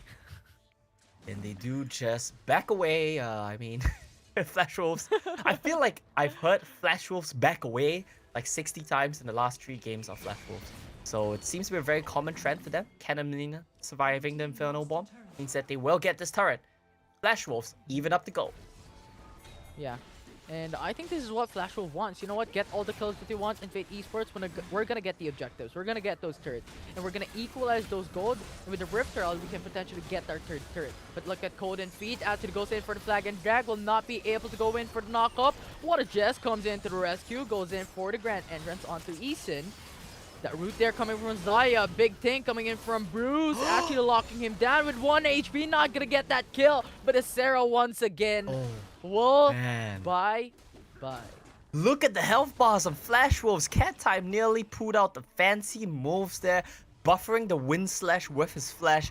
Would have been so nice if it worked out. Unfortunately, doesn't quite get the kills. Only your Sarah will drop. And it's still a pretty even scenario. But we should see the members of, I think it's going to be Invade who are going to get to the dragon and secure the river first. It's going to be a bit scary here for Flash Wolves. It's going to be indeed. Because Invade Esports has the first dibs onto the bot side river. Flash Wolves actually now being pinned down. Look at Cookie forcing out the Ragnarok because of how Wadages has been playing this out. But there you go, Mega Inferno Bomb forces out Cookie. That will be the 1 HP, but Flash Wolves with a counter engage gets killed down onto Cold and Feet. Now Flash Wolves 4v4 gets another kill down, make it a double, make it a triple. That will be the 2-4-1, 3-4-1. Flash Wolves takes it back in game 3. They do indeed. Locking gets slowed here. Won't be able to find the snipe on Belby. I feel like he could have tried to wing it with a piercing arrow, flash buffer situation going on, but he was a little bit too conservative. Will not go for it. And that means that if you do not kill Belby, you do not touch this mid turret. So once again, Flash Wolves and their passivity, their unwillingness to take risk comes back and bites them, right? They find a winning team fight, but if Locking went for a risky play, he still has barrier as well, keep in mind. If he tried to snipe Belby, if he kills Belby, they would have been able to get the mid lane turret as well, and that would have been a big influx of gold for Flash Wolves. But the name of the game for the Flash Wolves is, we're gonna play it slow, guys. Let's take it slow, let's take it easy. Probably should rename their team to something like the Flash Turtles, But we do see Dragon get started up. Oh no, but look at here, Invade Esports though is looking at a contest into the Ocean Dragon. Water just goes in for the quickness, and the Grand Entrance goes for the knock-up in. Mega Inferno Ball, a lot of damage coming through. That will be the kill onto Eason. Invade Esports once again gets a kill. But Flash Wolves, look at Bruce into the sidelines with a flank. Oh, Cat Type. Zones away Bell B, and Cat Type still gonna be alive though. That gonna be Bruce. Low, very, very low. Isera will also retreat. Flash Wolves cannot do anything. That will only be the 1-for-1. Invade Esports taking all the dragons. Yeah, and what the Jazz with a solo kill onto Ysera. Infinity, do you know what you're watching? Because I sure as hell do not. Well, I am watching a kind of a safe play here for Flash Wolves. Yeah. Not traditional that we see. Yeah, they give up the from main them. turret. I don't know, man. Like the whole last 5 minutes with both of these teams posturing for Ocean Dragon has just been deja vu, right? Flash Wolves not setting up properly, walking in, getting caught. I'm willing to take risk. And Invade, they just roll the dice at every avenue. And this time, it comes up on top. They get hits, you know, and they will be able to get the dragon, get a couple of kills, and pull ahead to gold lead yet again. Lock King, no flash. Golden Feet. He has no Actually flash. wants this. Wada just follows through with a charm and also the knockup. That's gonna be an easy kill for Invade Esports onto the ADC. Locking will go into the grave 6 feet under. Like, that should be Eason's chance to save his marksman. He body slammed the Jarvan, but he was unable to get the cast to follow that one up. Knock Jarvan away so that he can't cataclysm your flashless marksman. A bit of a failure on both Locking's positioning, as well as Eason's ability to peel for him and keep him safe. So I feel like both sides dropping the ball here as Flash Wolf, they lose Locking yet again. Yeah, and I think Rakan from Wadajis from Invade Esports is just so dominant. Even as a support, he pulls this off on a massive team fight. That quickness from the grand entrance, his initial setups, his defensive capabilities for his team is absolutely insane. And I think when it comes to the next game, if it comes into the distance of 4 games in the series, I think Flash Rose really has to respect this Rakan. Yeah, Flash Wolves has to respect the Rakan, even though it is 1-1 this series. Ooh, Bruce! Ooh, good charm. Good Orb of Deception. Puts him at low HP, but Kazita, Ruler will still be alive. Bruce is now on the edge. His Golden Feet is coming into the backside. Quickness to follow through. That's going to be potential kill. And Golden Feet secures it. And Flash Wolves will lose their mid lane. He gets the charm, but it's not enough. And you know what's so frustrating to me here, Infinity? Look at the buddies. Ysera. Look what they're doing. And they would try someone to me why your Olaf is following your Darius into the lane with Riven where he can just get away. Why not have your Olaf follow your Ahri? It's just so infuriating watching Flash Wolves play sometimes because a lot of their decisions make no sense. And this is exactly what we're seeing this game as well. Yeah. It is something really that Flash Wolves needs to do. I think currently they're playing sort of a solo play style. Yep. You know what? Go for the early aggression, tries to get the kill, but the problem is Invade Esports is just hovering around their side of the map. You have that river as a cut edge for Invade Esports. You know what? This is our territory. You don't need to pass it through. And Flash Wolves, if they go overboard, it's Invade Esports' signal to take the kill. Yeah, it is indeed. And once again, Ysera making his way over. I want to see Ysera catch waves and rotate instead of having him be the focal point of Flash Wolves, instead of having Cookie waste his time trying to kill the Riven, honestly. Please just follow Bruce around and enable this man to make picks with Ahri. That's all I'm asking from you, Flash Wolves. Yeah, that important charm needs to connect. If they can disable how Rakan keeps on doing this, I think Flash Wolves can definitely take this down because they have a lot of single targeted CC chains. Yeah. Right? They have Chain of Corruption, the charm coming in from Ahri, you have Eason with a body stamp. Pretty much every single thing with a single targeted CC is all over the place for Flash Wolves. Yeah, and once again, they are unable to take this mid lane turret down, right? They are unable to touch the turret at all. I don't think the HP has dropped at all even since like 10 minutes ago because they can't get rid of Ziggs, and Ziggs does this so well. Oh no, Code of Feet. Oh, look at the Eason going for the body slam as well. The explosive cast to follow Well through. done. Golden Feet will say goodbye. That's going to be Flash Wolves taking the from Invade Esports. Jungler does drop, and this is going to be big, right? Locking gets some poke onto the back line. No reset from Ysera means they can't go all in. They have good positioning set up, and Ziggs is trying to poke. Apprehend actually locks in onto Cat type. That's going to be a good engage, but look at Ysera's HP. He is down 1. What? And Bruce will say goodbye as well. That will be a great kill coming in Invade Esports. What And Flash happened? Wolves needs to re-engage. They get the kill down onto Cat type. Great kill coming from Flash Wolves. But look at Kazit, the Ruler. He wants to go for it, but he is going to get pinned down. That will be the counterattack from Flash Wolves once again, getting the kill onto the ADC with Bell B trading that off with a Mega Inferno Bomb. And that will end up being a 3-for-2 in favor of the Flash Wolves, but Bell be full health. half mana. He's gonna be confident. He's gonna be happy to just keep pushing out the waves. He's gonna set the tempo for Invade Esports as Flash Wolves, yet again, they are gonna be on the back foot despite getting more kills. It's just the initial setups going in for Flash Wolves and Invade Esports overall. Now let's take a replay on what just happened. Amo, what do you think about it? Now let's take a look at this, alright? A lot of it does come down to cat type and the angles that he finds prior to this. But this was just an int, man. He miscalculates the distance of his flash Q3. Kazatar as well. Way too aggressive here. He flashes in with no backup. I feel like What the Jazz wasn't on the same page as him. If not, he could have dashed in as well. And that just means that, you know, it's a bit of an overextension. Cat type and Kazatar lose their lives for no reason.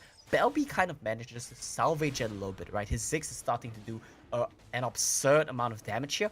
But what is this? Golden Feet wants to solo this one out. Isra is just over the corner here. You have Cookie also here as well. Flash rolls. This might be the next 5v5. Mega Inferno Bomb to initiate that damage. That's good quickness. Going for the Grand Entrance. Double man knock-up. Cataclysm to follow through. Huge CC for Invade Esports as they take 2 away from Flash Wolves. And now Flash Wolves need to think, are they going to push this through? Bruce is here onto the flank. Goes in for the charm, but Bell B stays his enchant. Delays the time that he is alive. That's going to knock up once again. Isra will die. That's going to Invade Esports. Stay in the lead, and Flash Wolves doesn't have anything remaining. Bruce still wants to go for more, but what do you have left? It's going to be Invade Esports taking the Mountain Dragon, and they're going to take it home with 3 kills. 3 kills, Mega Inferno Bomb for good measure, chucking Bruce even lower. And Ysera, I just don't understand. It's driving me crazy. Why do they keep picking this Darius? It does absolutely nothing every single fight.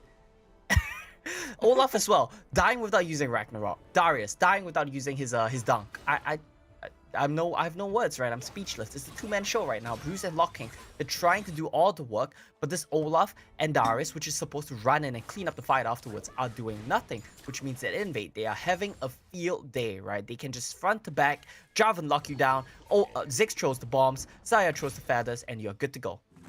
Yeah, it's a field trip coming in from Flash Wolves. They just want to explore. They just want to see what opportunities arise. But Invade Esports, they're not going for a field trip. They're going for the dungeon explore here. They're going for the raid boss coming from Flash Wolves. They want to beat down the wolves. Even if they are a pack of 5, you have Invade Esports just dominating with 5 as well. Yeah, and Ysera trying to go for a bit of an all-in there on cat type. Doesn't find anything. We'll just back off. Here we go. Cat type 1v2. Yeah, Flash Wolves actually comes in. You have Cookie though.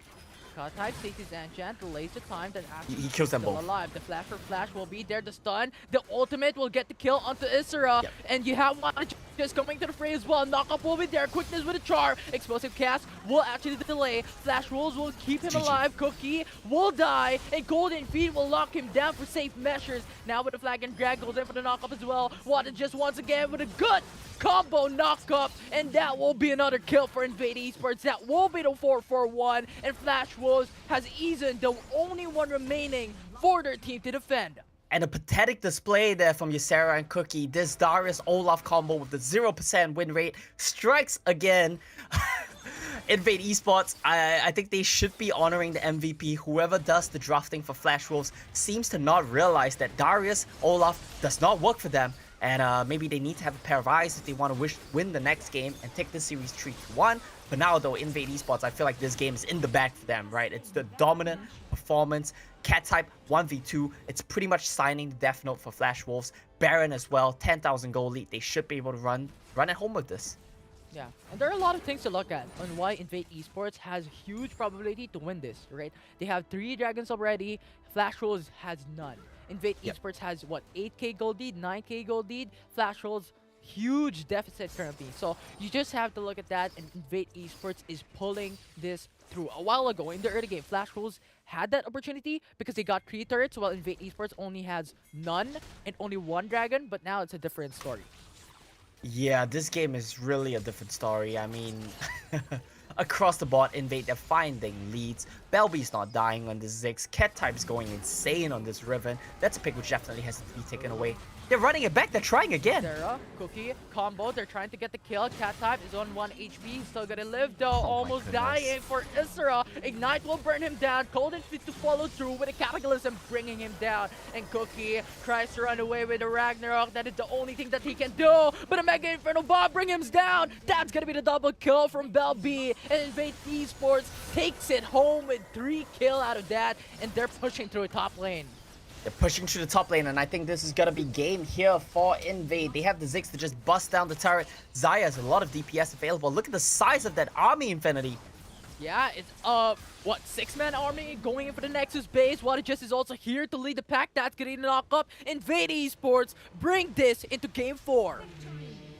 They do indeed, and that one is gonna be Flash Wolves dropping the ball big time. And Invade Esports, they pick up the ball where it was fumbled by Flash Wolves. It's a really dominant performance from Cat Type's River, and I feel like if you're Flash Wolves, can't let that happen again going to the next game. You have to do something about that Riven pick.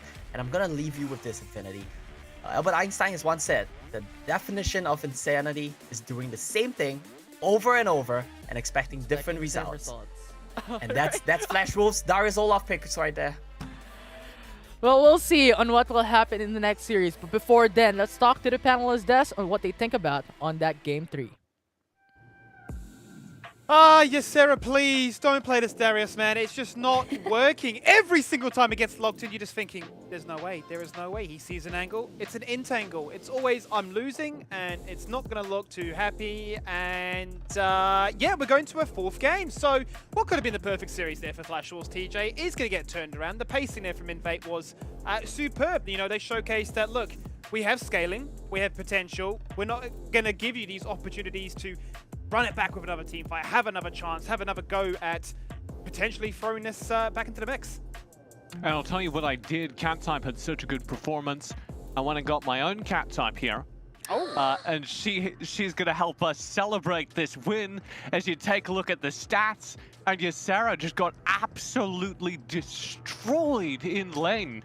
The Flash Wolves were just down their top laner.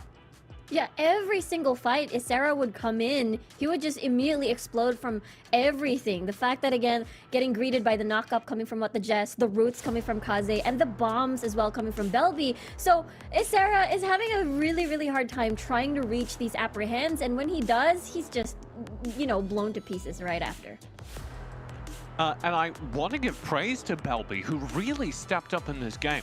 We were criticizing his passive play, his slow play, and how much it was hurting Invade's ability to close kills.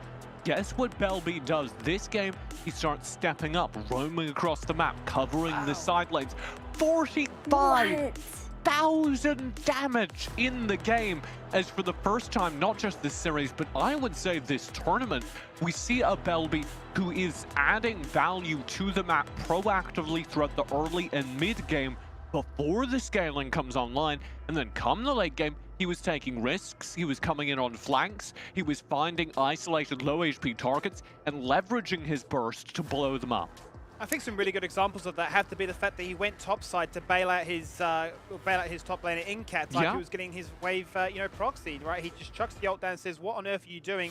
Stuck between a tier 1 and a tier 2, get back to your own lane, go back to the jungle. He wasn't just a sort of absent-minded mid laner, farming up a storm, saying, hey, I've got items. It'd be kind of cool if I just chucked out a bomb here and a passive there. I mean, Rico, it was almost like a player reinvigorated.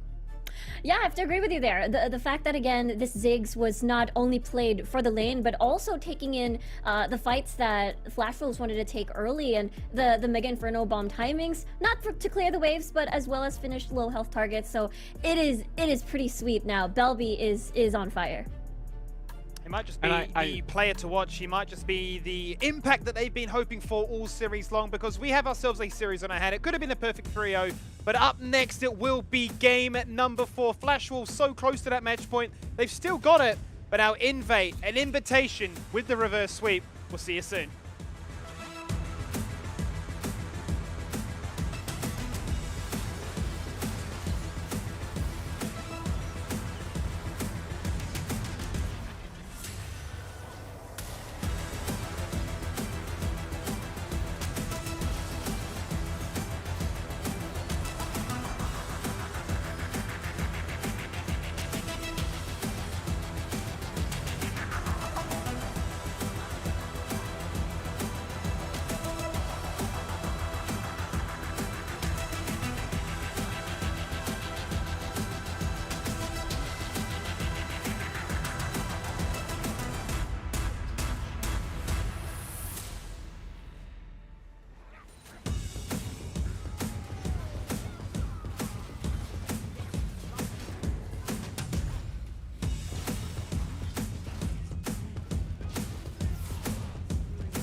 Welcome back to Bracket B for this lower bracket showdown for a chance for one of these teams to advance into that final and be that one step closer to making it into groups. I see Teacher having fun with his cat over there. I see Riku nodding along saying, yes, Aww. wise words, happy days. But that was a game where if you're an Invate Esports fan, it was happy days because they've shown a bit of fight. They've outplayed the opposition and, you know, there were multiple threats in multiple places. It wasn't this one-man army. I mean, we said that Belby definitely rose to the occasion here, Riku, but the team as a collective showed a level of cohesion that we've been begging for all play-ins long.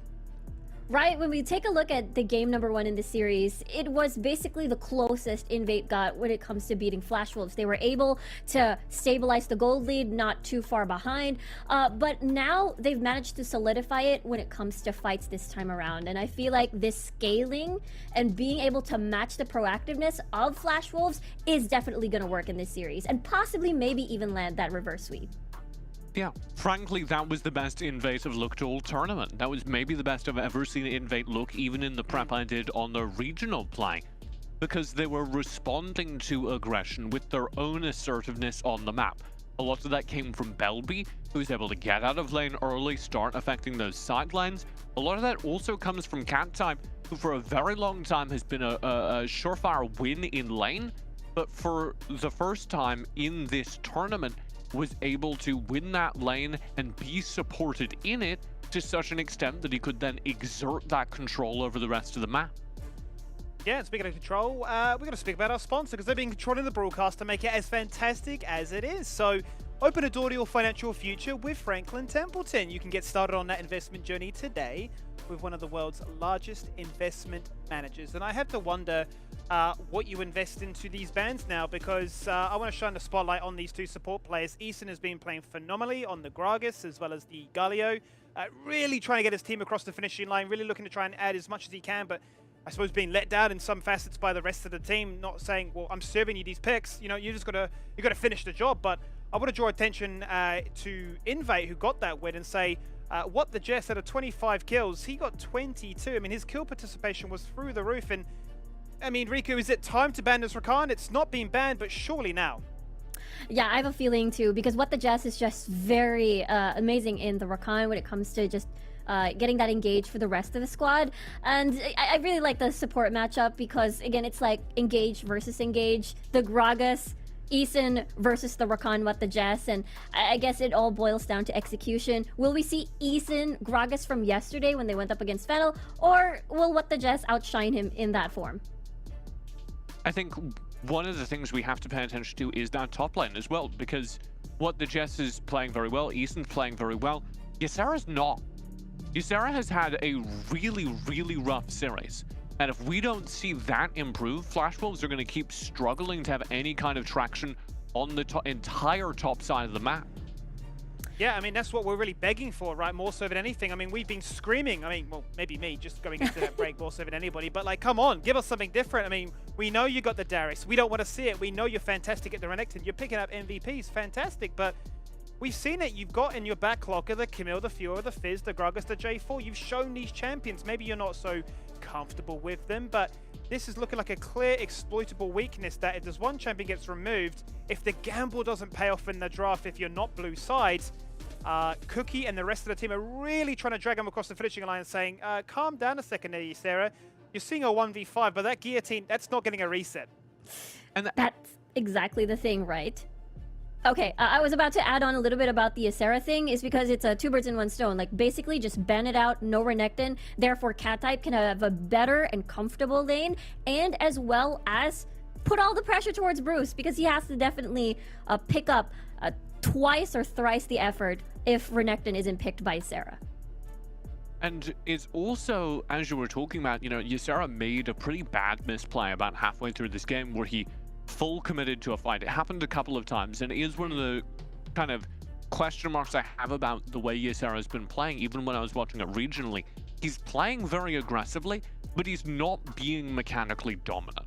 And if you're not being mechanically dominant, it doesn't necessarily mean you can't be of value to the team. I think Ysera has the knowledge and very clearly the macro awareness to play a very safe, solid, weak side lane, where because Ysera isn't getting resources, but is still very stable, is still not losing anything on the map, he can still benefit the team.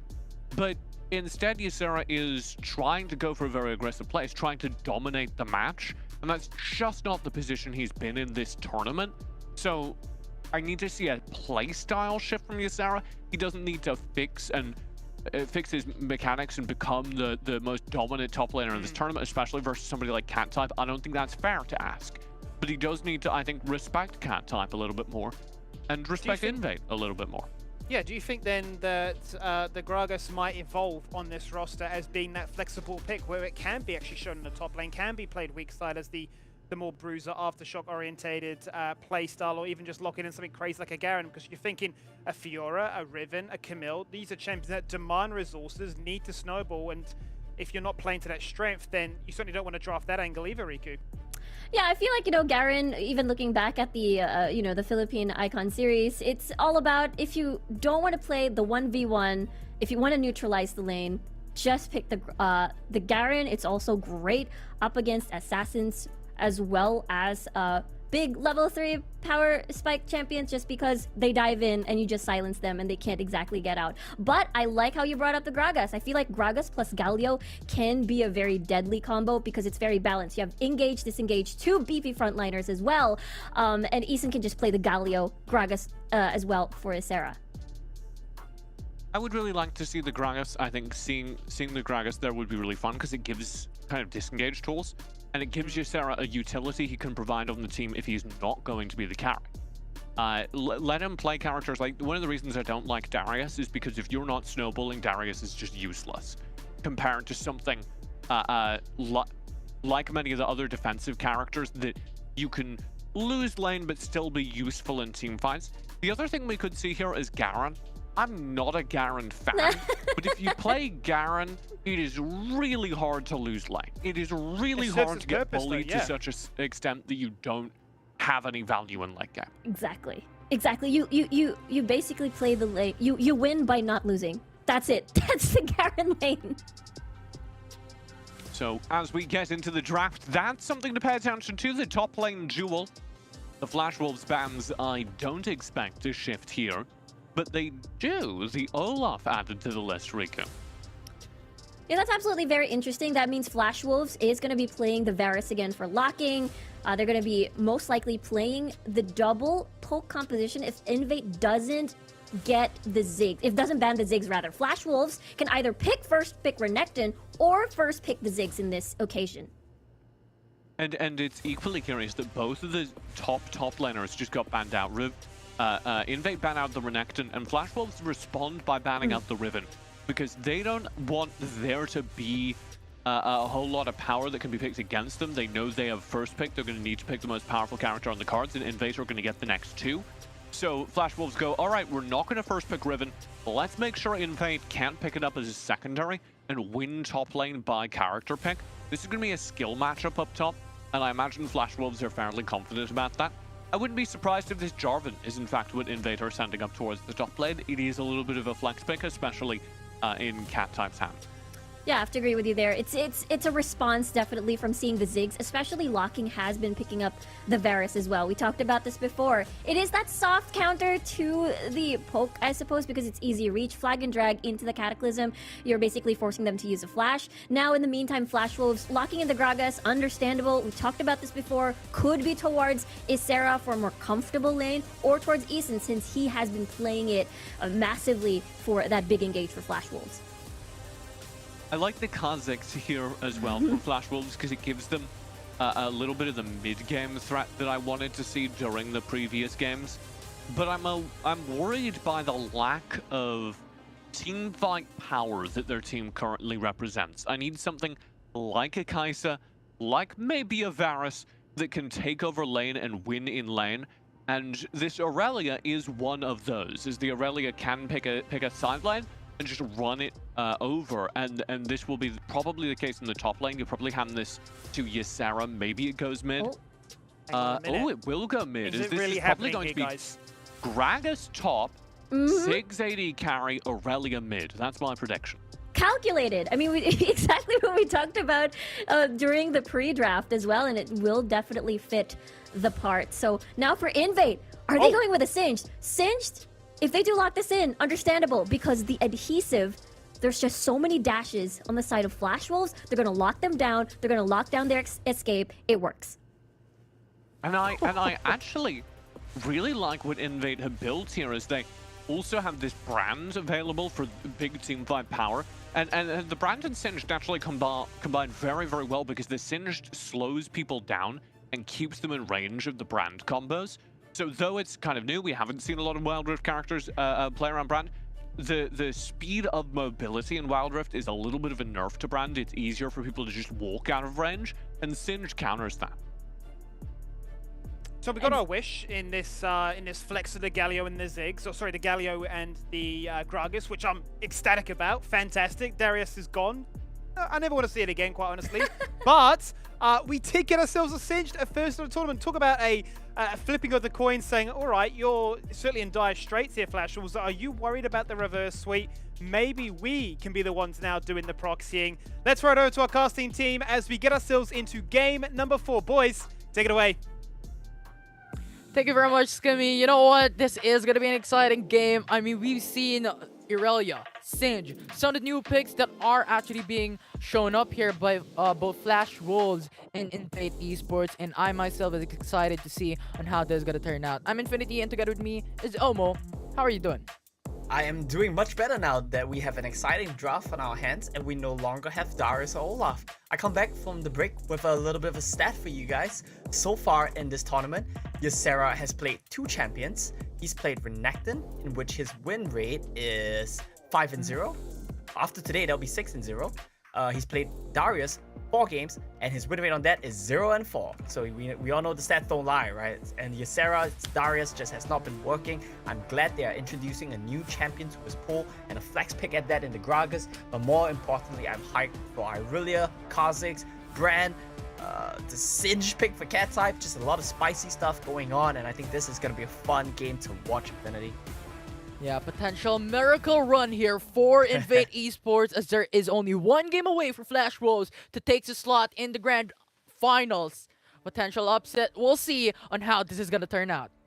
We will indeed have to see how this one turns out. I mean, I'm pretty hyped regardless. I think Ysera might be able to do better on this Grog, because it's a pick which kind of fits him a little bit better, right? And I think as a tank, he will do his job. That's my hope for him. And I think that as a veteran, he should be able to pull it off.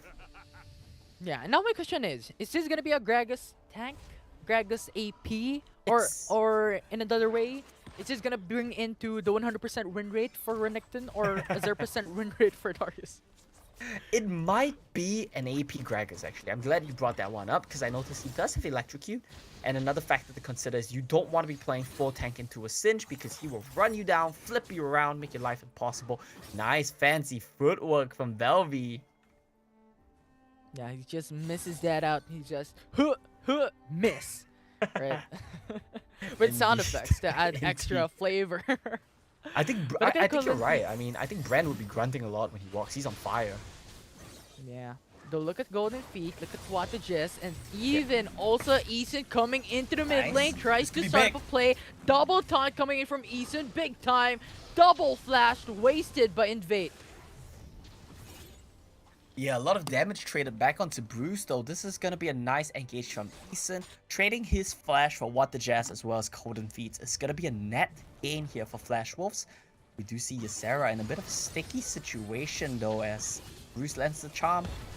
Bruce, constant aggression, but What the Jazz is just around the corner. That's going to be the knock up. That's the first blood going to the side of Flash Wolves, but that will be the 1-for-1.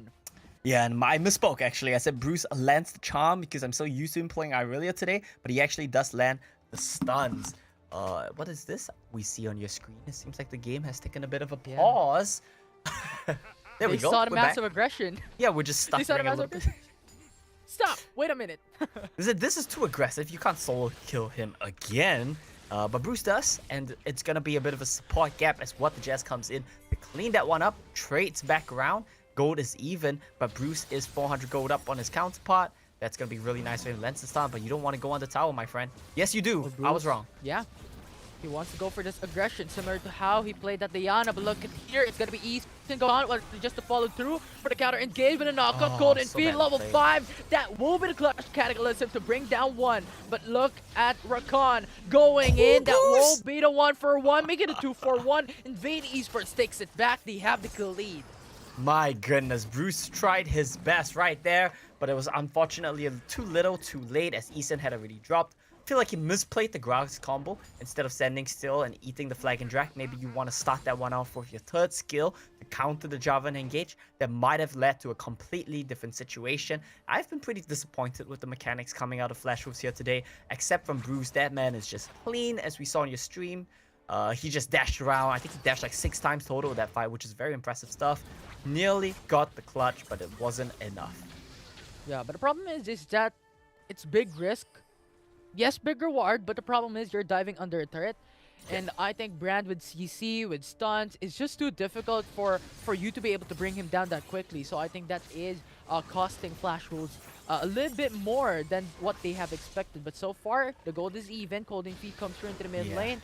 But look at Isera. Explosive nice. Gas actually brings him back into the mid part. That will be the kill for Flash Wolves as they take 2 out of that. And they now bring it back for themselves. That was huge from Ysera, and we talk about what this man wants to do for his team. He wants to be the tank. He wants to be the stable player. This is a pick for you, Ysera. Gragas is it. Comes in with an amazing explosive cost, knocks them into the waiting, loving arms of Bruce as well as Eason. What did just try to be a bit cheeky? Yeah, he's just playing around. Having some fun. He does a little bit of trolling, but it's fine. Eason will be able to back away from this. Yeah. And it just delays though, the recall coming from Eason. But look at that. Gargle enchant on Galio. What do you think about that? Yeah, it's always nice to have, right? Galio as well as Jarvan both picking these up. They are planning to be the ones first in the fight. They're planning to be the ones standing in the middle of 5 people. They want to just get the big cataclysms, the big taunts. Makes perfect sense. It goes very well with the way they want to play the game.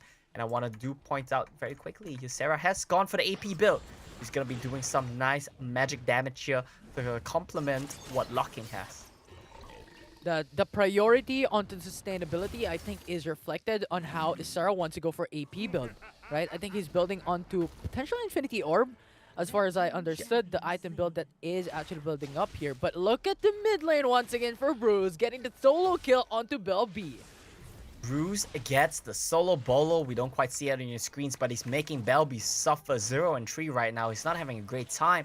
And Bruce, we talk about him a lot, but he's finding these leads solo. But look at this. We're setting up for the Herald. Cat type's really low. Ysera has no mana. A lot of action going around. Nice. Okay, heaps it, follow through with Golden Feet coming up. That's good explosive cast, going for the disengage. Invate Esports will not get the kill, but look at Cookie coming into the party. That will be the 1v1, but make it a 1v3 as look at Rakan going in up. That's gonna be double man knuckle coming in from Rakan as well. Cookie is very, very low. Heroes entrance zones them away. Invade Esports though will take the kill down because of Wattages just being very aggressive, and that will be the 1-for-0. And they commit so many resources to try to save Cookie. It wasn't enough. All of that starts out with Cat type finding a nice little engage onto Sarah. This is going to be Locking trading back on mid. This is going to be Bruce trading back on bot. No objectives dead yet, but Flashball's finding some pretty nice traits in this game. And Belby, I'm afraid for his safety right now, 1v1 against Bruce. Yeah, Wattages going in for the flank there. That's going to be the knock-up. Look at here. Yep. Not going to be a kill, but before then, let's look at the replay. He just got the solo kill in bot lane. Yeah, that was the previous solo kill that we saw from Bruce. Now he forces Belby to, have a fear of him, right? Belby does no longer dare to step up in this lane. He recalls, and that means Bruce gets the tower for free. They get the dragon for free, and that's gonna be traded with this Herald here for Invade Esports. As I do believe, Flash Wolves will be pulling to a little bit of a gold lead, but Herald in the pocket of Invade is still possible gold earned for them. Yeah, and I think Flash Roll doesn't really have that high priority onto the Rift Herald, mainly because of the reason why they got the Tower First build already into the bot lane. So why bother, just get the Ocean Dragon, have more sustainability, but here onto the top side, another solo kill by Isera. Okay, Ysera finding solo kills for himself, something that I didn't expect myself to be saying when he's off of that Darius. He does it, and it's a good it's a good sign of life for him, right? He's close to the death cap as well as on this Gragas. He wants to just try to one-shot the Cinch. It's not a bad idea. I think he has a pretty good game plan, and it seems to be working, right? He's getting solo kills. Quite impressive, considering that game 1 of the series started out with him getting solo killed by Cat-type. So we're seeing a bit of a reversal here. Oh, that was close from Cookie. That was close, yeah. Yeah, it was just a millisecond. If they actually checked that push, it might have been over for Cookie's side, but so far it hadn't happened yet, so let's not talk about that. Look at this, Cat-type just getting chased away. Doesn't matter if it's Ysera, doesn't matter if it's Bruce. He cannot stand toe-to-toe to anyone. That's not something you want to be seeing from your Cinched as well. Look at the items really quickly. Ysera, 2 items, has the death cap in his pocket. Bruce has the Triforce, has the Blade of the Rune King. 8,000 gold, this man is loaded right now. Yeah, and speaking of loaded, top lane is being loaded right now by Invate Esports with a 3-man roam, as well as Flash Wolves going for the 3-man roam as well. So they're actually waiting for that position here in top side of the map. That's gonna be double man knockup coming from Wadages once again. A huge engage, Cataclysm to lock them down, but Eason will go away, surviving barely. But Invade Esports will do as well. Rift Herald will push in, but look at Wadages with a counter engage. That's gonna be a kill onto Isra. That will be the Baron lane for the Rift Herald kill. No turrets for Invade Esports as of yet, but they have traded a kill instead. Yeah, they tried to answer that Rift Herald play. They're gonna try to go on Bruce. Yeah, but you're too scared of him. This man is too scary. Yeah, they tried to answer the Rift Herald play, but they got a little bit overly aggressive there. They saved the turret, but they lose Ysera. And Cookie will just be trying to take down this turret with Kha'Zix. Ooh, close call. He's hanging on a cliff there, just going in for defense on top lane, but surely he isn't dead yet, so why bother? He's not dead yet. He's not dead yet. But look at here, Flash rolls.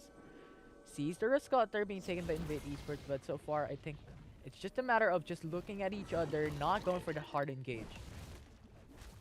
Indeed, they can't really find an engage avenue right now. Look at both blocking as well as Ysera. They both have the death caps in their pocket already. Saving this turret, 16 HP! What? One hit for Invade Esports. They're gonna take this turret, but Flash Rose will actually get pinned down. That's gonna be Cataclysm to lock down onto Code and Feed. Will not be secured kill, but turret instead for Invade. Turret does go in favor of Invade. And it's 16 HP, right? It's only a matter of time before they get that one taken down. The main thing to take note of right now is the state of the game is kind of evening up, actually. Dragon this in the pockets of Flash Wolves. But Bruce is running the side lanes, and he's going for a Sterak's Gauge. Once he gets that, I think he's gonna be pretty hard to take down here from either of these carries, really, on the side of Invade Esports.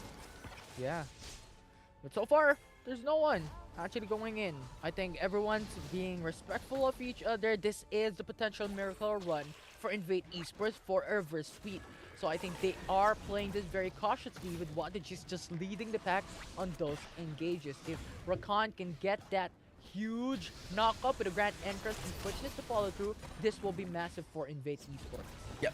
Completely agree with you, right? The way Invade need to play this is they need to lock them down with the wombo combo. Rakan needs to set up Cataclysm, needs to set up a Pyroclasm. But then all doesn't matter because Bruce gets the solo Clasm here. Yeah, it's a solo kill for Flash Rolls, like solo plus Cataclysm. Yes, thank you for the laugh, Infinity. I appreciate that one. And with that, it's a 4v5, and they will pick up the dragon. The Mega Inferno Bomb. Look at the damage, though. Huge amounts of damage onto Kha'Zix Ruler. But Flash Rolls, you know what? They're going to take that Infernal Dragon. Invade Esports cannot do anything from that point forward. So Flash Rolls currently packing 2 dragons in the 11-minute mark. They are indeed, and this is going to be Flash Wolves happily scaling up. I think this is one of the only games we've seen this series where Flash Wolves outscale. And with that said, I think they will be very happy about how this game is going. And I don't think they'll have any complaints about that one. Nah, I mean, you have the lead. Why complain, right? You have the lead and you outscale. Why complain? I agree. Except if Invade Esports bring us back into an opposite storyline, and then I think that's the point in time where you need to complain, but here into the bot side, I think this is where Invate Esports is looking. Bruce is now fighting on a 1v3 Heroes entrance to follow through to go for the response. That's gonna be a knock-up. Bell B will say goodbye. That's gonna be a double kill from Flash Wolves, and Golden Feed goes away with 1 HP, and this is what they're looking for. This is what they want. That easy double kill with a quick response coming in from Eason. And look at Bruce's health bar right there. Blinking red, clutches that one out, uses his flash, but still a great team fight there from side of Flash Wolves. They get the mid turret, they're gonna get the top turret, and they are likely gonna get the game in the series as well here. Keep in mind, this is an elimination match. Invade Esports, they are still fighting for their lives. It's not over just yet. I think they have a chance, right? Like you said, they need the stars to align. They need what the Jets to lock them up. They need to look for the miracle wombo combo. And that will be their win condition, which is a bit of a stretch. I mean, Elder Dragon and Baron Nashor will be alive later on, so I think that is what Invade Esports could do. But look at here, the outplay coming for Bruce. The outplay from Bruce, indeed, like you mentioned, right? I really comboed with this Galio. It sets him up to do so much more work. Bruce takes so much damage, he drops so low. Golden Feed barely survives with a tick of health. And what the Jazz forced to use his Ricard ultimate just to tie up someone to keep his AD carry safe. Not something you want to be seeing from him, or from Ricard as a whole. Nice satchel. No! Explosive cast actually disengages! No! Flash Wolves! Good ulti from Isera, and now the Cataclysm actually locks into 2. But will that be enough though? That won't be, as Golden Feed will also be erased, as now it's gonna be Bruce in top side of the map, dashes in into the turret, gets the kill down, Heroes entrance to follow through, Knockup gets the kill! What a play from Flash Wolves! Bruce, this man on your screen, he is the hero. They're going for the end, it looks like. They want the Nexus. You know how we've been criticizing Flash movies. We've said they've been playing slow. We said they were afraid to take risks. Do they want... Oh, you know what? I don't know why I was getting all hyped up, Infinity. Of course they're not going to take the Nexus. They're going to back away. They're going to wait to fight another day. I think they're doing the opposite of what you're saying. You know what, Flash, you were saying a while ago, they're playing very patiently, they're playing very passive. Flash was going for a very aggressive playstyle. But when you say it, you know what? It's gonna be their aggression now. Now they're playing very safely. So I think, you know what you want to do, hold that or thought what you though, want to Infinity. happen. Look at this, look at this. Look at the Mega Infernal Bomb. He knocks them out, Infinity. Although they still got the kill, so I think that's enough. But I don't know as you stated, Greg just sort of saved some of the lives of Invade Esports there. That could have been an ace, and that could have been a finishing run. Yeah, and Bruce, he cleans this up so nicely. Misses the stun, but it doesn't matter. And that's going to be a double kill for him to clean up that one. I feel like a lot of the credit goes to the man on your screen, right? He is the one doing the work. He's the one doing the heavy lifting, finding the place, making it work. And I forgot who said it, but someone said it, right? Flash Wolves, they rely on Bruce to play it like a madman. That's what he's doing here. I mean, every game, he plays Yasuo, he plays his aggressive playstyle, and he does it. He is the center of Flash Wolves, and now, once again, that explosive cast is going to be massive, but only disengaging. Invade Esports still going to be alive. Pyroclasm not going to be there, but now it's Bruce coming into the fray. That's going to be the knockoff for Heroes entrance. No kills. Invade Esports going to go home safely. I love that. I love how you just ended that on, okay, that's it, no kills. But that's exactly what we saw. It's a bit underwhelming. Both the ultimates from Locking as well as Ysera were used for poke, right? They're trying to get them low enough so that they could get access, hit, and take down that bottom lane turret. But unable to do so, not enough of the spells landing, hitting critical targets, means they will just have to back off. Something I want to point out really quickly, I didn't notice this earlier, but Cookie has an interesting rune choice. He has that face rush, which I think is not bad here. Woo, the poke from Locking. Massive damage. I mean, half HP immediately with only 1 Mega Inferno Bomb. That's massive coming down for Flash Wolves. But look at Eason starting up the fight. No taunts will connect though. So Wada Jess is just going in for the fast footwork here. But Flash Wolves coming in back. That's the counter engage. Golden Feet very low on HP. But Invade Esports once again is gonna go in for the miracle life here. Invade Esports not gonna get killed so far. Yeah, and this is going to be the last turret standing on the map for Invade Esports. It's the last structure, the last point of defense. Would they opt to look for something here? Oh, but look at that. It's the knockup coming in from Flash Wolves now going in. That will be the 1-for-1. Singe falls down, but the fight's not going to be over. Bruce is very low. Look at Bell B. Goes in for the Stasis Enchant. Huge damage coming through. But they have to back away. They need to defend bot lane. They do indeed, and they will just back away on both sides. Kazuta, I like the Bloodthirster pickup. Loses a bit of damage, but we talked about it, right? So good against the poke, so good against the all-in, and this will be Flash Wolves just backing off, waiting to fight another day. There are standing objectives on the map for them to take. There is this Mountain Dragon, there is that Baron Nashor. They can pick both up, march right back to the top lane, and I think Flash Wolves should be ready to close this one out. Yeah, I think they checked down onto the Baron Nashor. Are you gonna take it, Flash Wolves? Are you going for a Flash Baron? But no, they won't. They're going for the Flash Dragon. So Invate Esports, you know what? They went for the 5-man roam top side. Too late to go back to respond onto the Mountain Drake. So third Dragon for Flash Wolves in this game. Yeah, Belby here defending this bot lane means that he likely would not be able to make it over to any Baron plays. We're gonna wait for Cookie on that one. Him and Bruce will be the primary Baron killers as they find Koden. Season once again initiates the fight. That's Griaton onto Golden Feet, but Mega Inferno Bomb almost gets the kill down onto Golden Feet. Yeah. Warning sign with red HP. Yeah, they're gonna start off this Baron Nashor here. Yeah, Invade Esports is ready to go for the contest, but once again, going for the double man knockup. Look at Water Jets coming through into the pit. That's gonna be TP coming up for Jarvan 4. Will they take it? No, they won't. Flash Wolves will secure the Baron Nashor, and Invade Esports will lose one of their member aside from 2. Flash Wolves is fighting this 3v3. Golden Feet will say goodbye once again. Look at a 1v1 coming for Lock with an outplay, getting the double kill, and Flash Wolves will once again get the number advantage. They do indeed, and Lock King has been doing so much work these last few fights. Flash Wolves, they have the TP. They're just gonna be marching in to the open access right now, Infinity. Yeah, Zyrocon, the only one remaining. Lovers Duel, can you defend it? Can you defend the impact that Flash Wolves is doing? They can't! And Flash Wolves will take the series as they secure themselves onto the slot of the grand finals for this bracket.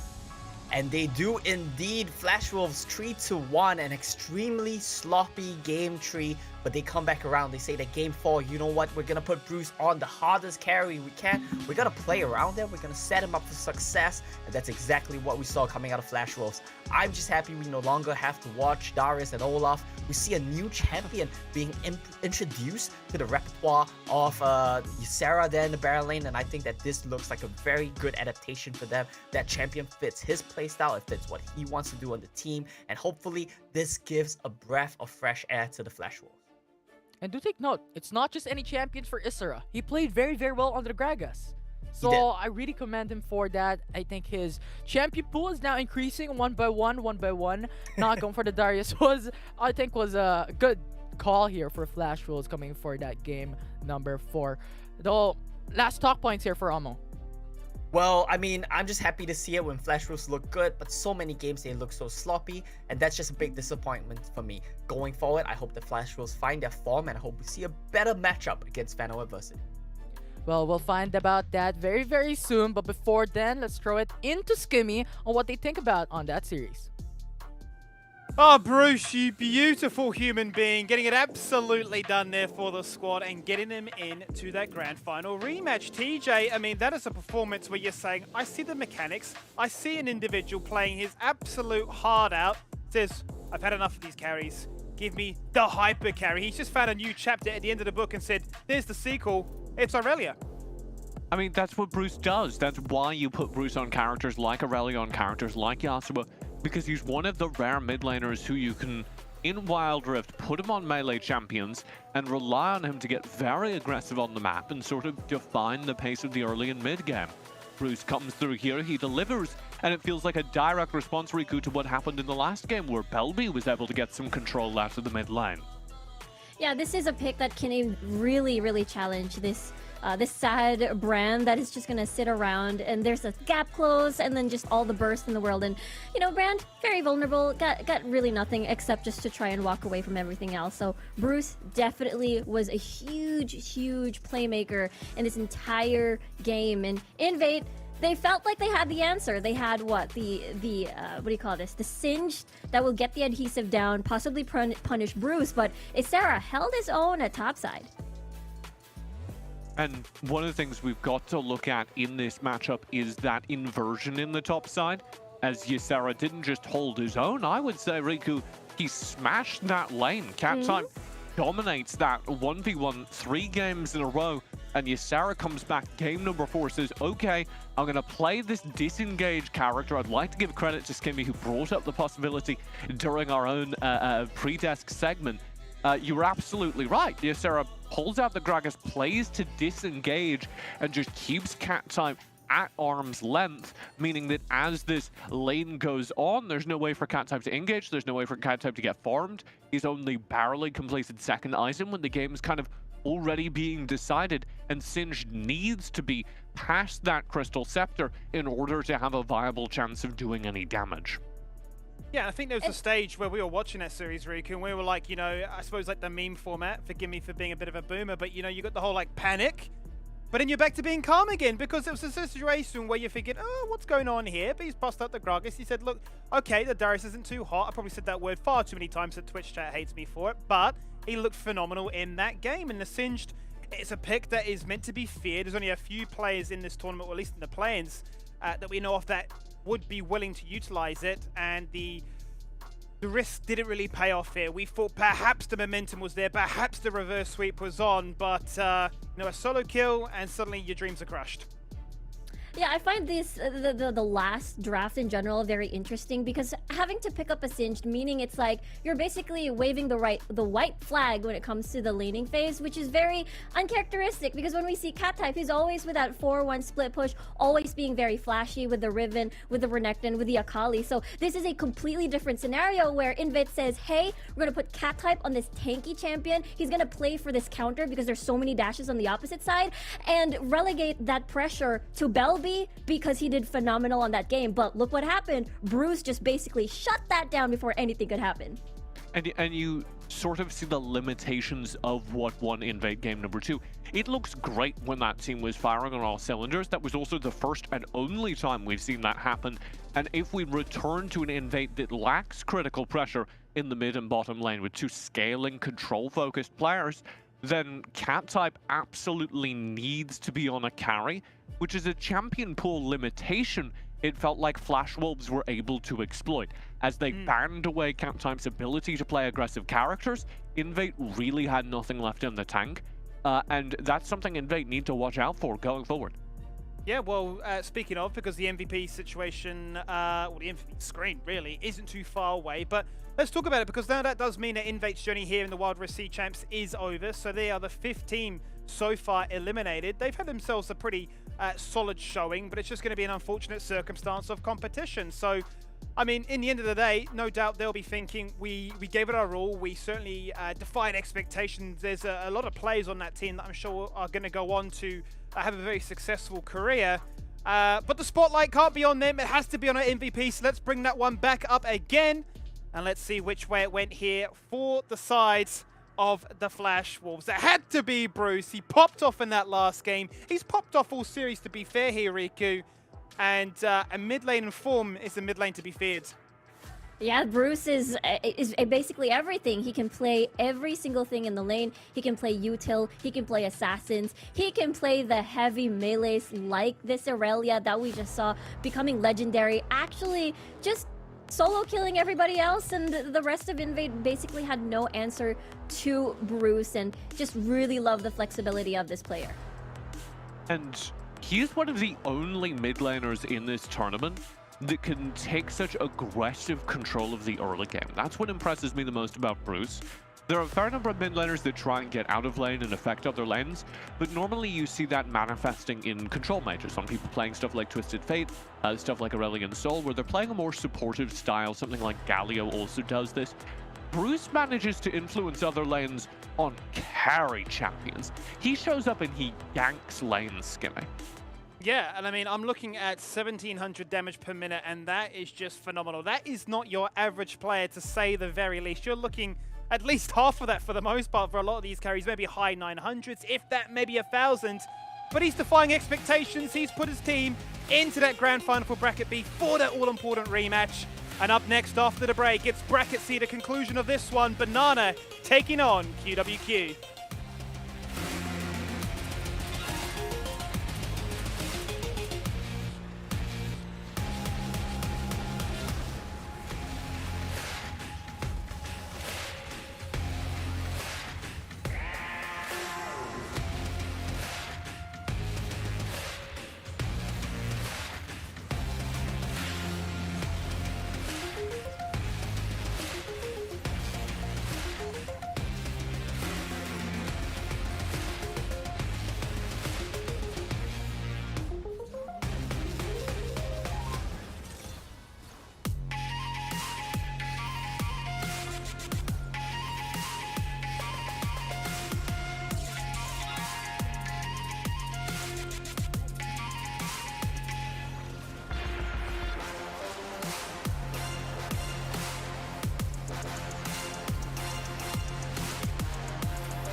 back for day number 5 here of the play-ins, as I am now joined by these two handsome gentlemen. Well, I say gentlemen, we've got TJ, he's hanging out here already, but Infinity was casting and booth with me. Yes, TJ, what's going on over there? And Miss Mary. And Miss Mary, yes, we're joined by a stack desk really in that regard, isn't it? We've got it all, and we've already got ourselves 2 finals secured from Bracket A and Bracket B. So I suppose now it's time to jump into Bracket C for this rematch, which will be between QWQ and Banana. Now, last time it finished, it was Banana with the perfect 3-0. General landscape before we start to break down into the teams and so on. Quick 2 cents, Infinity. Do you think the result's going to be any different this time around? I don't think it will be any different. Maybe QWQ takes 1-2 series away from Banana, but considering how Banana has been playing in their series so far in Bracket C, I think it's going to be a Banana win. What about you, TJ? I mean, I'm all in on Team Banana, like, analysis-wise, but I'm all in on QWQ emotionally. This is their 2nd time here on this stage, and I've got to believe in them. Well, let's bring up that roster. Let's see what we have, because for me, it has really been this big spotlight on Vendetta. So talk us through this roster, TJ. Well, Vendetta is absolutely the spotlight. His jungle presence during the earlier games in this bracket has really defined the Banana playstyle. A lot of that comes from the way he ganks early lanes, controlling the map early on with picks like Rengar, picks like Lee Sin, where he can get out on the map and provide ganking pressure against a team like QWQ that doesn't do a whole lot of counter jungle warding, that doesn't press out and control the map very effectively. That's devastating. Yeah, and I think the team tendency for Banana, putting a quick point on Vendetta, is that they're going for early roams into the bot lane. Level 1, level 2, level 3 goes into bot lane, and that is reflective of their full bot side clear for the jungler first, for Vendetta to be able to impact that dragon lane. As we wrap things up, I think it's also important to talk about Soul. Soul, of course, playing the mid lane here, pulls out picks like a Twisted Fate, pulls out a ton of on-map presence picks, and when that works out, he's a valuable second contributor to their map control. But frequently, Soul doesn't achieve a whole lot on the map, and so that's kind of my point of improvement for Banana. If they'd like to get more done, I think it starts with Soul being able to contribute to what you're seeing represented very effectively in the stats here, Vendetta's map control. It is the successive jungler mid synergy that we keep on talking about even in prior series, right?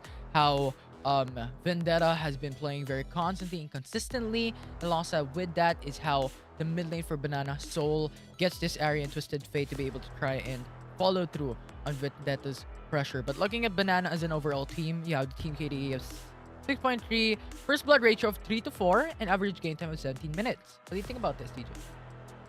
I think the first blood ratio is the thing you have to pay attention to, because that really does represent what Vendetta's doing on the map. That really does represent how Vendetta's able to control the early game. And we can take a look here. This is one of the Rengar games. And just look at how Vendetta's able to keep finding isolated targets in these fights. It's really hard to do, and that's why he's our highlight player. That's why he's kind of the standout player for this roster, is he's got some of these advanced skills that are really making a difference, can really level up an entire team, because he's so good at reading team fights, isolating players, playing around the opportunities that are developing in chaotic team fights. A skill that, frankly, not a lot of players at the level the rest of his team is playing at has. Yeah, especially if they secured the Rengar and Twisted Fate combo. I think this too, coming in from Banana, is something that we need to look at if it comes through into the composition. But the consensus here is if QWQ is going to let through Rengar in game 1.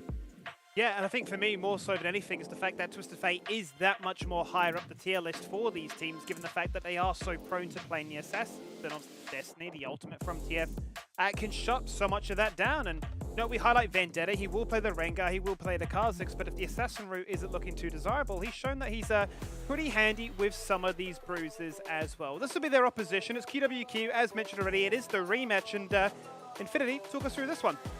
Yeah, It's Hotten into the Baron lane, Tommy jungler, CLJ mid lane, Lock-in in the Dragon lane, ButJS to support.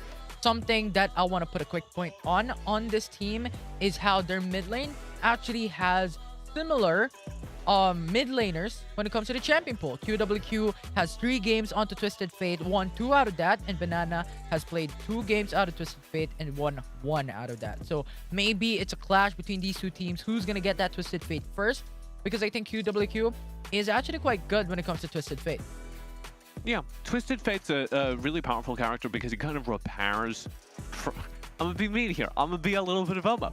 Twisted Fate kind of repairs bad macro control. If you're a team that doesn't do a great job of controlling the map, Twisted Fate is a character that allows you to cheat code that and gain access to what the enemy team is doing at any given time, and gain access to, oh, I messed up. I wasn't in this lane when this gank started. I can still arrive there. I can still be in this side lane in time. Here are the stats for QWQ. As we get into game, as you're looking at their handsome faces over on the right, I want to draw your focus towards the top side. When we saw this team during Summer Super Cup, kind of what developed over the course of the tournament was that Hoten and Tommy are the 2 to watch. That's where QWQ find a lot of their traction from. When they win games, it oftentimes comes of Tommy arriving early, blowing out top lane, getting Hoten an advantage. That means, yes, it's the same story as last series. We're looking at the Twisted Fate, but we're also looking at the Renekton. We're looking at the power picks that can give Hoten an advantage versus iNitrogen. Yeah, I think that is something of a lane that we need to look at. As you stated, it's a pressure lane coming in from QWQ. I think this is an alternative. The contrast of between these 2 teams, QWQ looks top, Banana looks bot. So who's gonna be that better initial setup coming in from this one? I actually don't know. I have a huge point that I think there's a lot more gold coming to the bot lane if you think about it, as there's 2 consistently coming down to this.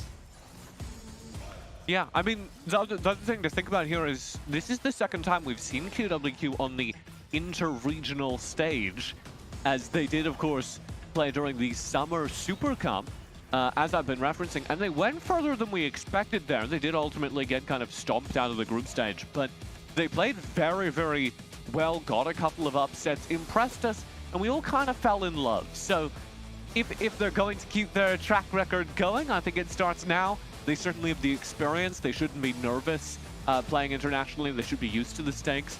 And hopefully that means that here in the lower bracket, they're able to clean up their play and put on a very, very polished performance in their rematch against Banana. I mean, who can forget that AP Nuna as well, which you're seeing on your screen right there, played by Tommy, debuting it in this series, and basically said, all right, guys, you know, Brand's having a lot of spotlight focus right now. It is that patch where each new champions can see the spotlight, but have you forgotten about what Nunu can offer? And whilst maybe we're being hypercritical and saying that should have been a tank Nunu in the jungle, imagine what it could have done in terms of durability and, you know, objective control with the smite, with the chomp, and so on. There's no better feeling, Infinity, than seeing an absolute 0. You're walking into a brush and potentially just getting 1 shot. Yeah, definitely. That AP jungler is just the creepy ghost under your bed. If you look at it, you're gone. Right? But on top of all that, something to take note as well, onto QWQ, they played Ashe. Actually quite proficiently in their game 1 in the Paris series, but not as effectively. But they're playing this untraditional picks that I'm expecting more of this series. And that's that big pivot, really, isn't it, TJ? The fact that they debuted with this Ashe, they ran it back twice, 2 different combos, be it the Gragas and be it the Lulu, and then straight away in this series, the other night up against LFD, they said, you know what, scrap the Ashe, it's time to play the Xayah, it's time to get our hands on the Senate if it's available. So a quick adjustment. I wonder if that's stylistic, given the teams they're going up against, or what that might entail. Here's my problem. I love QWQ playing things we don't normally see. I don't love what they do with it.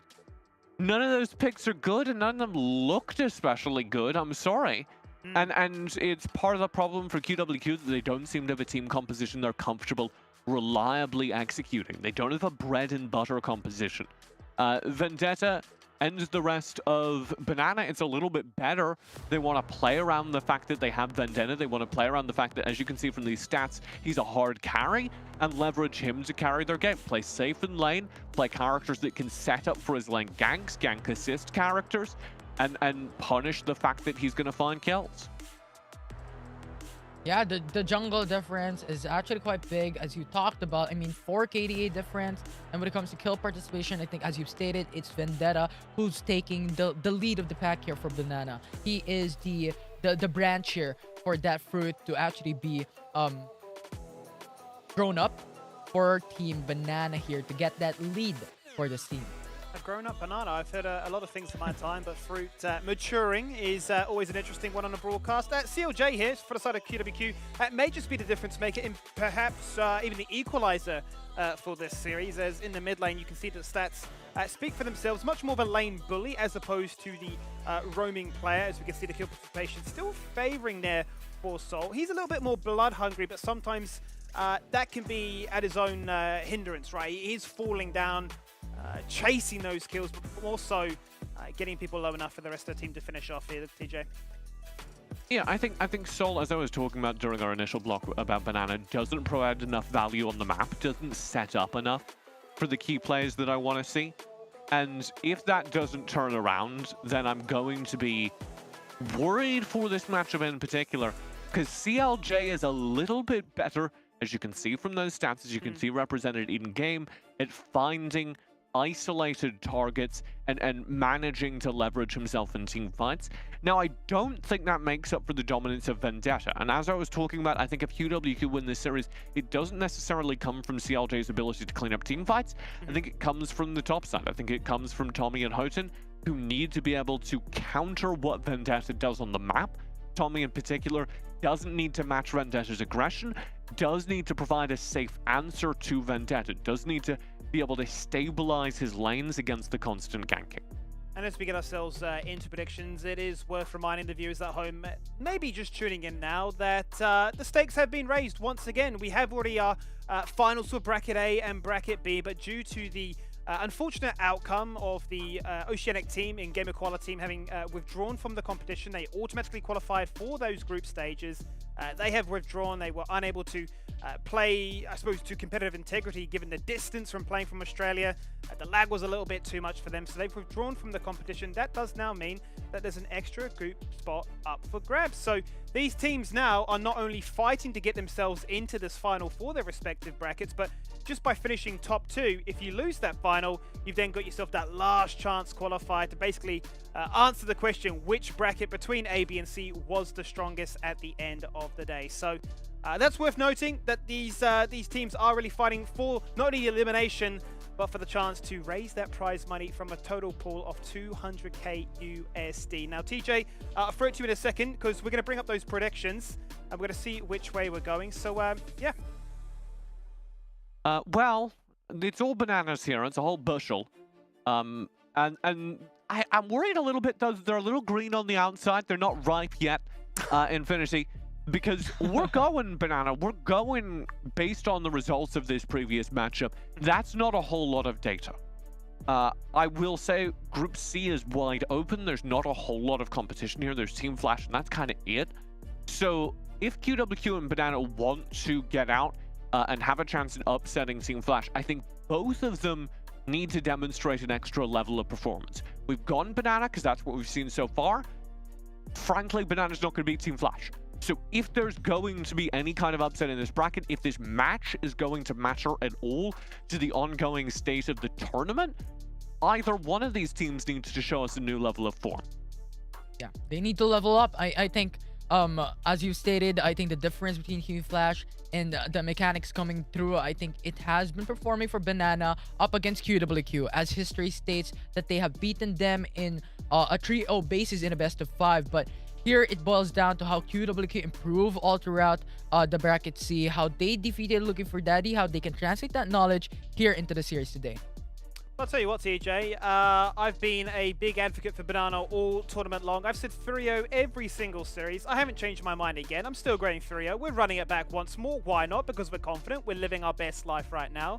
And I suppose it is worth noting that Banana did take one game away from Team Flash. Okay, it was the initial game. Sure, the Rengar got out of control and Vendetta turbo smurfed, is like the kids say, I believe, in Twitch chat. But we're going to jump into that pick and ban phase. We're going to see how this series kicks off. Skimmy, you can't say as the kids say, while simultaneously looking as young and youthful as you do. Well, you see, TJ, when you hit my age, you know, it's over. 28. How old are you, you're a boomer. Skimmy? Yeah, 28. It's just too old, Oh, mate. boomer. We're gone. Never mind. It's done. I apologize. You are a boomer. QWQ start this pick ban phase as you would expect. They've learned from their matchup that they want to smash the sidelines. So you get rid of the Riven, you get rid of the Renekton, and they're trying to prioritize Houghton, who, as I said, kind of needs to be their win condition here. They're also getting a supportive global presence from CLJ, which already kind of outmatches what we expected from Seoul. What's interesting to me here in Infinity is that Twisted Fate has just been let through this draft, which is maybe the first time in this tournament.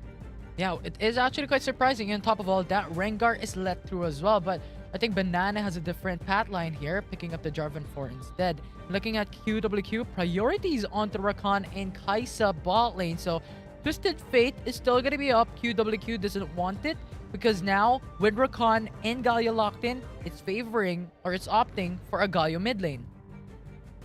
Yeah, it really does suck to play Twisted Fate into characters like Galio and Pantheon that can follow you.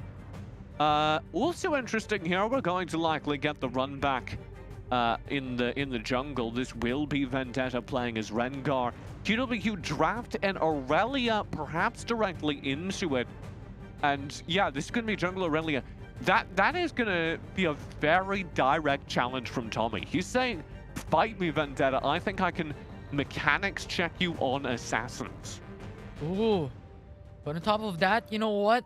Twisted Fate last locked in by Banana. So it looks like a very, very tanky composition so far for Banana here, having Gragas as a support, Sen as the ADC, Rengar jungler, and even Jarvan 4 as the Baron lane. So pretty much so much tanky champions from Banana that QWQ needs to overcome. But this just looks to me, TJ, like a comp that Banana are well rehearsed on. They know exactly what they're doing when they're playing this Gragas in the bot lane. Sure, we've got the Twisted Fate and we have that Rengar. Anywhere on the map is not going to be safe. When the hunt gets popped, it's not going to be fun for you. And at the same vein, the fact is that their bans have not changed a single time since they've played this team. 4 times in a row now up against QWQ, it has been Lee Sin, Ziggs, and Camille. They don't care. They think, like, if you don't have those champions, you just don't have enough. We're going to throw it over to our casting team for game 1 of this lower bracket final to qualify for the grand final into bracket C. It's Contra and Riku. Well, thank you very much, Skimmy. And here we are, the final series of the night, and we have Banana taking on QWQ. So I really do wonder, you know, like whether if QWQ could actually pull them some games back to their side. I love it. I love you came prepared with the props with the bananas. Now we'll see if QWQ will come in with their tiers here, because this is a rematch and we know how this ended last time. It was a complete sweep, 3-0 in favor of Banana, and of course Vendetta back at it again with the Rengar plus the Twisted Fate. This is going to be deadly, absolutely deadly with their mid and jungle combo, and the fact that they have that global ult coming from Tails for the assistance. Wherever Vendetta is going to go, Thrill of the Hunt, they've got Soul to follow through, and as well as Tails ult. That's right, let's peel right through into game 1 as QWQ is on blue side. And I really do like that you bring up the power that Banana has in that level 1. But when we go into the mid game here, once that Aurelia gets some good items in, I think she could contribute really well if she could get the Vanguard's edge in some of these team fights. I have to agree with you there. I mean, earlier into the series, we did get to see an Aurelia popping off. It is Bruce, but this time it is going to be Tommy that has been playing all of these unorthodox picks towards the jungle. We'll see if that is going to pan out. I mean, when we look at the lineup coming from Banana, we've got Soul, who is pretty vulnerable to an Aurelia. The same most likely goes for Asena, assuming that the root is off cooldown. And the same could possibly go for Vendetta as well. Get in the stun and the Vanguard's edge, and I feel like it's going to be beautiful. Indeed, I could definitely imagine all these chain combos coming in from Banana. Now let's look back into some of the other matchups that we have here in the early game. Now, this is the Senna alongside with the Gragas over the bot side. There's a lot of crowd control to be offered, like you said. And early on, QWQ is already getting suppressed, but here comes the taunt, and Tommy's looking for the stun. Does not connect. So managed to flash out of that.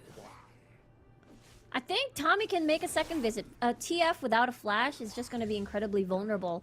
With a Galio in the mid lane, taunt, stun, lock-in coming from Tommy, it is going to be the perfect formula.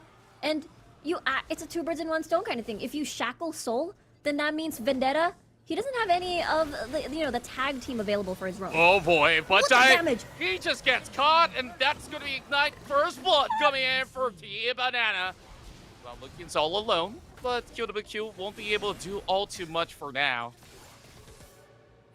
That is the sad part about this lane, this duo matchup in general in the bot lane, because you've got the Gragas with a very strong engage. Whenever Butzai will come in, Scarlet Petal is just gonna get that body slam on the board. So, and the Kaisa is just gonna get arranged by the Senna in general. So this is a very painful lane. So this setups to get priority. This setups for Vendetta just getting that tower dive easy.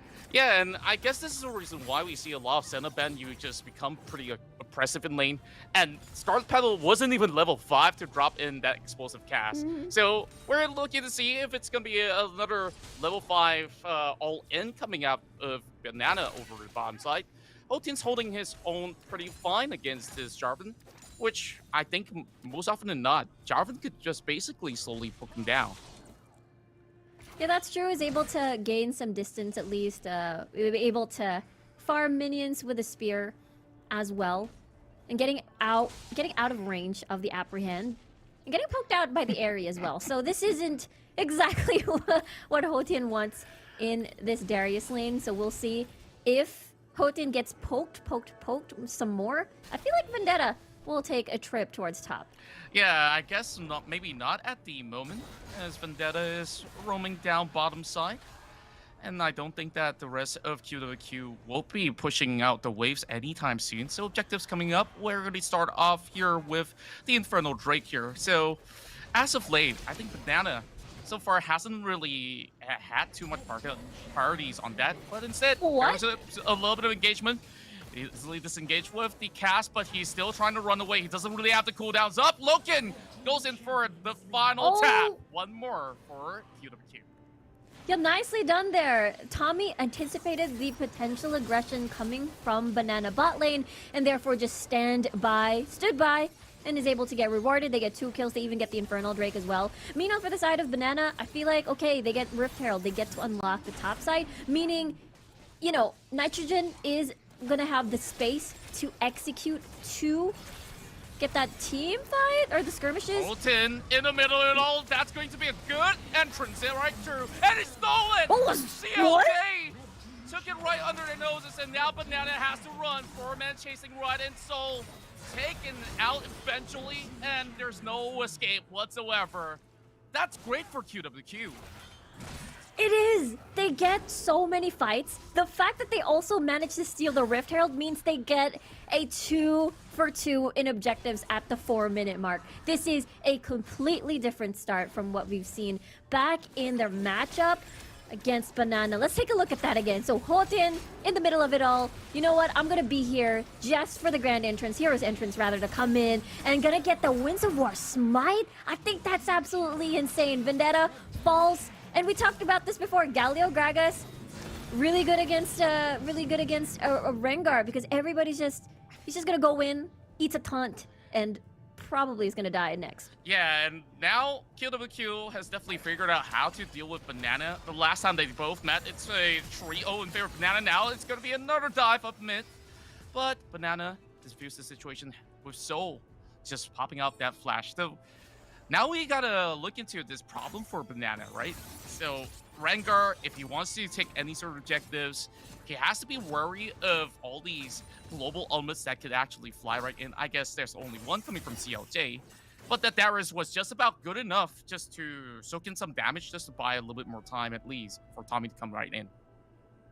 Exactly. And I mean, constantly QWQ has been pressuring Soul, so he's not even able to use Destiny for the past few minutes already, and it hasn't been able to impact the side lane. So I really like the way Tommy and CLJ has been approaching this early game, and the fact that they have been, utilizing their globals as well to win the skirmishes. We've seen that Rift Herald steal. So now Banana, what are their adjustments? Because this is exactly the complete opposite of what we've seen in their previous series, where Vendetta and Soul, or Soul rather, complimenting Vendetta for him to just spin out of control.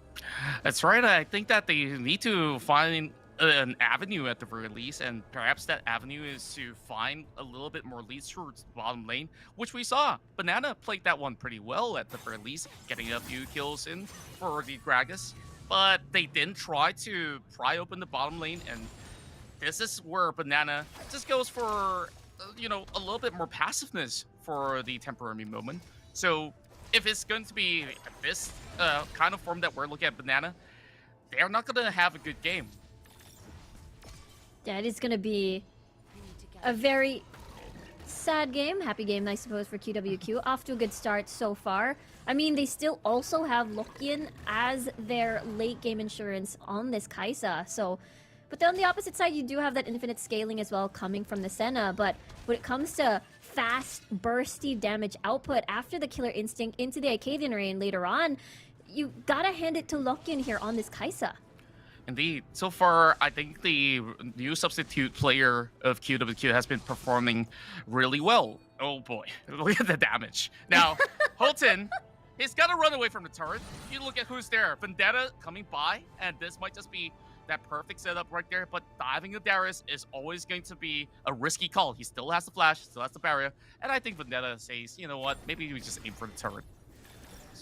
Yeah, they're going to be satisfied with just that. Loving the fact that Hyotin has been playing a little bit more safer, already has seen it coming, knowing the fact that, he's half HP already. I'm pretty sure Vendetta is going to be nearby. But look at this! Oh. It's not going to be an engage.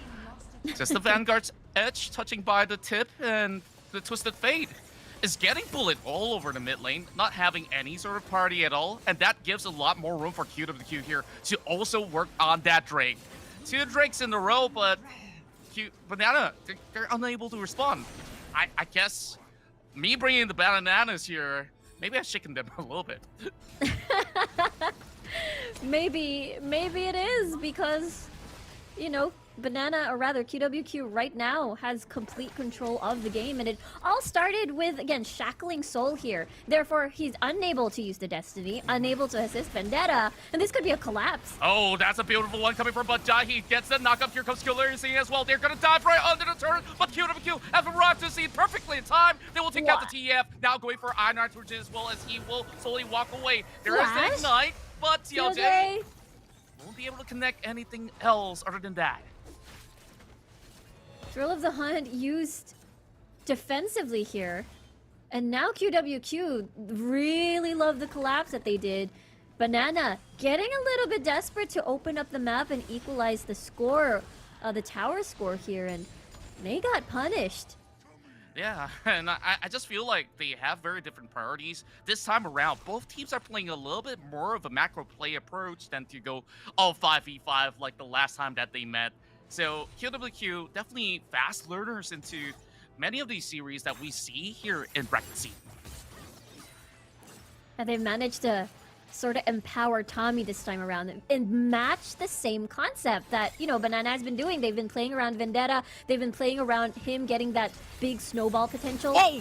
And look at this! Wow, the flash, the pull, the donks all come in. That's a kill. So, I feel like there's no airtime at all for this Twisted Fate the whole game. Now the Baron. I know!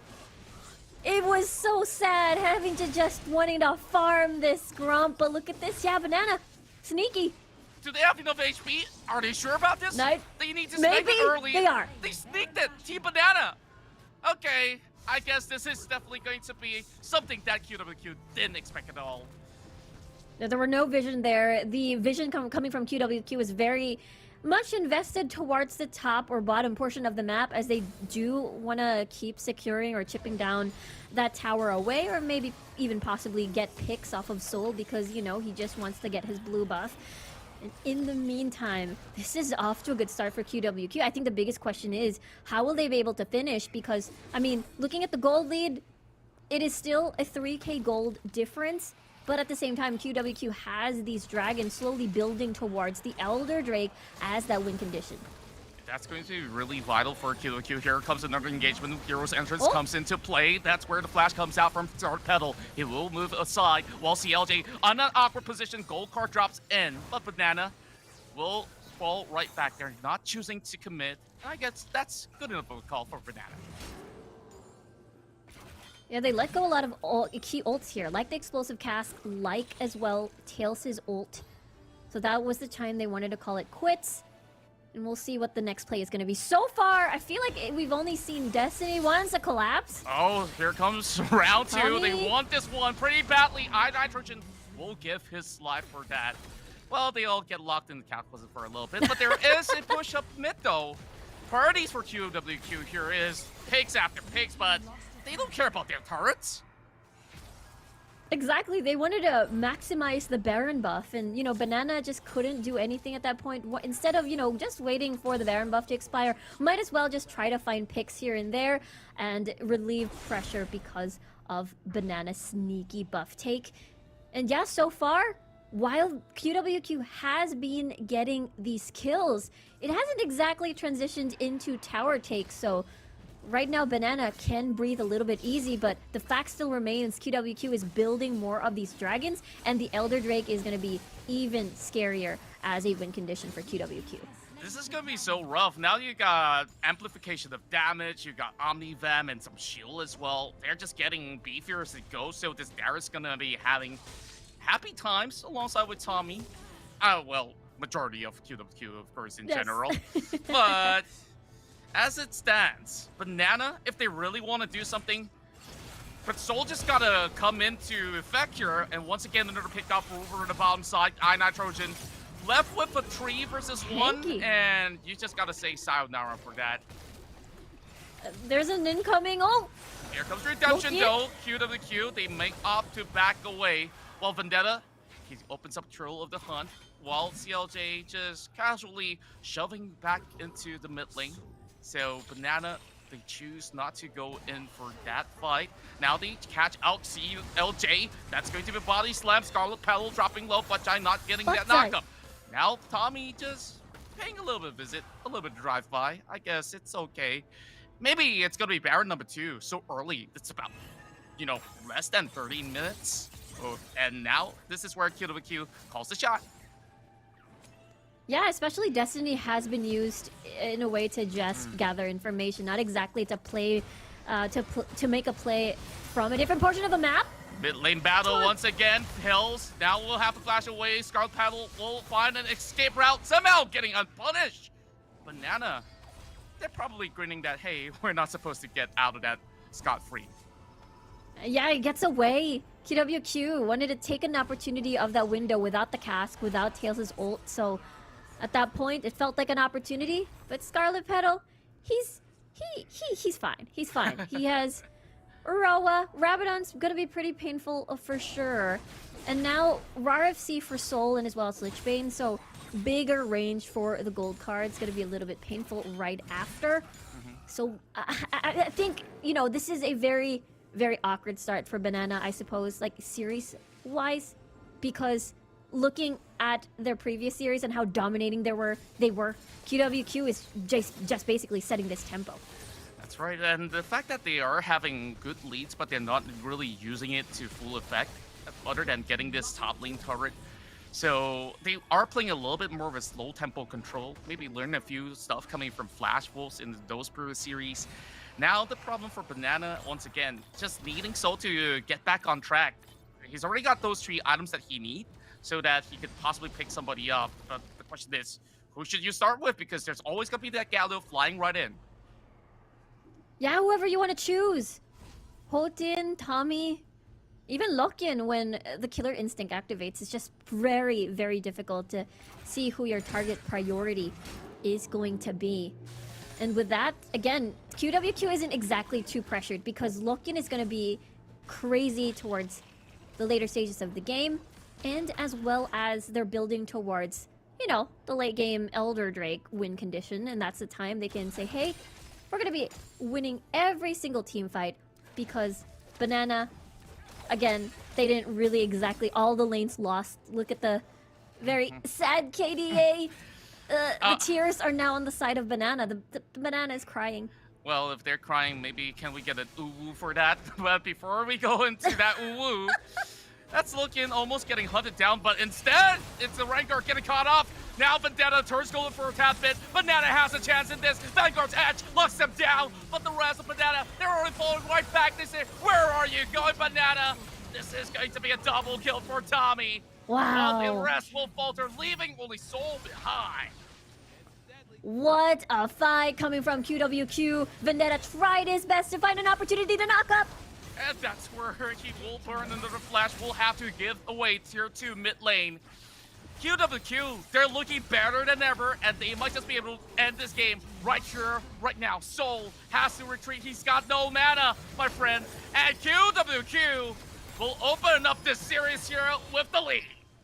Look at that. QWQ turning the tables, flipping the script, and this rematch is starting to look very, very spicy with Tommy and the way that he has created pressure, shackled Soul in the mid lane, and basically deleted the Destiny ult from the game. We didn't get to see that as much. Yeah, I'm really disappointed that he didn't even get a good Destiny for the entirety of this game itself. That might as well you go for some other safer picks that's going to give you maybe slight leads. Like Ari, you can still control the wave and pay visit to the side lanes if they want to.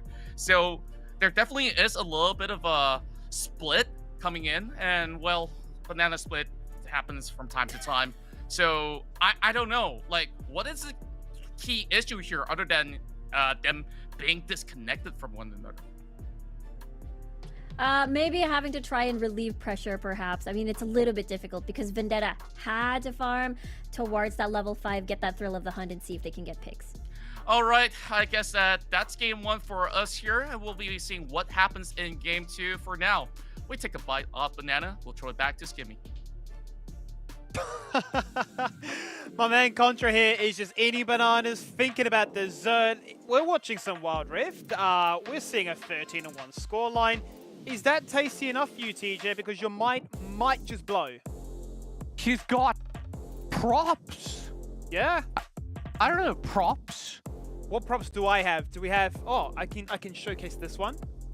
We can prop it up. We can get some zigs in the chat. There we go. Okay, that's actually a really good prop, Skimmy. That's a pretty good prop, I'm very isn't it? impressed by that. We're super meta here on the desk. This might just be the best desk. Yeah, you've got your cat Infinity show and tell. We're back to high school again. I don't have What have we got? anything. What's in arm's reach, Infinity? Grab Pick something something my up. friend. Coward! I don't have Pick anything. something up! Oh no, we're saved by the full screen. There it is. 13-1. I don't know what this is though, but maybe it's just a rematch buff because we didn't see it be this competitive this time around. Last time around, I should say. But QWQ came out the gate swinging, said, forget about the Rengar, you can have it, because it looks awful here, TJ. Yeah, I mean, the big difference was exactly what I laid out. We saw a little bit of a return to QWQ's Summer Super Cup form, where they gained traction through the top side. We see Tommy and Houghton really dominate their lanes. The bans ensured that Houghton would have a decent lane matchup, and Tommy pays a ton of attention to him.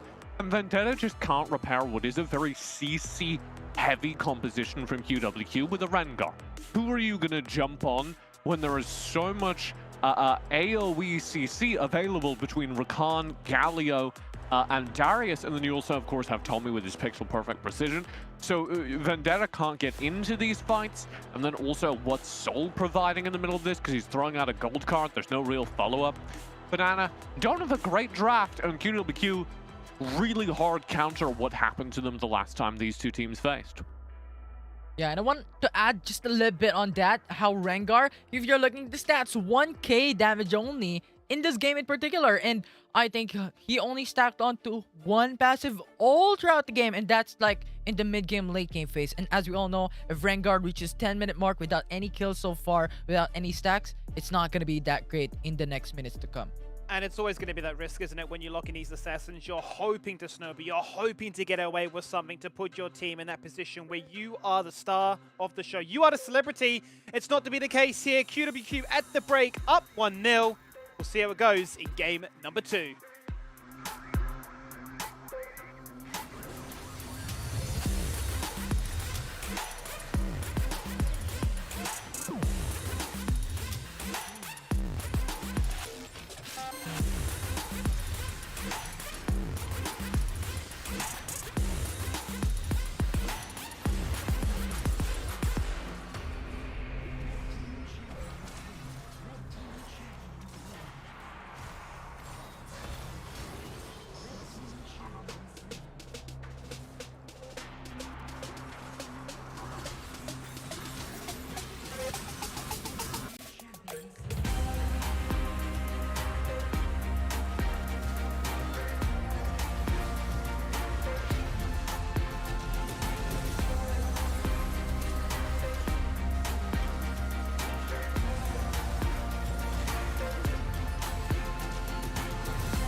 Well, QWQ sending a message, particularly to TJ, saying that the only cat allowed in this broadcast is Miss Mary. Forget about Rengar. It only does 1k damage. We don't care about it. We want to see what TJ has to say. We want to see what this panel has to say, because that, I mean, it was decisive, but not by the biggest gold leads, TJ. No, and that was upsetting to me. I think there was a moment we were sitting in the green room, we were chatting about the game, and there's a moment where you or somebody else was remarking on the scoreline, which was like 15-1 kill difference, and you were like, wow, that's incredible. And I was like, yeah, but there's only a 5k gold lead. QWQ is only 5,000 gold ahead of Banana with 15 kills in the bag. And that's kind of representative of the problems that QWQ has. They actually do have mechanical talent, and that's something you'll see kind of across the world in regions that aren't performing as well. I'm going to call out and flame my North American players, the LATAM players that are incredibly mechanically talented. But if you can't get anything done on the map, then all you're doing by killing people is wasting time that could be spent farming waves. You know, what are you doing? It's inefficient, bro. So what you need to do is you need to achieve value on the map as your first priority, and killing people should be the angle to do that. And QWQ, teams like it, don't quite have the systems worked out to do that efficiently yet. Yeah, and I echo TJ's thoughts. I mean, if you have to consider as well, QWQ had a lot of objectives in that game. On top of the 13-1, 12 kill difference of that game number 1. And I think in that aspect, I think we could expect maybe 10k gold lead so far. If you have that massive difference of a kill differential or even objective differential from that game. And I think, as TJ has enumerated, it's all about putting efficiency on time and efficiency on actions. And one of the actions we like is promoting our sponsors, because the sponsor on this occasion has to be One Esports, the home of esport heroes, where you can get your daily dose of all that esport action, which you absolutely love. Why wouldn't you? All the way over at oneesports.gg. Now, I have to ask you a question, guys, because we've seen a fair few champions. We've seen a few wild and wacky ones from time to time. I've asked the question, what would we love to see? We got the Pantheon. I had a rant on one of the days, which I forget, as the days have all blurred into one. I said, give me some Vayne. I was flamed for it. But I have to ask you this, guys. In a world where you could draft anything, where meta did not matter, where patch notes were not a thing, would you be... this game. Absolutely. Would you be Team Ezreal or Team Sona? What are we thinking? What are we thinking, guys? Is it this game? Or no, you said where Or just patch in notes general? don't matter. I say in a world where nothing matters, where you can just play what you enjoy. There's So no just balancing. like kit Who cares? focused. I'm a support player, Sona all the time, because you land the big crescendo, you just like obliterate an entire team, nobody gets to touch their keyboards. That's what I thrive on. The pain of somebody who's been stunned and wants to input any command to their character and can't. Yeah. That's what I feed on. Okay. Whereas You know what? Ezreal doesn't have any stunts and is worse as a result. Boring. Sure. Well, I guess I'll take the worst one. I'll go Ezreal. I'll be the contrast here for TJ. I'll be that jumping champion. I'll just jump around the map, just trying to get vision. Be that walking ward for the team. Can you show me the two sticks again, Skimmy? Absolutely. Absolutely. Because What you know are they this is for? called? Where are they from? Well, this is from another broadcast, League of Legends related, of course. And I tell you what, this may be one of the most fun bot lanes, as it's all about poke. You're blinking, you're dancing, you're jamming out. You're the #1 fan, or maybe you're the #1 fan, or maybe you're losing lane, and it's a bit like yikes. No, that's actually how that works. Maybe we amplify. You're just going, hang on a minute, 13-1, 1k damage Rengar, what on earth is going on? And then we just fade away from that, forget about it. No one saw anything. That's actually how that lane works, because you're playing with your mate who thinks he's Jackie Love, and he just arcane shifts forward, playing the Ezreal all the way forward, and there is the Sona going, how do I keep him alive? There's other people in this lane. I just scared my cat. Has no idea what's going on this desk. No, she has no idea how off the rails things have gone. And she, as a Yuumi player, never will understand the lane, never will understand basically anything about League of Legends. That's how it is. It is indeed. Yes. Okay, well, I suppose with that out of the way, because that was a fantastic little two-piece of what may probably just never ever happen. We're probably not going to see those champions unless these guys decide to say, you know what, forget the meta. We don't enjoy Zai. We don't enjoy Senna anymore. We want to actually bring a little bit of spice to the bot lane. Where are my Sona and Seraphines? I want to see some harmony in the bot lane. I want to get excited. I want to see some poke, because I'm a little bit bored of this Gragas. Am I crazy for that Infinity? Am I going too far down a different direction here? No, I don't think so, because you have to remember, QWQ brought in Ashe, brought in Nunu yesterday. So I think maybe Ezreal, Sona, that has the potential to actually come through today if QWQ wants to go for, as you stated, that poking composition, if they want to go to that route. I mean, they're both viable. I don't want to... Do you want me to, talk about the meta? But this is a good draft, but you could make it happen. Well, look, on the other hand... what I want to know is where we might go with things, because I have been made aware from the producer that we've actually got a substitute. So Lock-in's out. Yeah. Cool is now in. So... does this mean Ashe is back on the cards? Does that mean that we've now got ourselves a chance for them to go 2-0 up? just the power play of, look, hey, we don't care. You know, we can sub players in and out. It doesn't affect us. We're a unit. Well, Cool is the player who played at Summer Super Cup. So one of the more experienced members of this roster. I don't know. There's no like firm champion pool delineation between the two of them. They both played pretty much everything that's meta. I think what it does speak to is that QWQ has a deep roster. You can see both these teams actually are not full-time esports teams. They play in regions where there isn't enough infrastructure for them to fully commit to playing the game. So they work jobs, they go in and out, and sometimes they have to swap players mid-series because of that, or maybe just one day one of their players can't make it, needs to be working that day, and so they'll bring in a different player. So they both have really deep rosters. That's really cool to me. I think oftentimes we get very distracted by the, you know, Zoomers with the hands of God, the Zoomers that can move their fingers faster than anyone else in history. And we should pay some respect to the people that are managing to compete at a decent level while still working a different job and having a full career that they can't discard in order to focus on esports. I mean, call me crazy here, Infinity, but I mean, okay, so if I put my fingers up like this, are these fingers, can you tell that these are boomer hands? Do they look like boomer hands? Can we tell? Do we know? What sort of determines if, you know, I'm a young prodigy? Because I see the other hands, I see the different techniques, the potentials, the wrinkles, which could describe that you might next be the champion of a region. Pick up a phone real quick, Skimmy. Can you show me what your grip is for Wild Rift? Oh my! So it'd be like this. Would be. Oh no! What you got to do is you got to take those top fingers and put them down over the screen. Oh, you know what this is? This is console gaming. This is what that is. Well, first of all, no, it's mobile gaming. This is one of the problems with boomers, is they're not always sure what the video game is being played on. I apologize, I'm too Second of all, if you take that top finger and you put it down on the screen, you can use it to steer the camera pan, and that's what people use for. Pro gamers have always done this. I was amazed the first time I saw that on LAN.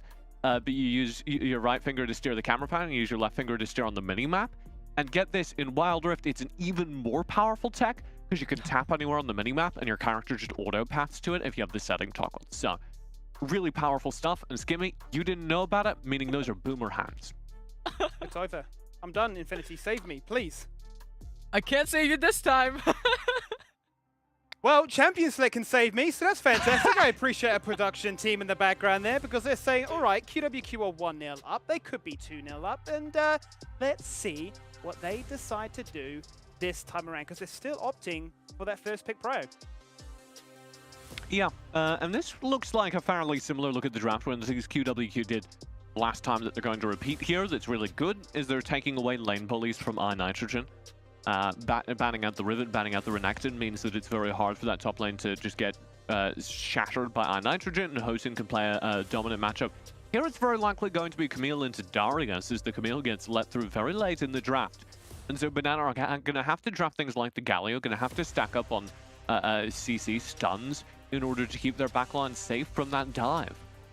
So TSN Center is open for QWQ. If Banana locks into Rakan, we have spoken up yesterday that QWQ has this god composition. Having Twisted Fate, Camille, and Senna in their draft is going to be so massive for them, but Gragas is an alternative to that. You still have a lot of disengage potential picking this up, and also flexible. It can go mid lane, it can go support, it can go even battle lane if Camille opts to go for the jungle.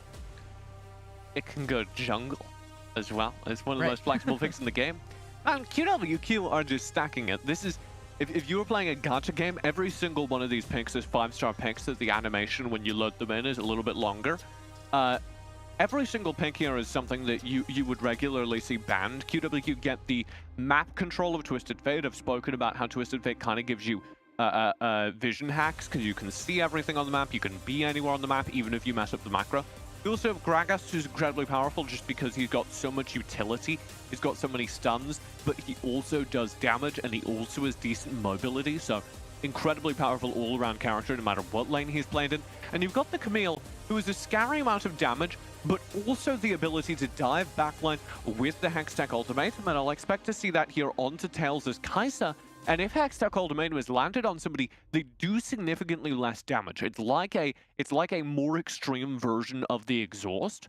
So that Camille ult has the power to just really destroy anyone on that banana side who's starting to get scary. And they're going to close it out as well with Hosen getting the Darius. Yeah, and you know what? You talked about 5-star champions. You talked about 5 stars in Gacha. You know what? QWQ built up a 5-star team. Senna to Fate Camille. They've locked in the god composition for QWQ, and I'm expecting a lot of things for this team today because they brought in their A game coming down to it for Banana in Game 2. And get this, it's a 5-star composition, Skimmy, because they've got 5 stars. Ah, yes, and that's very clever for multiple different reasons, which I'm sure the audience got, so we don't need to explain that one too much further. But, It's because every single player on their team is a star player, so there's 5-star players, and that's why it's a 5-star composition. What reality am I in? Am I trapped in the Matrix? What on earth just happened now? I've just had the joke explained to me live on air like I feel like I'm 80 years old. What on earth is going on? Forget about it. Save me, casters. We're going to throw it back to Contra and Riku. TJ's being cut off. Take it away, guys. All right, I'll try my best to save you right there, Skimmy. But yet again, you know, in this series, it seems like QWQ has got bananas on the leash still, as they got themselves that game 1. But I definitely do like the ideas that they do have here for game 2, where they picked up some flexible champs to go into the jungle or the Baron lane.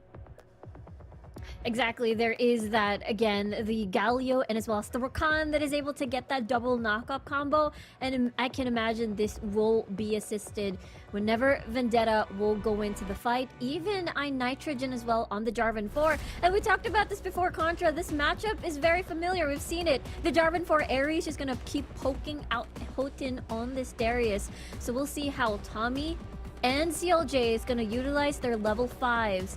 As that's when the Destiny comes in, they can probably or most likely form a dive towards topside, or maybe use that to pressure Vendetta. Let's see if Banana can unleash something right here. Immediately going in for collapse. It's first blood. QWQ having drips of tears running down their face already. Yeah, that is definitely not a good start. I think this is the second time we've seen this today, where both teams would just run as a 5-man unit, see if they can get a 50-50, walk towards or bump into someone from the opposite side and get first blood. I think it's very, very great. Especially CLJ burned a flash and still died, so this could be an opportunity to take a second visit. My oh my, Butchai now falling really low. Flash is available, 1 HP. And yet again, he survives to tell the Till. It's Till's there now who will be controlling the lane. Yeah, having to scare away Butsai here. I mean, that's flash and as well as a heal gone. So the biggest question is whether or not Cool is able to provide that sustain here. Yeah. And I mean, yeah, it's a little bit difficult. It definitely is, especially when you don't really have that high of a DPS to go up against both the Kaisa as well as the Rakan in the early game. But Tommy's up to something. Probably dropping by just to force Soul to just back away. And here comes Vendetta too. I don't think that they're going to challenge anyways. It's a little bit difficult with the Galio, having to be, well, relatively tanky, I suppose, and you are going to be CLJ on the TF. Not exactly as strong to see if they can chip away Soul's life over there. But yeah, I'm very interested to see how this duo bot lane is going to pan out, especially, you know, it's not Lokian anymore. It's going to be Cool over there as an AP Gragas. Speaking of the bottom lane, here comes Vendetta paying a visit. They're going to be able to punish Butchai. He didn't have any sums left. Poor dual lane of QWQ. They're gonna keep doing this, especially no level 5 from Cool. That means there's no big cast disengage. Wait a minute, they're gonna be diving right in. Cool Another one? might just be able to walk away with a kill, but Vendetta. instead, Vendetta juggles the pressure, tells it's the one to fall. 1 for 1 at the very least, or you could say it's a 2 for 1. Butchai now back to the lane, while topside is going to have a collapse. iNitrogen blocks them inside in turret range. That's a flash. Here's a dunk. Whole thing goes down. What? He goes down alongside. I thought that could have been iNitrogen's Me too. play there to survive with only 1 auto attack away. I think there was a minion hitting him there. But at the end of the day, it is that dive that Hotian and Tommy really wanted to take. I believe they're going to keep doing this just because of how strong this Darius and Camille combo is. I feel like the dive can be more cleaner once CLJ is involved in these fights with the Destiny. The biggest problem is Soul also has that big level 5 spike with the Hero's entrance, so it is gonna be that big punish potential. Imagine diving inside the tower but getting taunted anyways by Soul. Yeah, I guess that you're absolutely right on those who recall. So far, Banana, at the very least, with all these trades going on, is still within their favor, as they're slowly building up into their first items out there. While I just really want to look at QWQ. Late game potential, yeah, you got an infinite scaling Senna, but you still don't have enough DPS as compared to what Banana has to offer. So maybe that's where Banana thrives in the late game. Yeah, the Kaisa and the Fiora later on. Gonna be that big 4-1 split push that possibly QWQ will have no answer for. So we'll have to see how they can accelerate this game. Possibly invest resources towards Hotian here for the Darius to have that resets in the fight. Have that big boy damage. Having to get the guillotine and burst someone down, perhaps, as of course there's a lot of single target involved with the gold card and as well as the Hextech ultimatum. So that is definitely possible for them to execute, and there's just 2 really key targets coming from the side of Banana, mainly Vendetta, mainly Tails as well. But I feel like Vendetta at this point, you know, he's very comfortable on the Fiora. He's just gonna riposte anything that comes his way with the perfect timing. And therefore, okay, Tails will be the most vulnerable one in this matchup. I agree. Like, if you look at many of all these sort of crowd control that QWQ has right now, it's a little bit of a soft CC other than the gold card, and maybe if you have the Hex ultimatum available. So even if you want to lock down Vendetta, that riposte comes in, and if you want to go for iNitrogen, well, this guy just dashes away with the flag and drag. Then no point hopping onto it a Rakan. So Tails has got to be the only target that they want, but it's not as easy as it looks as well. So long as he has pretty much his ult available, then you just use the Killer Instinct, get a bad shield off, then maybe just get away with it. Yeah, I think that's definitely the approach there, especially when we look towards the later stages of the game where, you know, Soul at this point, the Hero's entrance will be more towards Vendetta when he goes in, just to make sure he will be able to survive, plus the knock-up, supplement that CC. But of course, in the later stages, once Tails is going to be very confident in aggressive Killer Instincts, of course, Soul's gonna invest his ult towards the Kaisa. Indeed. Now, I guess that there's one thing that I was reminded of what I first had with Omo through the previous cast where QWQ managed to take L with Eon. Now, I'll hold that thought for a second. Potent spots out iNitrogen as this challenge for the Herald is coming into effect. Here comes a great taunt. Banana, they found an opening and it will collapse once more. Herald in their hands. And Houghton now in trouble. Riposte, the dashes, and the slash. Secures one for Vendetta. Meanwhile, in mid lane, QWQ picks one more off. But still, Banana gets most of the lead. Yeah, they get the Rift Herald, or rather, yeah, Banana is able to steal away that Vendetta with a nicely done timed steal on that smite. They're even able to get First Blood Tower on this, so the gold lead is going to keep piling on in favor of Banana, getting to get plates towards Vendetta. And this is the win condition that we saw before, except the fact that... Except ultimatum dropping in. Scarlet Petals got nowhere to run. Now he's going to be pinned down to a wall. He hops right off with a grand entrance. Now QWQ playing those objectives. Omo must be happy right now. That's the card swiping right in. And it's still a little bit of dance here. Banana can take their sweet time. And looks like we have everybody here standing still. So let's see what will happen just about yet. Oh, there it is! And we're back here. Look at the Garen. So, Riku. We're just gonna take a coin flip here. Who's gonna get that dragon? If I had to guess, I have a feeling it is going to be 50-50. I have to say it's going to be QWQ. They were already in position. As long as they're able to focus down Vendetta, I feel like there is an opportunity to get that pick, make it a 4v5, and then that's the time you can be able to focus down the dragon. Use the dragon as bait. Let Vendetta become the moth to a flame. And see if you can take advantage of that. Was I right? I was right. Pretty much so. And Riku, you are great with your predictions so far. I guess that QWQ, they have been able to dissect Banana's draft from some of the matches that they had, but let's go on to the top side. Hoten now getting the challenge onto him, and he's low. Vendetta, he might just be able to drop right in, but hello as well. Vendetta may not survive. He's getting all the bleed stack on top, but only with a little bit of HP. Vendetta survives, telltale. That was just too close for comfort there. That 1v1 could have ended disastrous. And here comes Destiny. TF drops the card. What? Now Hexet ultimatum, not even necessary. QWQ kind of overkilled that one. Yeah, they wanted to definitely secure the kill, wanted to make sure just in case iNitrogen was just around the corner as well. So now Destiny is able to be used aggressively to get towards the side lanes, and now it is still Banana still in the lead. I feel like Vendetta is still going to be a huge problem at the later stages of the game with a 4-1 split push, and no one is able to deal with that. We did see though that Hoten was able to sort of almost maneuver around the 1v1, but at the same time it can't exactly be always 1v1. There's Soul there with a hero's entrance.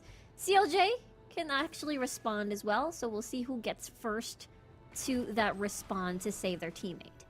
Yeah, and if QWQ were to go in as 5, we saw how much they can actually offer, especially on those collapse down bot, slowly getting picks after picks. Banana has been slowly punishing them from time to time. So this lead may not last for all too long if Banana could not play the same sort of macro play that they had back in game 1, because they may have this lead for this temporary moment, but I don't think that it's going to last all too long once you have the Camille completing yet another item.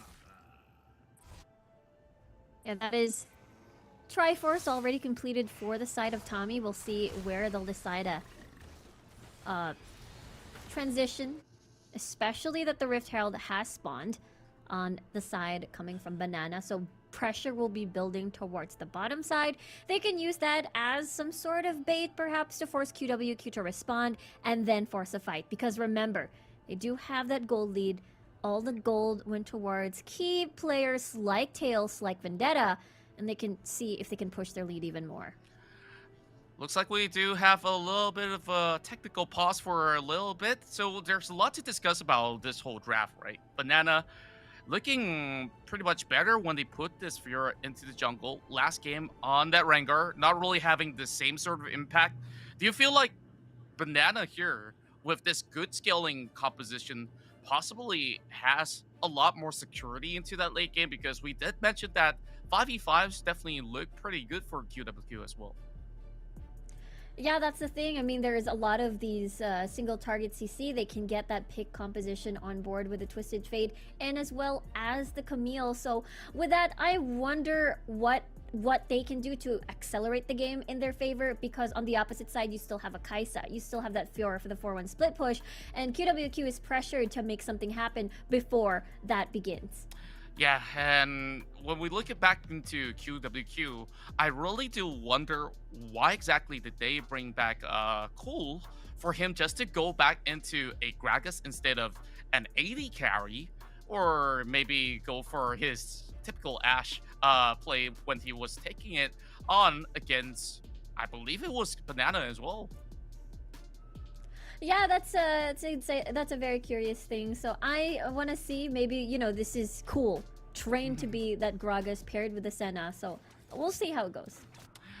We're right back in as we continue on where we left off. Just about 10 minutes as we still have the Baron up. Next Drake's gonna be spicy with the Infernal up available in moments time. As this Herald getting chunked down, well, I don't know. He's gonna be able to crash. Look at that Zap boy. Or girl. It is, yeah, he went so close to get the charge in, but QWQ is quick to respond.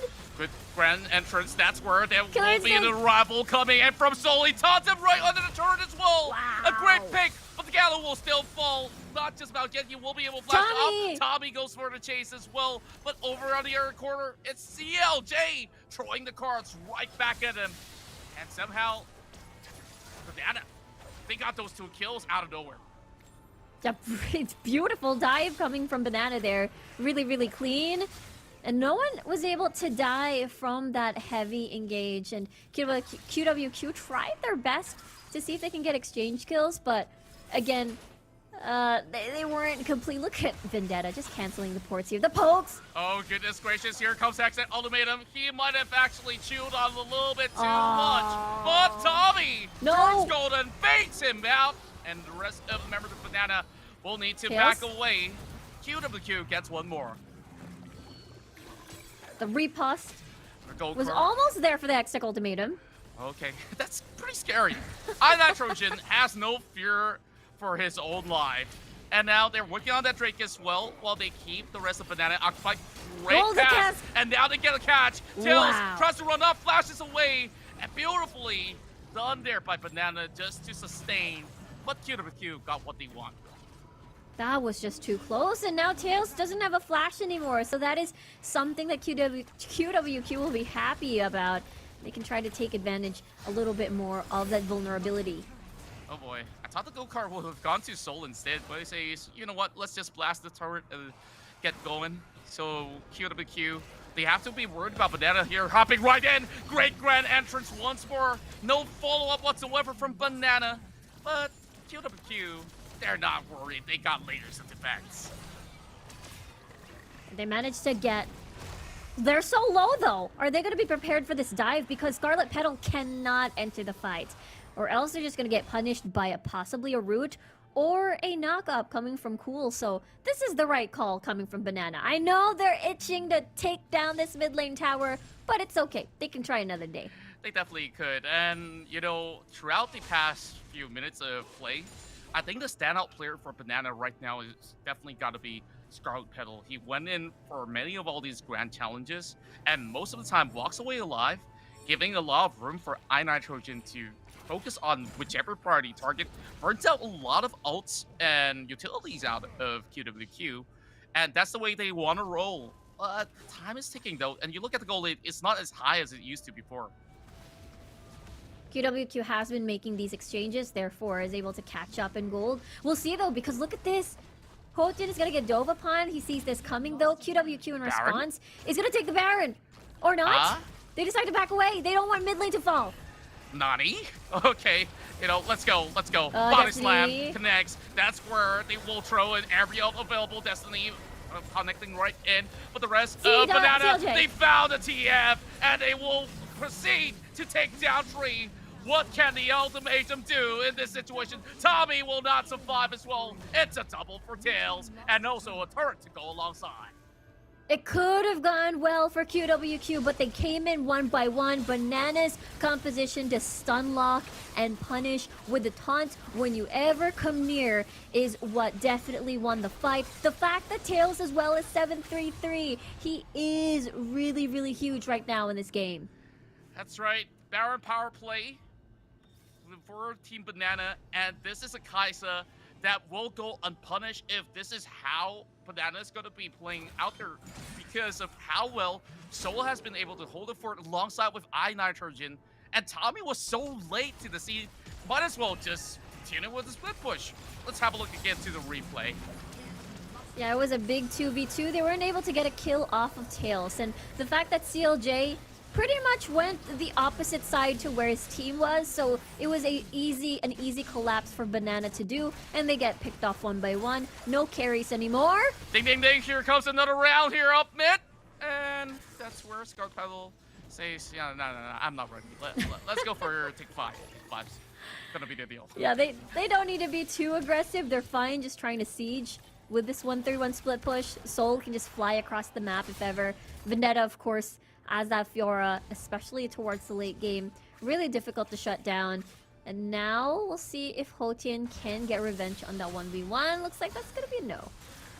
And for the time being, a 1-3-1 Banana split right now happening, as there is a lot more prio on towards this Twisted Fate that they are diving towards. Well, they will not be able to catch CLJ, and that's a turret for Banana for the moment. Yeah, right now, Banana's just very happy. He's trying to maximize the Baron buff because they can buy some time. They're gonna get the Elder Mountain Drake, and that's gonna be really nice deny away from QWQ as they've gathered. Everybody hop on board. Whoa. Takes down Soul. Leaves him breathless. Now, this will continue on from the side lanes, though.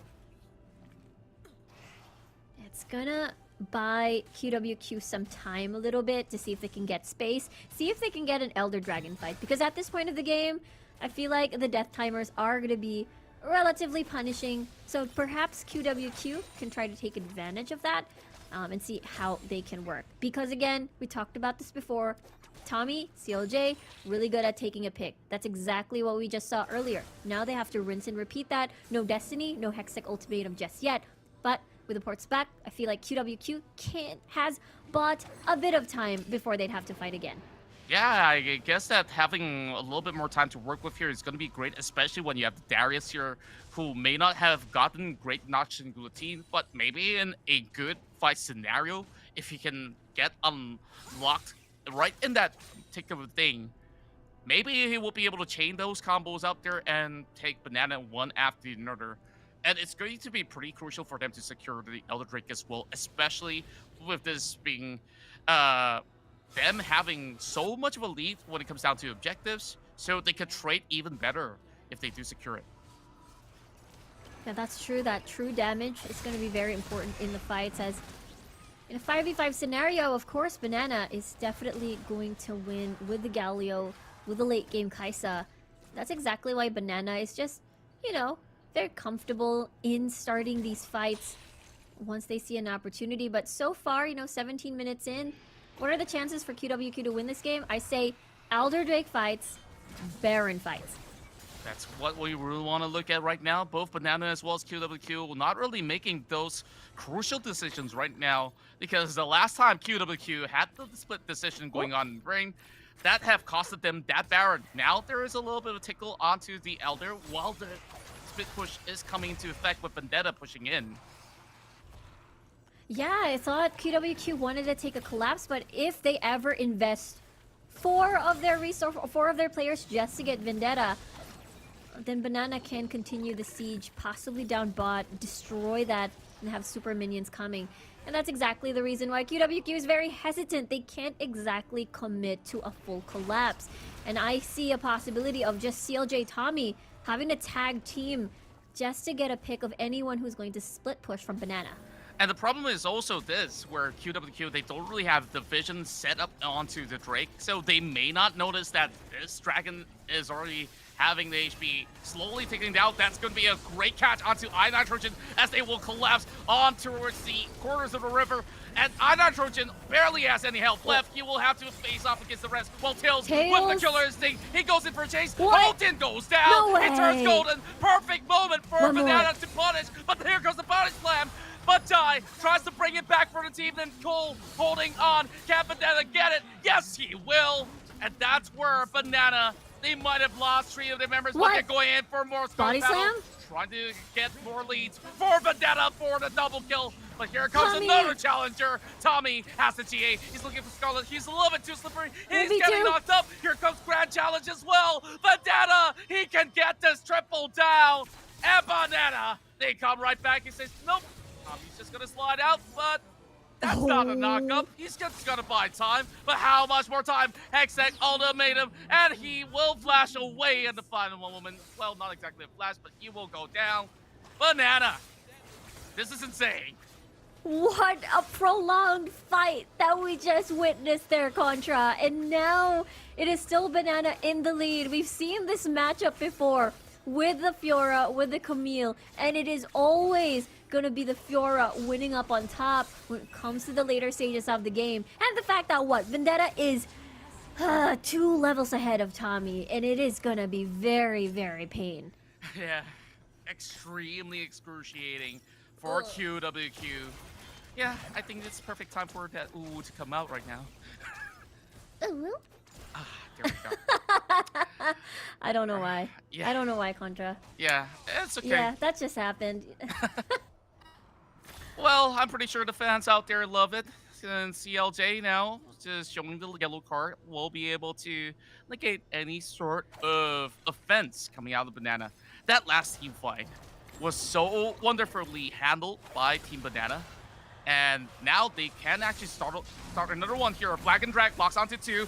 Heroes entrance will drop in, and Milling responded with an explosive cast. First one to fall is the TF.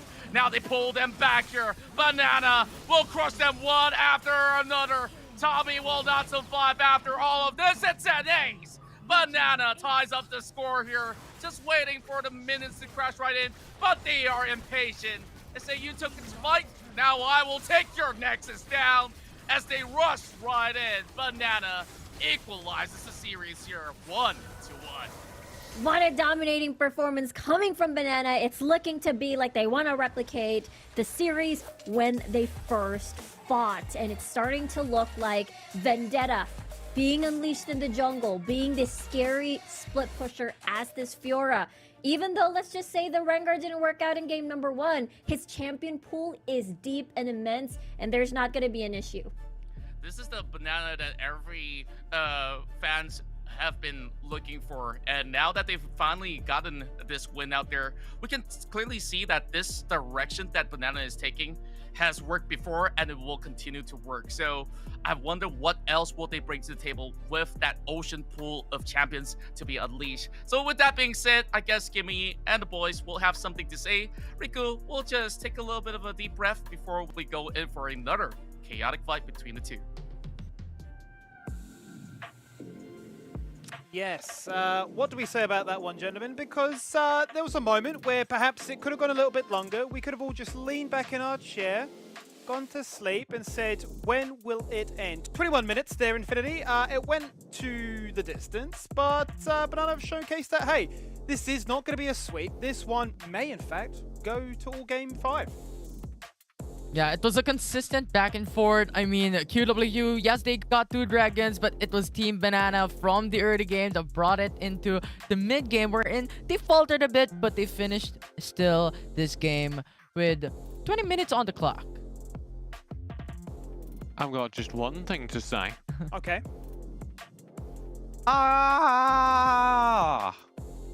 As the early game was defined by QWQ running down the mid lane as 5 and finding a random Banana member who just wandered into them. They get a free kill onto Tails, and the game kind of ends right there, because then Tails is ahead in lane and starts bullying this weird double support scaling lane down bottom.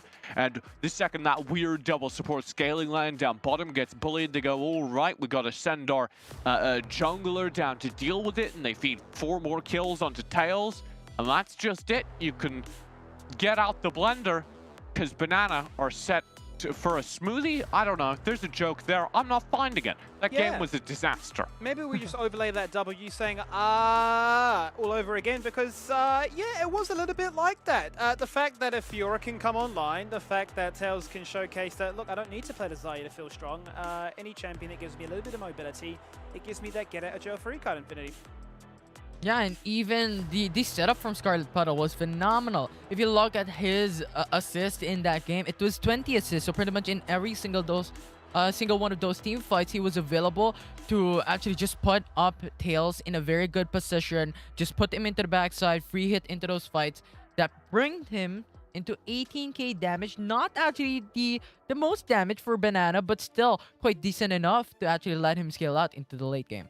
I mean, it's not going to be the perfect trio. We can establish that already. We are going to that game 3, obviously, but it is tied up here 1-1, TJ. What are we thinking of this series? Because, as we say, probably could go to game 5, but I don't think you even get a chance to talk, so unlucky for you. But lucky for the viewers, because they're going to be saved by the break. No, we don't want to hear it, mate. Banana and QWQ, 1-1 so far. We'll see you right after this.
Yes, welcome back to Play-ins Day number 5. We're here in our final series. We're exploring the magic or the carnage that is Bracket C as QWQ take on Banana. It's tied up 1-1 so far, and perhaps it could go the distance because you start to wonder where does this series go, and I start to wonder what I would do with $200,000 in my back pocket. Fantastic segue, I know, thank you very much.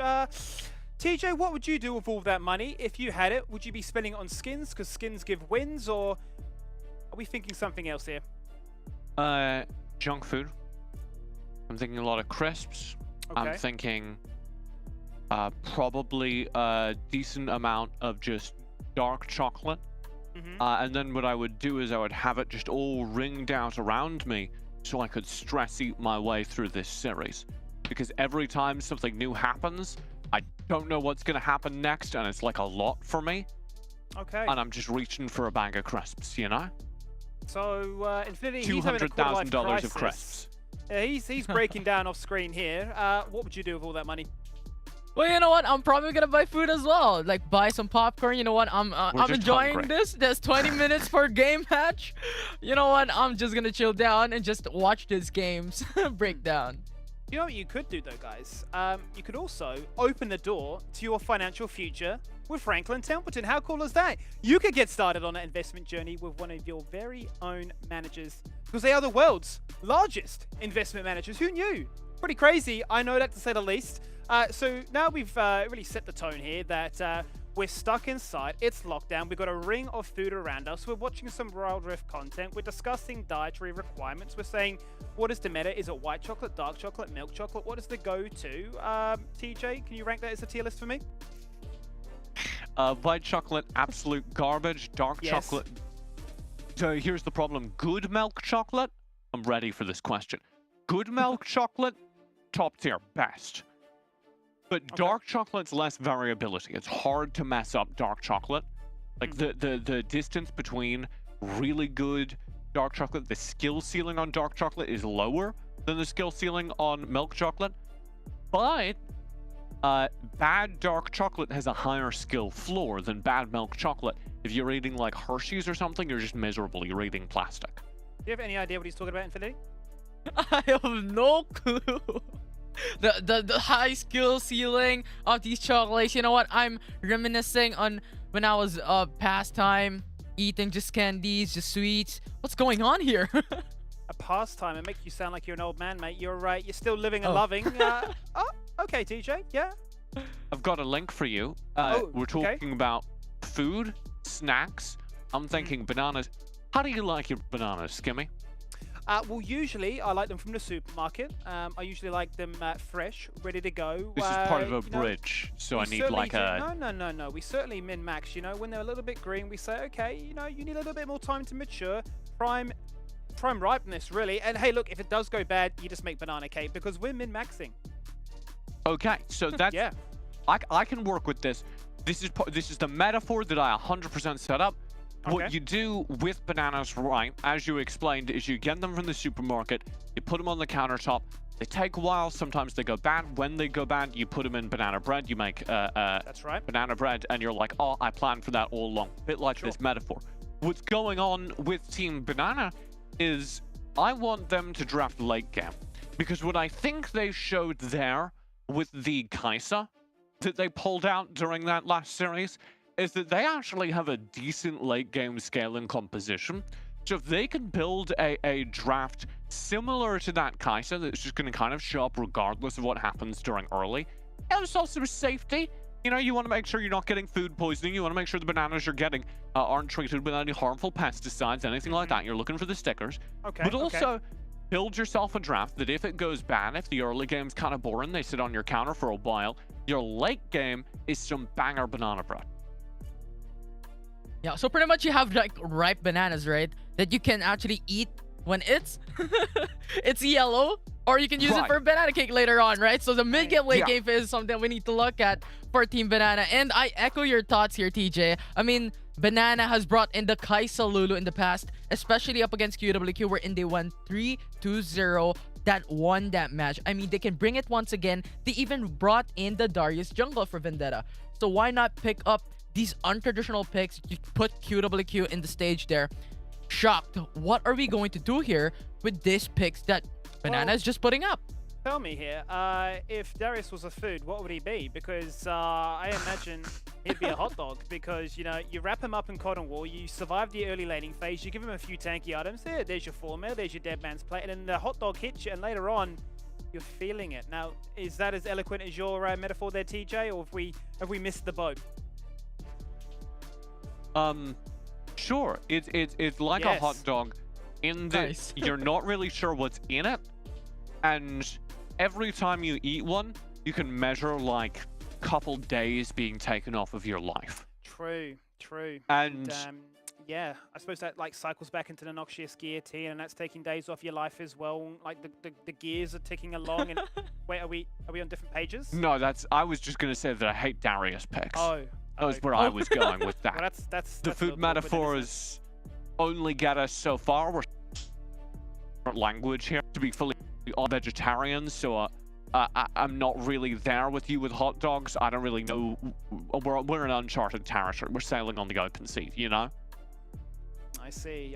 Yeah, well, I think Infinity's just along for the ride, really. Speaking of Uncharted Sea, because we're just out here yarning about food. Obviously, we got ourselves a series at hand. It is Bracket C. It is a chance for these teams to showcase what they can do and potentially get themselves into that bracket grand final up against Team Flash, which are chilling. They'll be leaning back like this, arms stretched out, a day at the beach, perhaps, if they can. Who knows? Maybe outside on their deck, just looking all comfy and enjoying some fine weather and saying, which team do we go up against? Because I can't imagine Infinity are going to be too concerned about either one, given that they are just that step above. Yeah, definitely. So I really do think that this is going to be, you know what, a very, very close fight, actually, for this series. I mean, they're going in back and forth. They're going back and forth. It's like sharing a foot long of a hot dog. You know what? Let's half this. You take half. I'll take half. Oh, Infinity, TJ, why?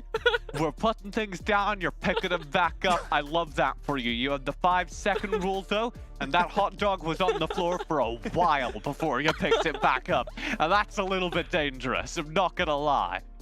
Yeah, I mean, He's, we're putting wow. back champions. We're putting back compositions. Let's just bring back those metaphors. Talk about food poisoning here. What would food poisoning be as a champion? I mean, is it just as simple Yumi. as saying it's singed? Yumi. Yumi. Timo. True. Also True. Timo. Thank Let's you. talk about Producer this told us that draft. Champion Select is not too far away, so this discussion Yeah. will have to be put on the back burner. I know you're upset. I know you're enjoying food time with TJ Infinity. It's a I'm lovely time. hungry. I'm That's really what hungry. You tuned in for. You might be angry at us now because you're now realizing it's probably dinner time, and you're probably keen to get It's some 5 food a.m. as we load to this series. We don't care about America. We're going to jump into this one. It's Banana taking on QWQ. It's game number 3. TJ, we care about you, though. And let's look at this Oh, one. thank you, Skimmy. Well, it is 5 a.m., so I'm a little bit hungry. I had a meal in the middle of the night. I had some noodles I prepped in Infinity. Well, that sounds delicious. You know what else Well- is delicious in Infinity? What else is? This draft. Well, we're It's a jumping little into bit it. different. Renekton gets through here, and it's going to be first pick, presumably. Possibly because they bat away Khan. They call the bluff. This is actually huge. So Banana have been kind of betting on the ability to get Host in a winning lane matchup, and by spending their first pick to take away the Rakan, which was very important last game. QWQ definitely benefited from having Budjai on the Rakan. We've seen that across the series. But they've now given QWQ a Renekton, and there's not really a whole lot that Banana can do about that. Because they put such higher priority. So I'm really curious what we're going to see in the top lane. Yeah, I'm actually I'm thinking as well. I'm thinking it has to be something like ranged. I want to see some absolute nonsense. I mean, Darce is open. Related it into a hot dog a while ago. Please, Maybe Nar. Zion Rakan broke up with food. What's better food here? Going down into it, but we see a different lineup coming up. QWQ locks in Ooh. onto Diana, Nami, and Renekton. They're going in for some CC there. But Banana, with Varus, Twisted Fate, and Kha'Zix, this is looking to be an early aggressive composition here, with Garen being the frontline tank for Banana. Yeah, so Garen will be the safe pick into Renekton. That does mean that you can't really get anything out of that top lane. That top lane's just going to be a wash. So all the play needs to happen around this Varus. You're going to want to see if this executes correctly. Vendetta on the Twisted Fate. Or sorry, Soul on the Twisted Fate. Visiting Tails as often as he can. Other side, though, QWQ, they've drafted full engage. Everything in their team is built to get past that front line, to dive into the back line, to threaten that Varus. And to be honest, Skimmy, I prefer that. I think I'd walk away from that draft thinking that QWQ's full dive, full send combo should really threaten that backline. That's interesting. That's interesting because I think we can actually full send it to our casters for game number 3. So, guys, take it away. Thank you once again, Skimmy and the boys. And, you know, you guys got me hungry as well, talking about food. And you know what? Banana, they looking pretty sharp and clean. And in Singapore as well as Malaysia, we enjoy bananas in maybe a little bit of a different way. You have fried banana fritter, where it's crispy on the outside and it's still fresh as always. So, Riku, I know this is going to be another good game coming up here, where we saw a lot of chaotic fights happening around. So what can we expect for this game? And also, how do you like those bananas?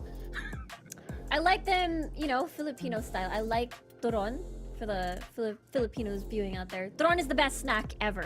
Just saying. Okay. I gotta, of course, search up what that is. And, of course, one day, hopefully I get to taste it. And now, let's get a taste of what these two teams are up to, as we do see that Garen going up against the Renekton between iNitrogen as well as Hotin. Yeah, this is a very contrasting composition. You know, Banana just opting for more of that single target CC and the pick composition as well. You got Soul hunting with Vendetta, having to find targets using the Destiny and having to join Vendetta as well. With jungle invades, perhaps, that could be a choice. In the meantime, for QWQ, this is more of a big combo that we're looking at with the Moonfall. Perhaps, maybe we get to see the single target as well with the Assault and Battery, and they can immediately shut people down. We're opting for a big 4-man as well with Hotian here. Going to be that split push at the top side, but we talked about this before. The Garen is there to neutralize the lane. You win by not losing, and that's what a Garen does. Yeah, I guess he's still pretty much winning a whole lot, and I guess this is the reason why our dear analyst was saying that, yeah, we're not really the biggest fans of Darius, and if Darius is a food, I think otherwise. It's not hot dogs, it's actually donuts, because he be Dunkin'. I love it. Dunkin' Donuts. We'll see though. You know, it's a spinning. I don't think there are spinning donuts. The Garen. No, I don't think those exist. Maybe a donut without the hole. Donut without the hole. I'm pretty sure there are some of that. I believe that they fill it with custard creams and all kinds of stuff that you could possibly get. Now, look what's here, bottom lane. I think this is quite a smart move here, separating the Rakan from the Xayah. And also, for the fact that the Xayah will have a really stable lane, it's going to be pretty hard for the Rakan to dive onto Cool for this match.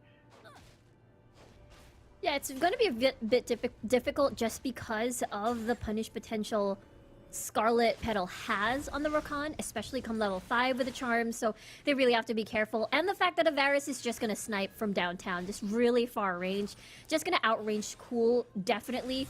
So QWQ later on has to think of a way on how they can penetrate this backline. And the best answer would be Tommy. Tommy on this Vi with Assault and Battery, just a point-and-click CC.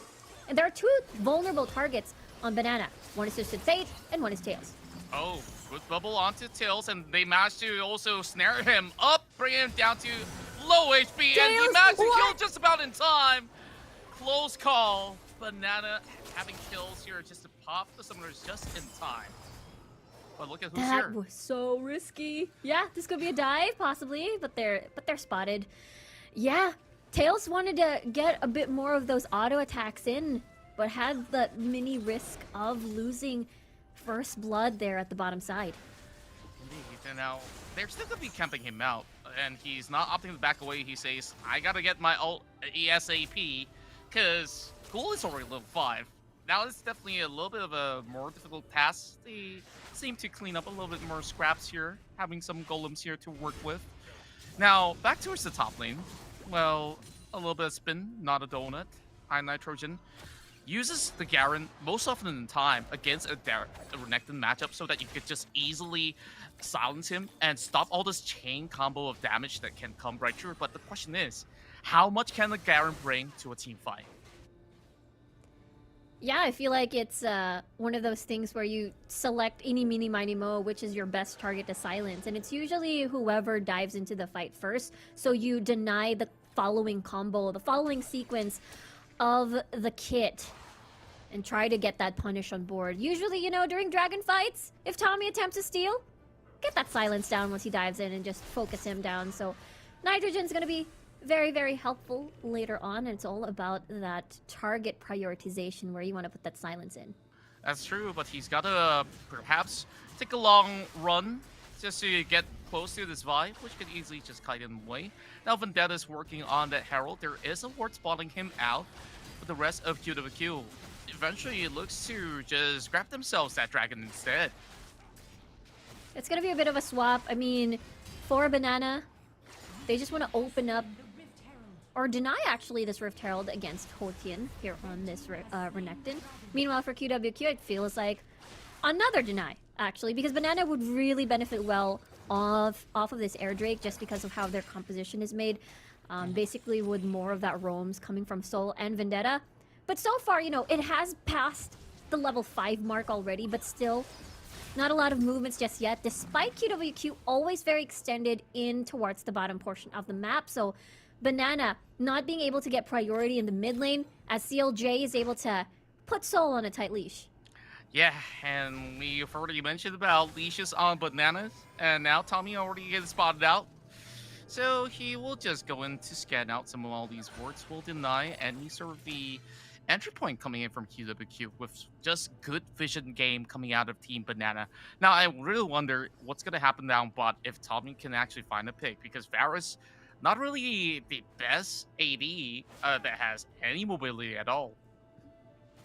Yeah, that's usually the reason why Varus is usually paired with a Nami, just to compensate for the lack of mobility Varus has. And so it's all up to positioning, mainly positioning, because the biggest question is, you know, will Scarlet Petal be able to get that peel off the board? Because usually he's going to be in the front line having to engage for the squad, because there's literally, in a big team fight or a big clash, of course, Scarlet Petal will be your #1 engage. The secondary is their single target, which is the gold card into the Chain of Corruptions. Immediately try to get a pick, burst someone down, and I feel like Banana can capitalize on that. Big moonfall dropping onto both members, Soul as well as Scarlet Petal. What? But while they're at it, they didn't seem like they wanted the full collision. Tommy saves his assault battery for some reason. And now they look to secure the bottom lane, but Vendetta's here. He heats up a bubble, and that's where Assault Battery connects perfectly. Finds Vendetta, still buys time. Scarlet Petal to save the day. You mentioned that perfect peel coming from support. He will come right in. Soul now flashes into the turret, but it will be Cole there to take him down. What? How did Vendetta survive that entire CC chain coming from QWQ? But at the end of the day, it's Soul who suffered. He destinied into the fight, hoping to get the 3-man advantage. But look at this bubble. This is the one of the most dangerous duos, I suppose, just because of how much CC lock Cool has in Butzai. The fact that the bubble on top of the feather roots are just so deadly. And that's the thing, right? Varus alone is insanely vulnerable against this combo. That's right, and you look at how Butzai has been playing, he definitely is the hero in many of all these occasions. Same goes to Scarlet Petal. It feels like this matchup here is really the battle of support. Oh, to see who's the massive killer of them all. Yeah, and the story has been interestingly contrasting, because for Butzai, he wants to stick to the lane. He wants to stay with Cool. He wants to set up for Cool. Meanwhile, for Scarlet Petal... Oh boy, another collision up into the river, and 2 ultimates being whipped off, and Tommy just running it down. Gold card onto Tommy, and Tommy is not going to Oh, survive no. out of that. Same goes to the Galio. But CLG, he dives in. That moonfall connects, Moonfall. but he will drop as well. A great stun in. And that is where that TF will falter. No summoners to even flash off that wall.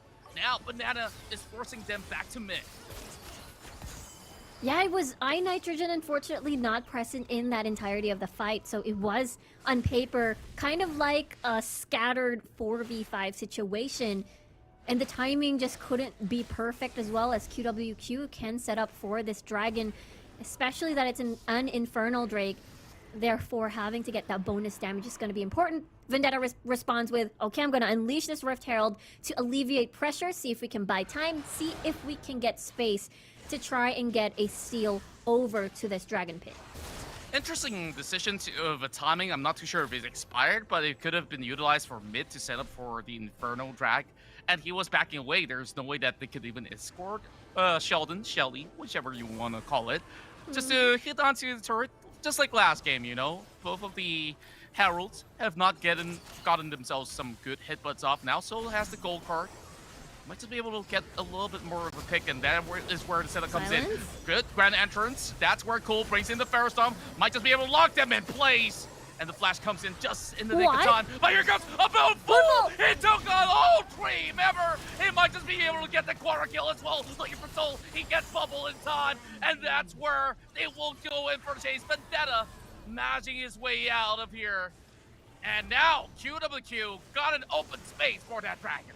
That was a crazy setup with the entrance coming from CLJ from the side with a beautiful moonfall. That was just so beautiful. The thing is, Banana, that was a fight that they wanted to start. They thought that they could take down Cool. We saw Nitrogen having to focus his silence onto Cool, seeing if that silence window is enough before it expires into the Featherstorm. Let's see that again. See, their target was Cool, but at the end of the day, Featherstorm self-peel, weren't able to burst down Cool in time, managed to burn all summoner spells, and here's the punish. Beautiful moonfall coming from CLJ, is able to cut off the escape, and now it is the big lead in favor of QWQ after this. That has to be a big flip out there for the highlights for QWQ. The best moonfall I've ever seen throughout the tournament thus far, and here comes another takeoff here. Immediately Vendetta gets bursted down, going blindly into the bush, and Soul is just about next. So Cole get pretty much great double kills up for free, and that calls for that Baron. Easy Baron, 20 seconds on the clock before Vendetta, and Soul is able to respond. Look at Scarlet Petal, they have an idea. I don't think he can do anything with this though, as it is going down pretty fast, and now QWQ can start on with a siege. Get that 1-3-1 on the board, maybe just 4-1. No, CLJ on the side, Hotin on the other side. So this is going to be, let's see how Banana is able to defend, because they have a decent amount of wave clear. They've got Tails with a piercing arrow, they got wild cards coming from Soul and red cards. So I think this is going to be manageable. Very much so, and QWQ this time around playing the better macro game. They've got all the objectives that they wanted except for the Rift Herald, and that's absolutely fun. You see that they've been able to, of course, handle that Rift Herald, and that last few flights that they've been taking was just absolutely great. Now it's gonna be Tommy. Just when I was praising him, Redemption will not be able to save them, but here comes the teleport as well. Scarlet Paddle falling low. Gold card now drops right in. CLJ turns golden for a little battle. Corruption does not land. Tails now will have to just wait right back. Another ace for QWQ. Beautifully done by Cool there, is able to sidestep that chain of corruptions easy, and then manage to get that route on towards Tails. And now they have the Baron buff still, and now they're looking to end the game. What a clean one coming from QWQ, and now with only 1 minute left, I'm not too sure if this is wisest of choice. They might not be able to do that. The timer is up for Soul. He might just be able to save the day. Can he do anything at all? It's QWQ here, going to that match point. That 2-1 now in favor of QWQ. Really nice fighting, really nice skirmishes coming from the side of QWQ. Big moonfall play from CLJ. And it's gonna be incredibly scary looking at the state, having to get most of the objectives in favor of the side of QWQ, and they're starting to look really good. Indeed. So far, I think that this is the potential of QWQ. They just get better and better each game goes by, and I think this draft definitely favored them, especially that pick onto that Diana, where they just absolutely turn every single fight with great tides coming from the Nami as well, just to go on for that full collision, and everything was won from there on. Now, I don't know if that banana boat is about to sink or not, but let's ask our dear analysts on the table. So I'll pass it back to you, Skimmy. Thank you very much there, Contra. And apparently, TJ, if you full send it, you full win it too. Yep.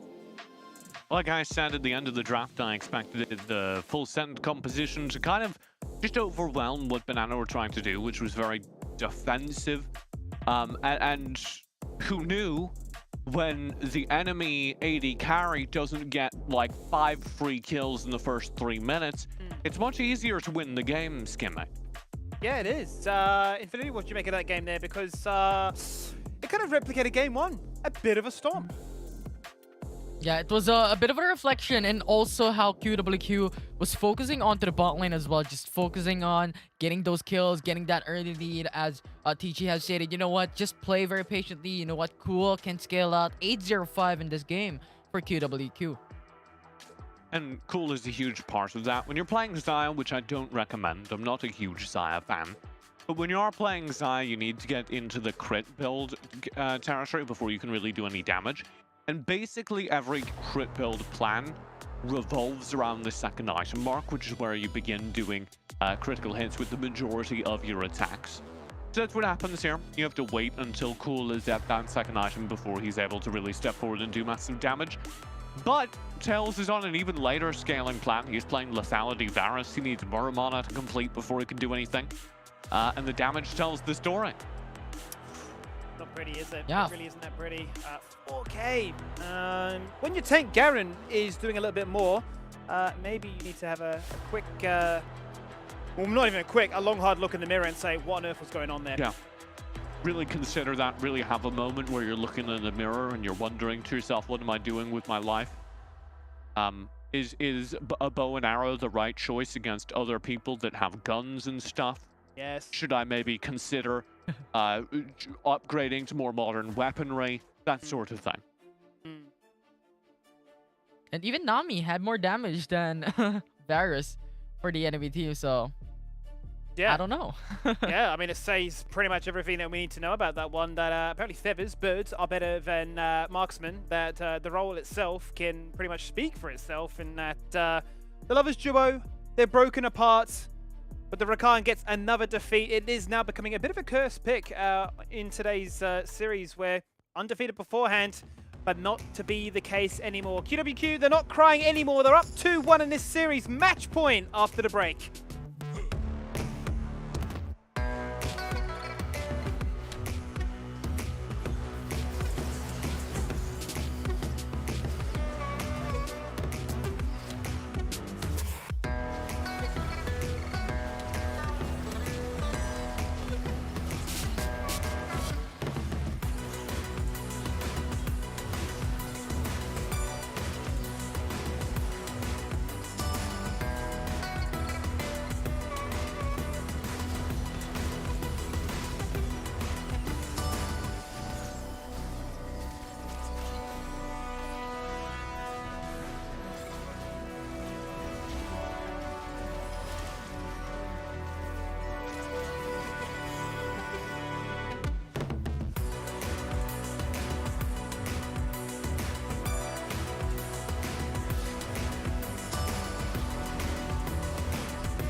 QWQ running it back in this lower bracket final, looking to try and cause themselves that redemption arc, the revenge story, the chance to take down Banana, to relegate them as a fruit, to say we don't want our fruit and veggies, we don't want our 5 a day, we want fast food, we want chocolate. I'm not sure how we really got there, but regardless, Banana, they need a little bit more, don't they, TJ? They really do need a little bit more because it really was the Vendetta show. He got all the team's kills, he did all the team's damage, he got all the team's gold. The man needs... Well, he might need therapy, but he needs a chiropractor as well because his back is pretty much broken at this point. Sure. And that's been the story for all of Vendetta's wins so far, as they revolve around pretty much a single pop-off performance, kind of defining the game. It was Vendetta in their win over QWQ earlier in the bracket. It was Tails for their one-game win during this series so far. And that's not going to be sustainable against any better team, and it's not sustainable against QWQ when they're firing on all cylinders and playing towards their late-game win condition. Banana don't look especially organized on the map, and to be frank, some of the team plays that we're seeing from both teams, in terms of what their prioritization is, how they're traveling around the map, leave a lot to be desired. So, if Banana can't get that early gold and start snowballing one of their carries, and QWQ are winning based on their late game and their late game drafting. And that really is the story of the series so far. Yeah, and I echo your thoughts there, TJ. I mean, we saw Banana play out the past series. It's all about the early game. It's all about getting that early aggression. If it fails, their composition is gonna crumble down. And I think really, when it comes to this next game, Banana needs to get that early game. And what will not crumble is our sponsorship partners, which have been phenomenal in supporting us throughout the Wild West Sea Champs. One in particular, which we'll highlight right now, it's One Esports. We love One Esports because they're the home of the esport heroes, and you yourself can actually get a part of it because you can get your daily dose all the way over at oneesports.gg. Now, it could potentially be that GG situation because it is match point here for QWQ. They've taken the game. They've taken 2, in fact. And you're starting to wonder, are we a believer that it could be the perfect 3-1 for them? It could be that redemption arc. They could be booking themselves a chance to take on Team Flash for the very first time in this bracket here, TJ. Yeah, I think one of the things we need to build this story around for QW... First of all, actually, you know what? I was going to keep going, but I'm going to interrupt myself because I just want to say I've worked with a lot of hosts and a lot of casters who pivot towards sponsors. You're like parallel parking yourself into these sponsor plugs, and I'm just really impressed. I'm a fan, Skimmy. The way you work them into every conversation is just remarkable. It's squeaky clean, and what needs to be squeaky clean here in this potentially final game for QWQ is the way that they're rotating around the map. We've seen their best games come when Tommy is online, and when Tommy is able to find opportunities during the early game to gank lanes, particularly Hoten's in the top lane, and make sure that Banana, particularly Vendetta, aren't able to occupy space on their own side of the river and threaten individual lanes.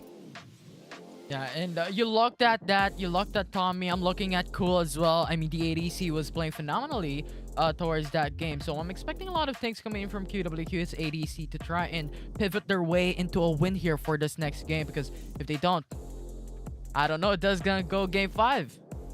I mean, Cool right now must be feeling on cloud 9. I mean, Super Sub comes in for lock-in in game 2 and says, all right, guys, we're going to get the dub. Sure, the game didn't go their way, but then game 3, as we just saw, he smashed it out the park. He's making Zarya look so damn good. He's got the critical items online nice and early, 12 minutes in. As easy as you like. I don't need to scale because we're just crushing you in the early game. So you start to wonder, given that QWQ can pretty much play anything. I mean, we just look at their full season stats and you go, okay, about 50 champions in each single lane. What are we expecting now as a result from Banana? Do they say, it's time to throw you a curveball, it's time to bust out things like that Mundo, like that Ezreal, things that you're going to be like, hang on a minute, we haven't scrimmed this, we don't know what we're doing against it. How do we approach this? To be fair, I just want to give some color to that stat. You are right that they play basically every character in every lane, but they also have like 10 players on this team, so that is part of why they have a champion ocean, is because QWQ and Banana, as we talked about earlier, they're both really fun, they're both really... TJ. That sounded so big brain, and then you've hit them with the real deal. Skimmy, what you were doing there was you were using bad data to come to bad conclusions. And for that reason, I have to be honest, I'm a journalist. Yes. I only tell the truth. Yes. Oh, true. True. Well, I can tell you that the truth of the matter is that Champ Select is not too far away. It might actually be popping up on your screen sometime. Go for it. Go for it, Skimmy. Now.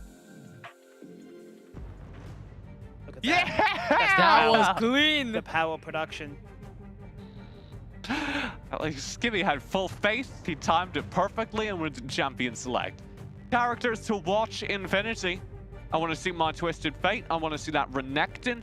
And we're already seeing some, like, very direct counter picks to previous game results.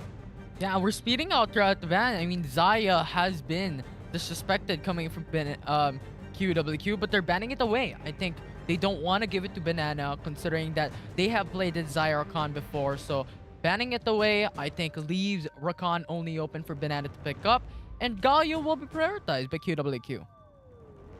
Galio prioritized for his global map presence and because he denies a whole lot of dive. And we're going to get a top lane locket with the Renekton down. Riven is probably the most powerful pick in that lane. And as I talked about, Hosen is probably one of the most important players on this QWQ team, as one of the players that can generate early game leads by himself. Yes. Somebody call Skimmy! Please. Skimmy! Please. Oh, you just love to see it. I am so happy right now. The Vayne is in the game. The mechanics... It's for you! It may just be insane in the membrane. And look, if this pops off, I tell you what, I'm a fan. I am the biggest fan. Let me give you the lowdown, Skimmy. Vayne sucks. But if you can get an early start, it might work. Although here's the thing. I think you mentioned it about a while ago, how QWQ is like so good when it comes to the late game. I think Banana wants to match it up. Let's pick up Vayne. Let's play the late game. Let's match up against Kai'Sa. Let's go through that. Let's go to a distance here. Let's play this very late, patiently, for both Banana and QWQ. Between the Kai'Sa and the Vi that's now come in here alongside the Galio, there's a ton of early and mid-game threat from QWQ. So pace of this game is going to be them trying to end this game in the mid-game around the 10-minute mark. Banana have the game insured if it goes late. They have that Kettle comp, the Jarvan, being able to set up for the Orianna pulls. Orianna's going to do a ton of damage. Vayne, yes, Infinity will be terrifying if we go to that hyper lane game. Anything to add, Infinity? Yeah, I was waiting for that cue, but yeah, I do agree. It's like, it depends. If you get the early game QWQ, definitely can take it home, but that late game is looking very spicy for Banana. Well, I tell you what, whilst I am thrilled to see Vayne, the cat's woken up because she knows that Vayne is insane. My concern is, where's the Enchanter to make this Vayne pop off? There is no Ludu, there's no Janna, there is no Nami. I'm a little bit worried, but I tell you what, let's throw it to our casting team. Take it away, guys. Well, it is QWQ here on the match point. We want to see whether the bananas will be ripe here in this series, because we got ourselves a Vayne that is gonna go into that hyper late game sort of way to get themselves back into a game 5 and maybe stand a chance to come in with an upset. So, Riku, we see the drafts already. What's your thoughts on this?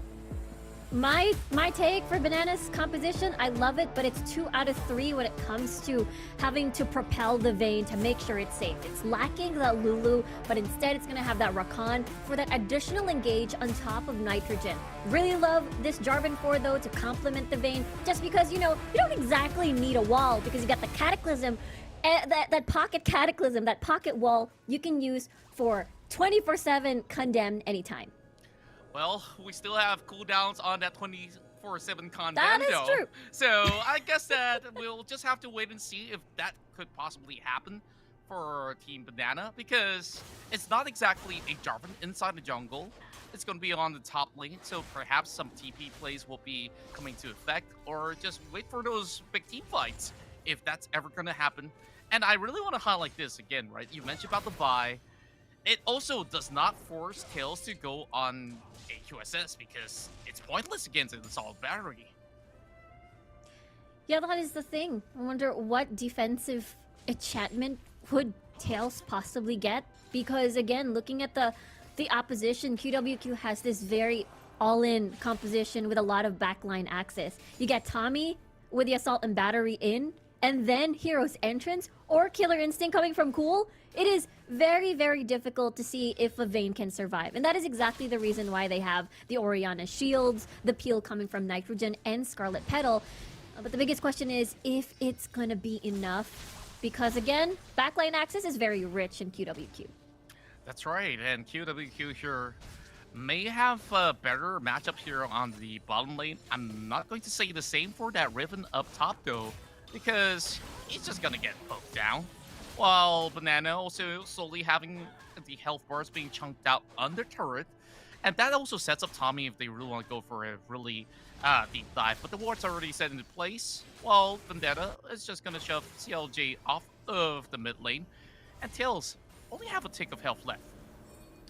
Yeah, incredibly low. Again, a Vayne to lane, especially if you don't have an enchanter with you, is actually very sad because you have 0 wave clear to work with. You're up against a Lulu and a Kai'Sa, which is just, you know, basically a lot of wave clear.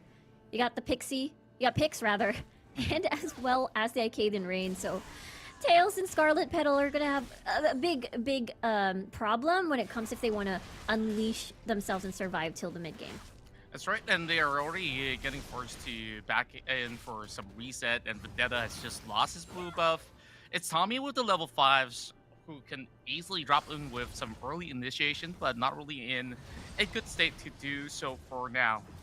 Still even Steven here in the span of 2.5 minutes, while we want to also look at what else could they offer here from Team Banana. I believe that they will have this Kha'Zix that will need to play extremely proactive to find that lead, but he's just casually farming up because he's being put slightly behind. Yeah, that's the Banana composition.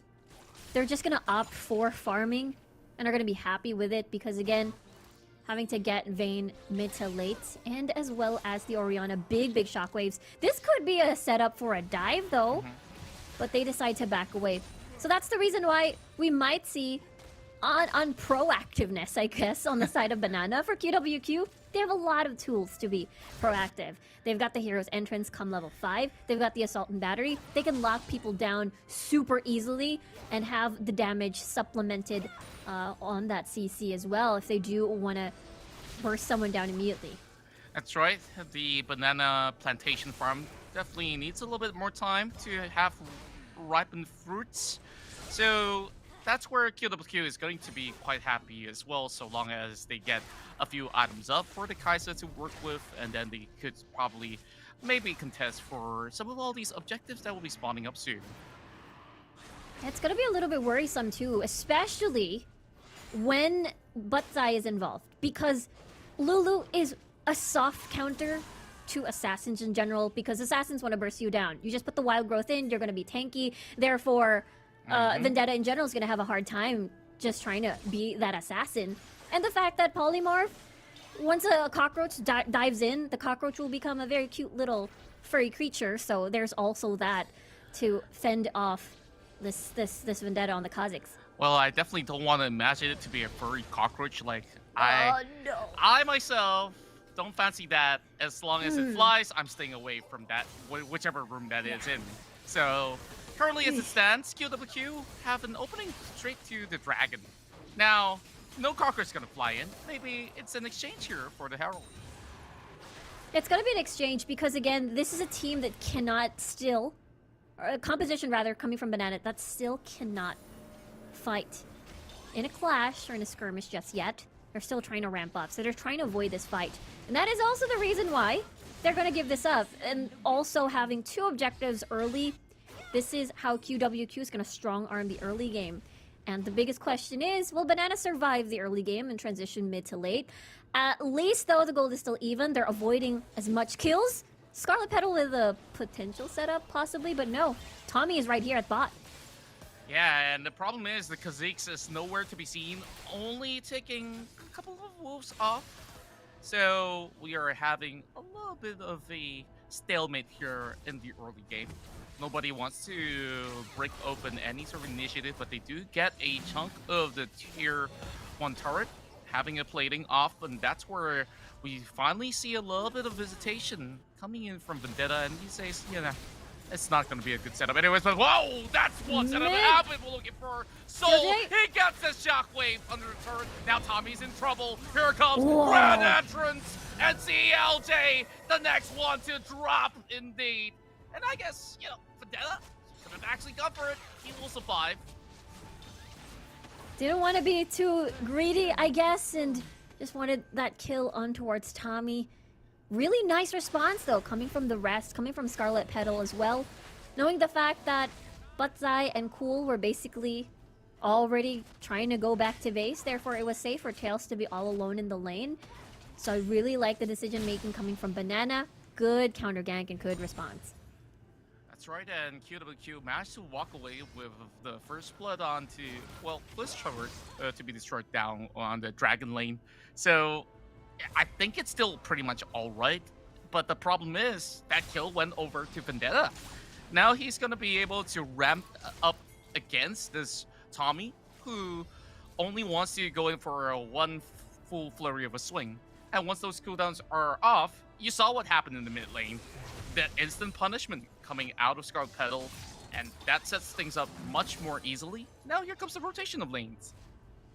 Yeah, this could be a potential setup to drop the Rift Herald for them to get plates, for Cool to be involved more in these fights, and as well and see if they can get a pick. We'll see though what the decision is, as Tommy is already moving towards top. If they get a pick, they unleash Rift Herald, possibly maybe getting even 2 charges for the inner tower. Banana does have some really good mobility, so they can easily just negate any form of pressure that comes in the way from QWQ at the moment. That's going to be a full wave coming down bot, keeping that Jarvan occupied. But I think that QWQ wants to get this beautiful setup up top here. And now, going in for a Vendetta, Tommy, he's actually in position, but he gave respect to Soul, knowing that this might just be a full collision. They don't have vision on the rest of the members of Banana. That's the thing, they can't exactly fight this. They can't send Tails or the rest of the squad to go up and fight 5v5 or 4v4.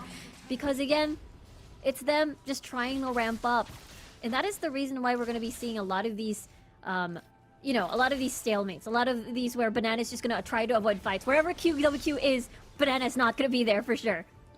Yeah, and Banana, this is very unlikely of them. You know, many times when we see them play, they love to play aggressive. They love to cause havoc across the map. Now, it feels like they're just pulled off, having not much gas left in the tank. Now the next Drake is going to be spawned up, but there's something over down bot. Flash available for whole team. He managed to survive. But the question is, what will they do about this Drake? Ocean Drake is going to be important for the Omnivamp, for the sustained fights for sure. And I feel like, you know, Banana is going to benefit a lot out of that, especially if they want to keep the Vayne as much as they can alive. And this is the thing, you know, Banana, 3 items, Orianna, possibly Rabadon's Death Cap, and then maybe Oblivion Orb, possibly. And then we'll get to see the fights actually happening. The thing about Banana is that they have to stay together, because for Soul to have impactful shockwaves, he's gonna need Scarlet Petal. He's gonna need Vendetta, possibly, or even better, needing Nitrogen to be a part of the squad. If everything that QWQ is doing is separating all of them as a piece, as a unit, Banana can't exactly fight. They need everybody together. And we will see that 3 items or coming into the dragon fight, maybe even the Mountain Drake. But time is ticking because Banana will lose all of these dragons. The buffs are going to start stacking, and QWQ can look into the Kaisa late game, and as well as, again, the Elder Drake win condition. Well, I believe that they are going for the ultimate master plan, which is to buy as much time as possible for this Vayne to get all these core items up. She's only got the Blade of the Ruined King, though. So it's not exactly the strongest that you could get over the mid game. And that's where, you know, you're giving too much leeway for QWQ. Now they start that Drake, immediately going for Assault Boundary. Hops right in with a killer instinct as well. Redemption Bane pop. Now immediately goes in for the escape. Scarlet Petal finds the exit point. But Vendetta, he's looking to re-engage if there's going to be any opportunity. No ward for QWQ. So they will just hold right back, and that's just about it. Yeah, I was thinking that maybe Banana can force something out, but their biggest engage, which is Scarlet Petal, has no ult anymore. And I was thinking, hey, Banana has ult advantage. No Killer Instinct, no Wild Growth, no Assault and Battery. Maybe it's the time to just go. But without Rakan, without Scarlet Petal, it's going to be a little bit difficult having to rely on the secondary engages possibly towards Nitrogen and Soul with a flag and drag Cataclysm into a big shockwave.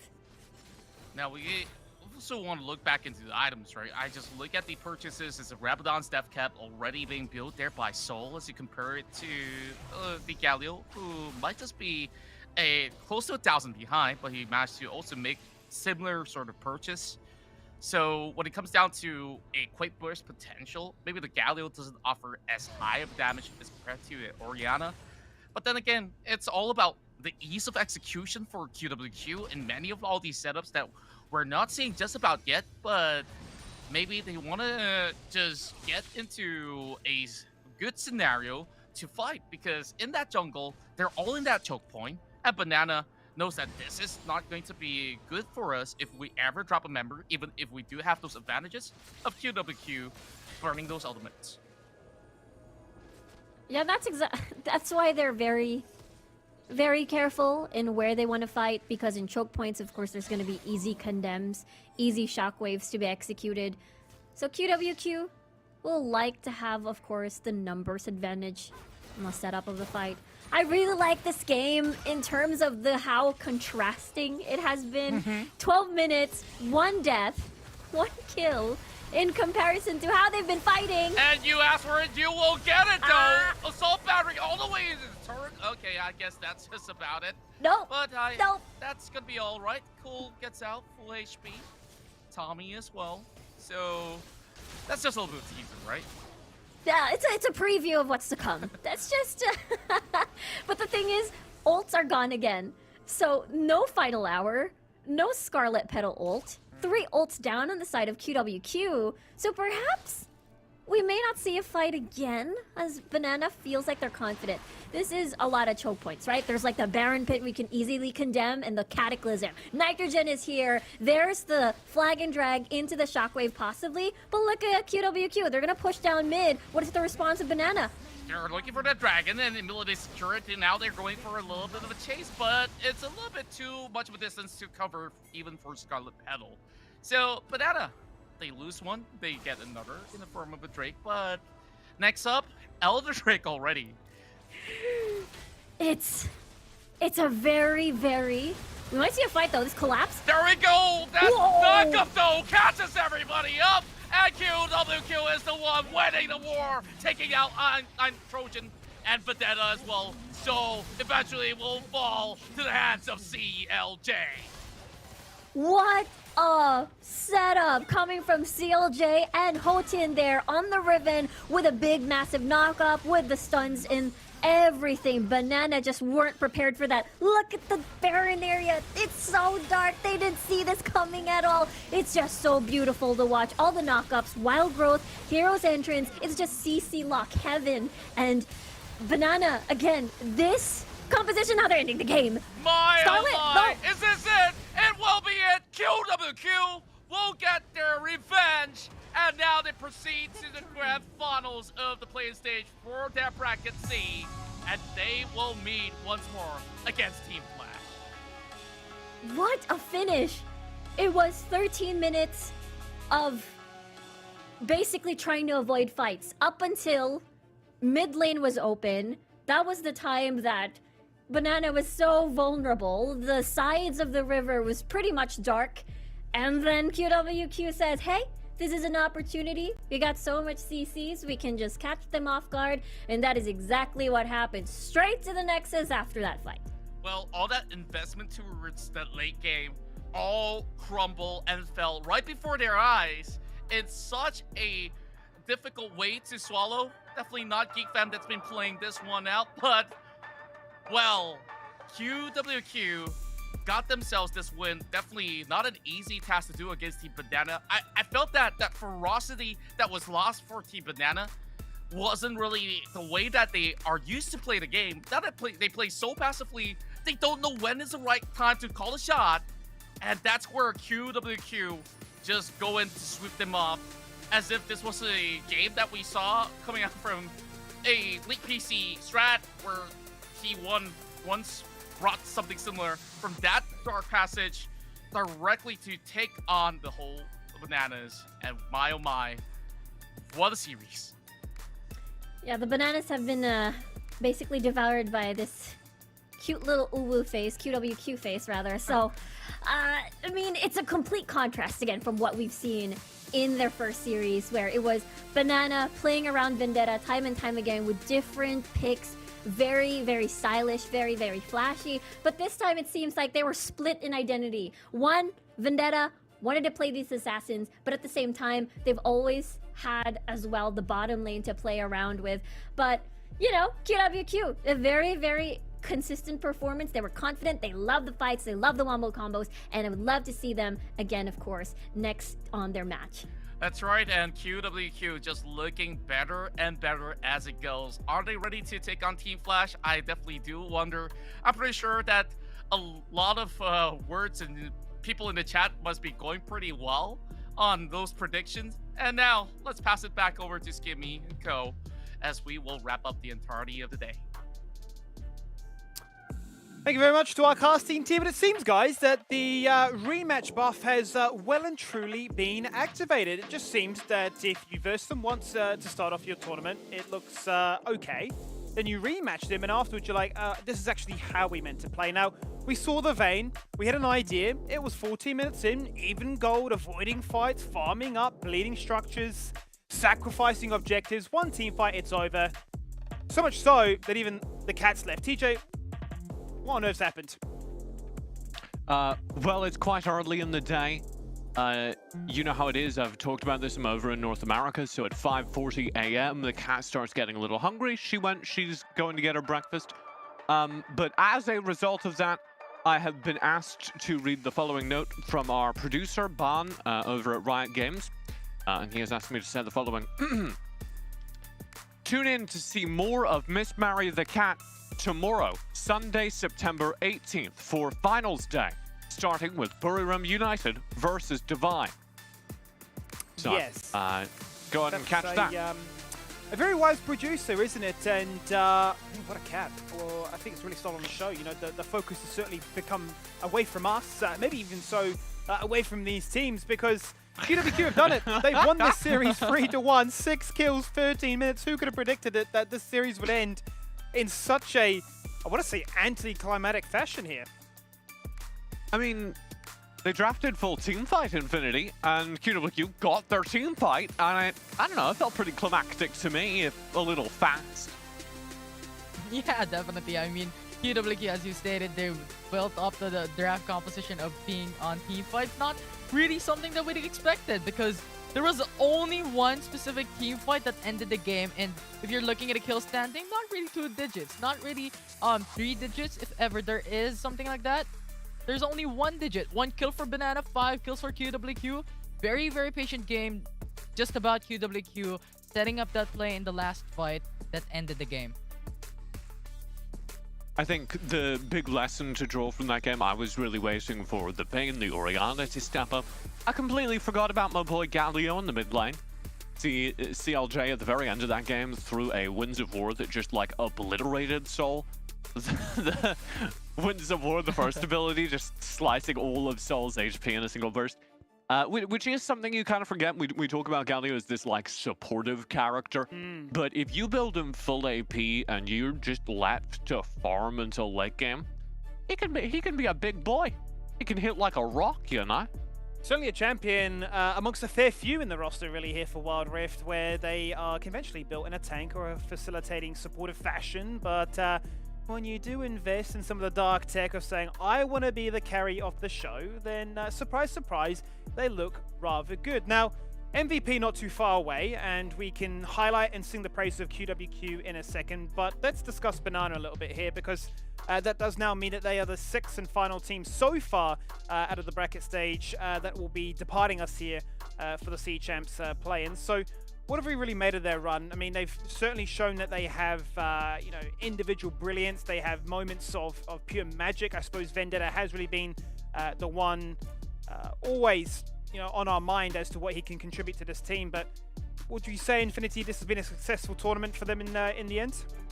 Definitely. I mean, QWQ, you have to take a look. Their experience is absolutely insane. They went in for SSC, right? They have this experience. So beating them down in the upper bracket in the semifinals 3-0 was already a success. Beating Team Flash in the winners finals or the upper bracket finals, they got one game out of that. So pretty much, I think, even if they lost the series today up against QWQ, I think they actually had a great run so far in C Champs.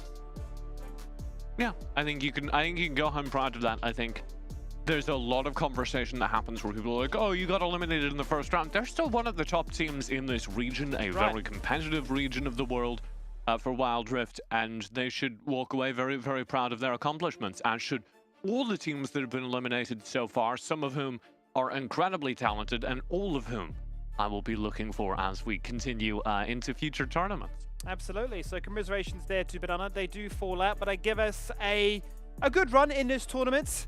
And no doubt we'll be excited to see how they can continue in the future. But the Starlight does go back towards QWQ. They are your victors on this occasion. So let's bring up that MVP and see who really was the star of the show in this 3-1 victory.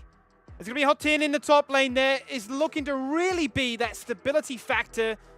The case that they can always rely upon. The ability to pop off.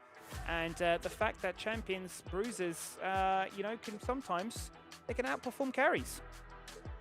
Yeah, not just that. I think Hotin for QWQ is a killing machine. And getting to see him kind of take the lead was a real turning point in this series, because once QWQ have a lane that is just dominating, they have, as I like to talk about, the gravity on that top side, dragging focus away from their carries down bottom, who can then scale up. Yeah, just huge focus on the Baron lane here for QWQ. Hotin was just having that time of his life there. And if you're looking at kill participation, I think that states something of this player. You know what? We play team fights. We play for this team. I want to respond onto those. And what Hotin is just so responsive onto those. And I commend him for it. His playstyle was absolutely insane.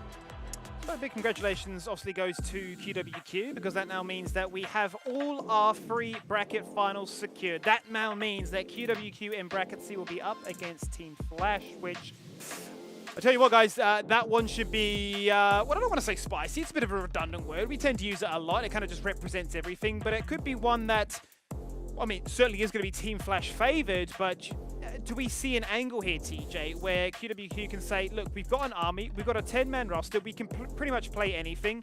You can't prepare for everything. Yeah, I'm a fan of the chaos. Being real, being honest as an analyst, that I feel like I have some duty to uphold credibility with the audience. No, Team Flash are the better team according to all historical data we have.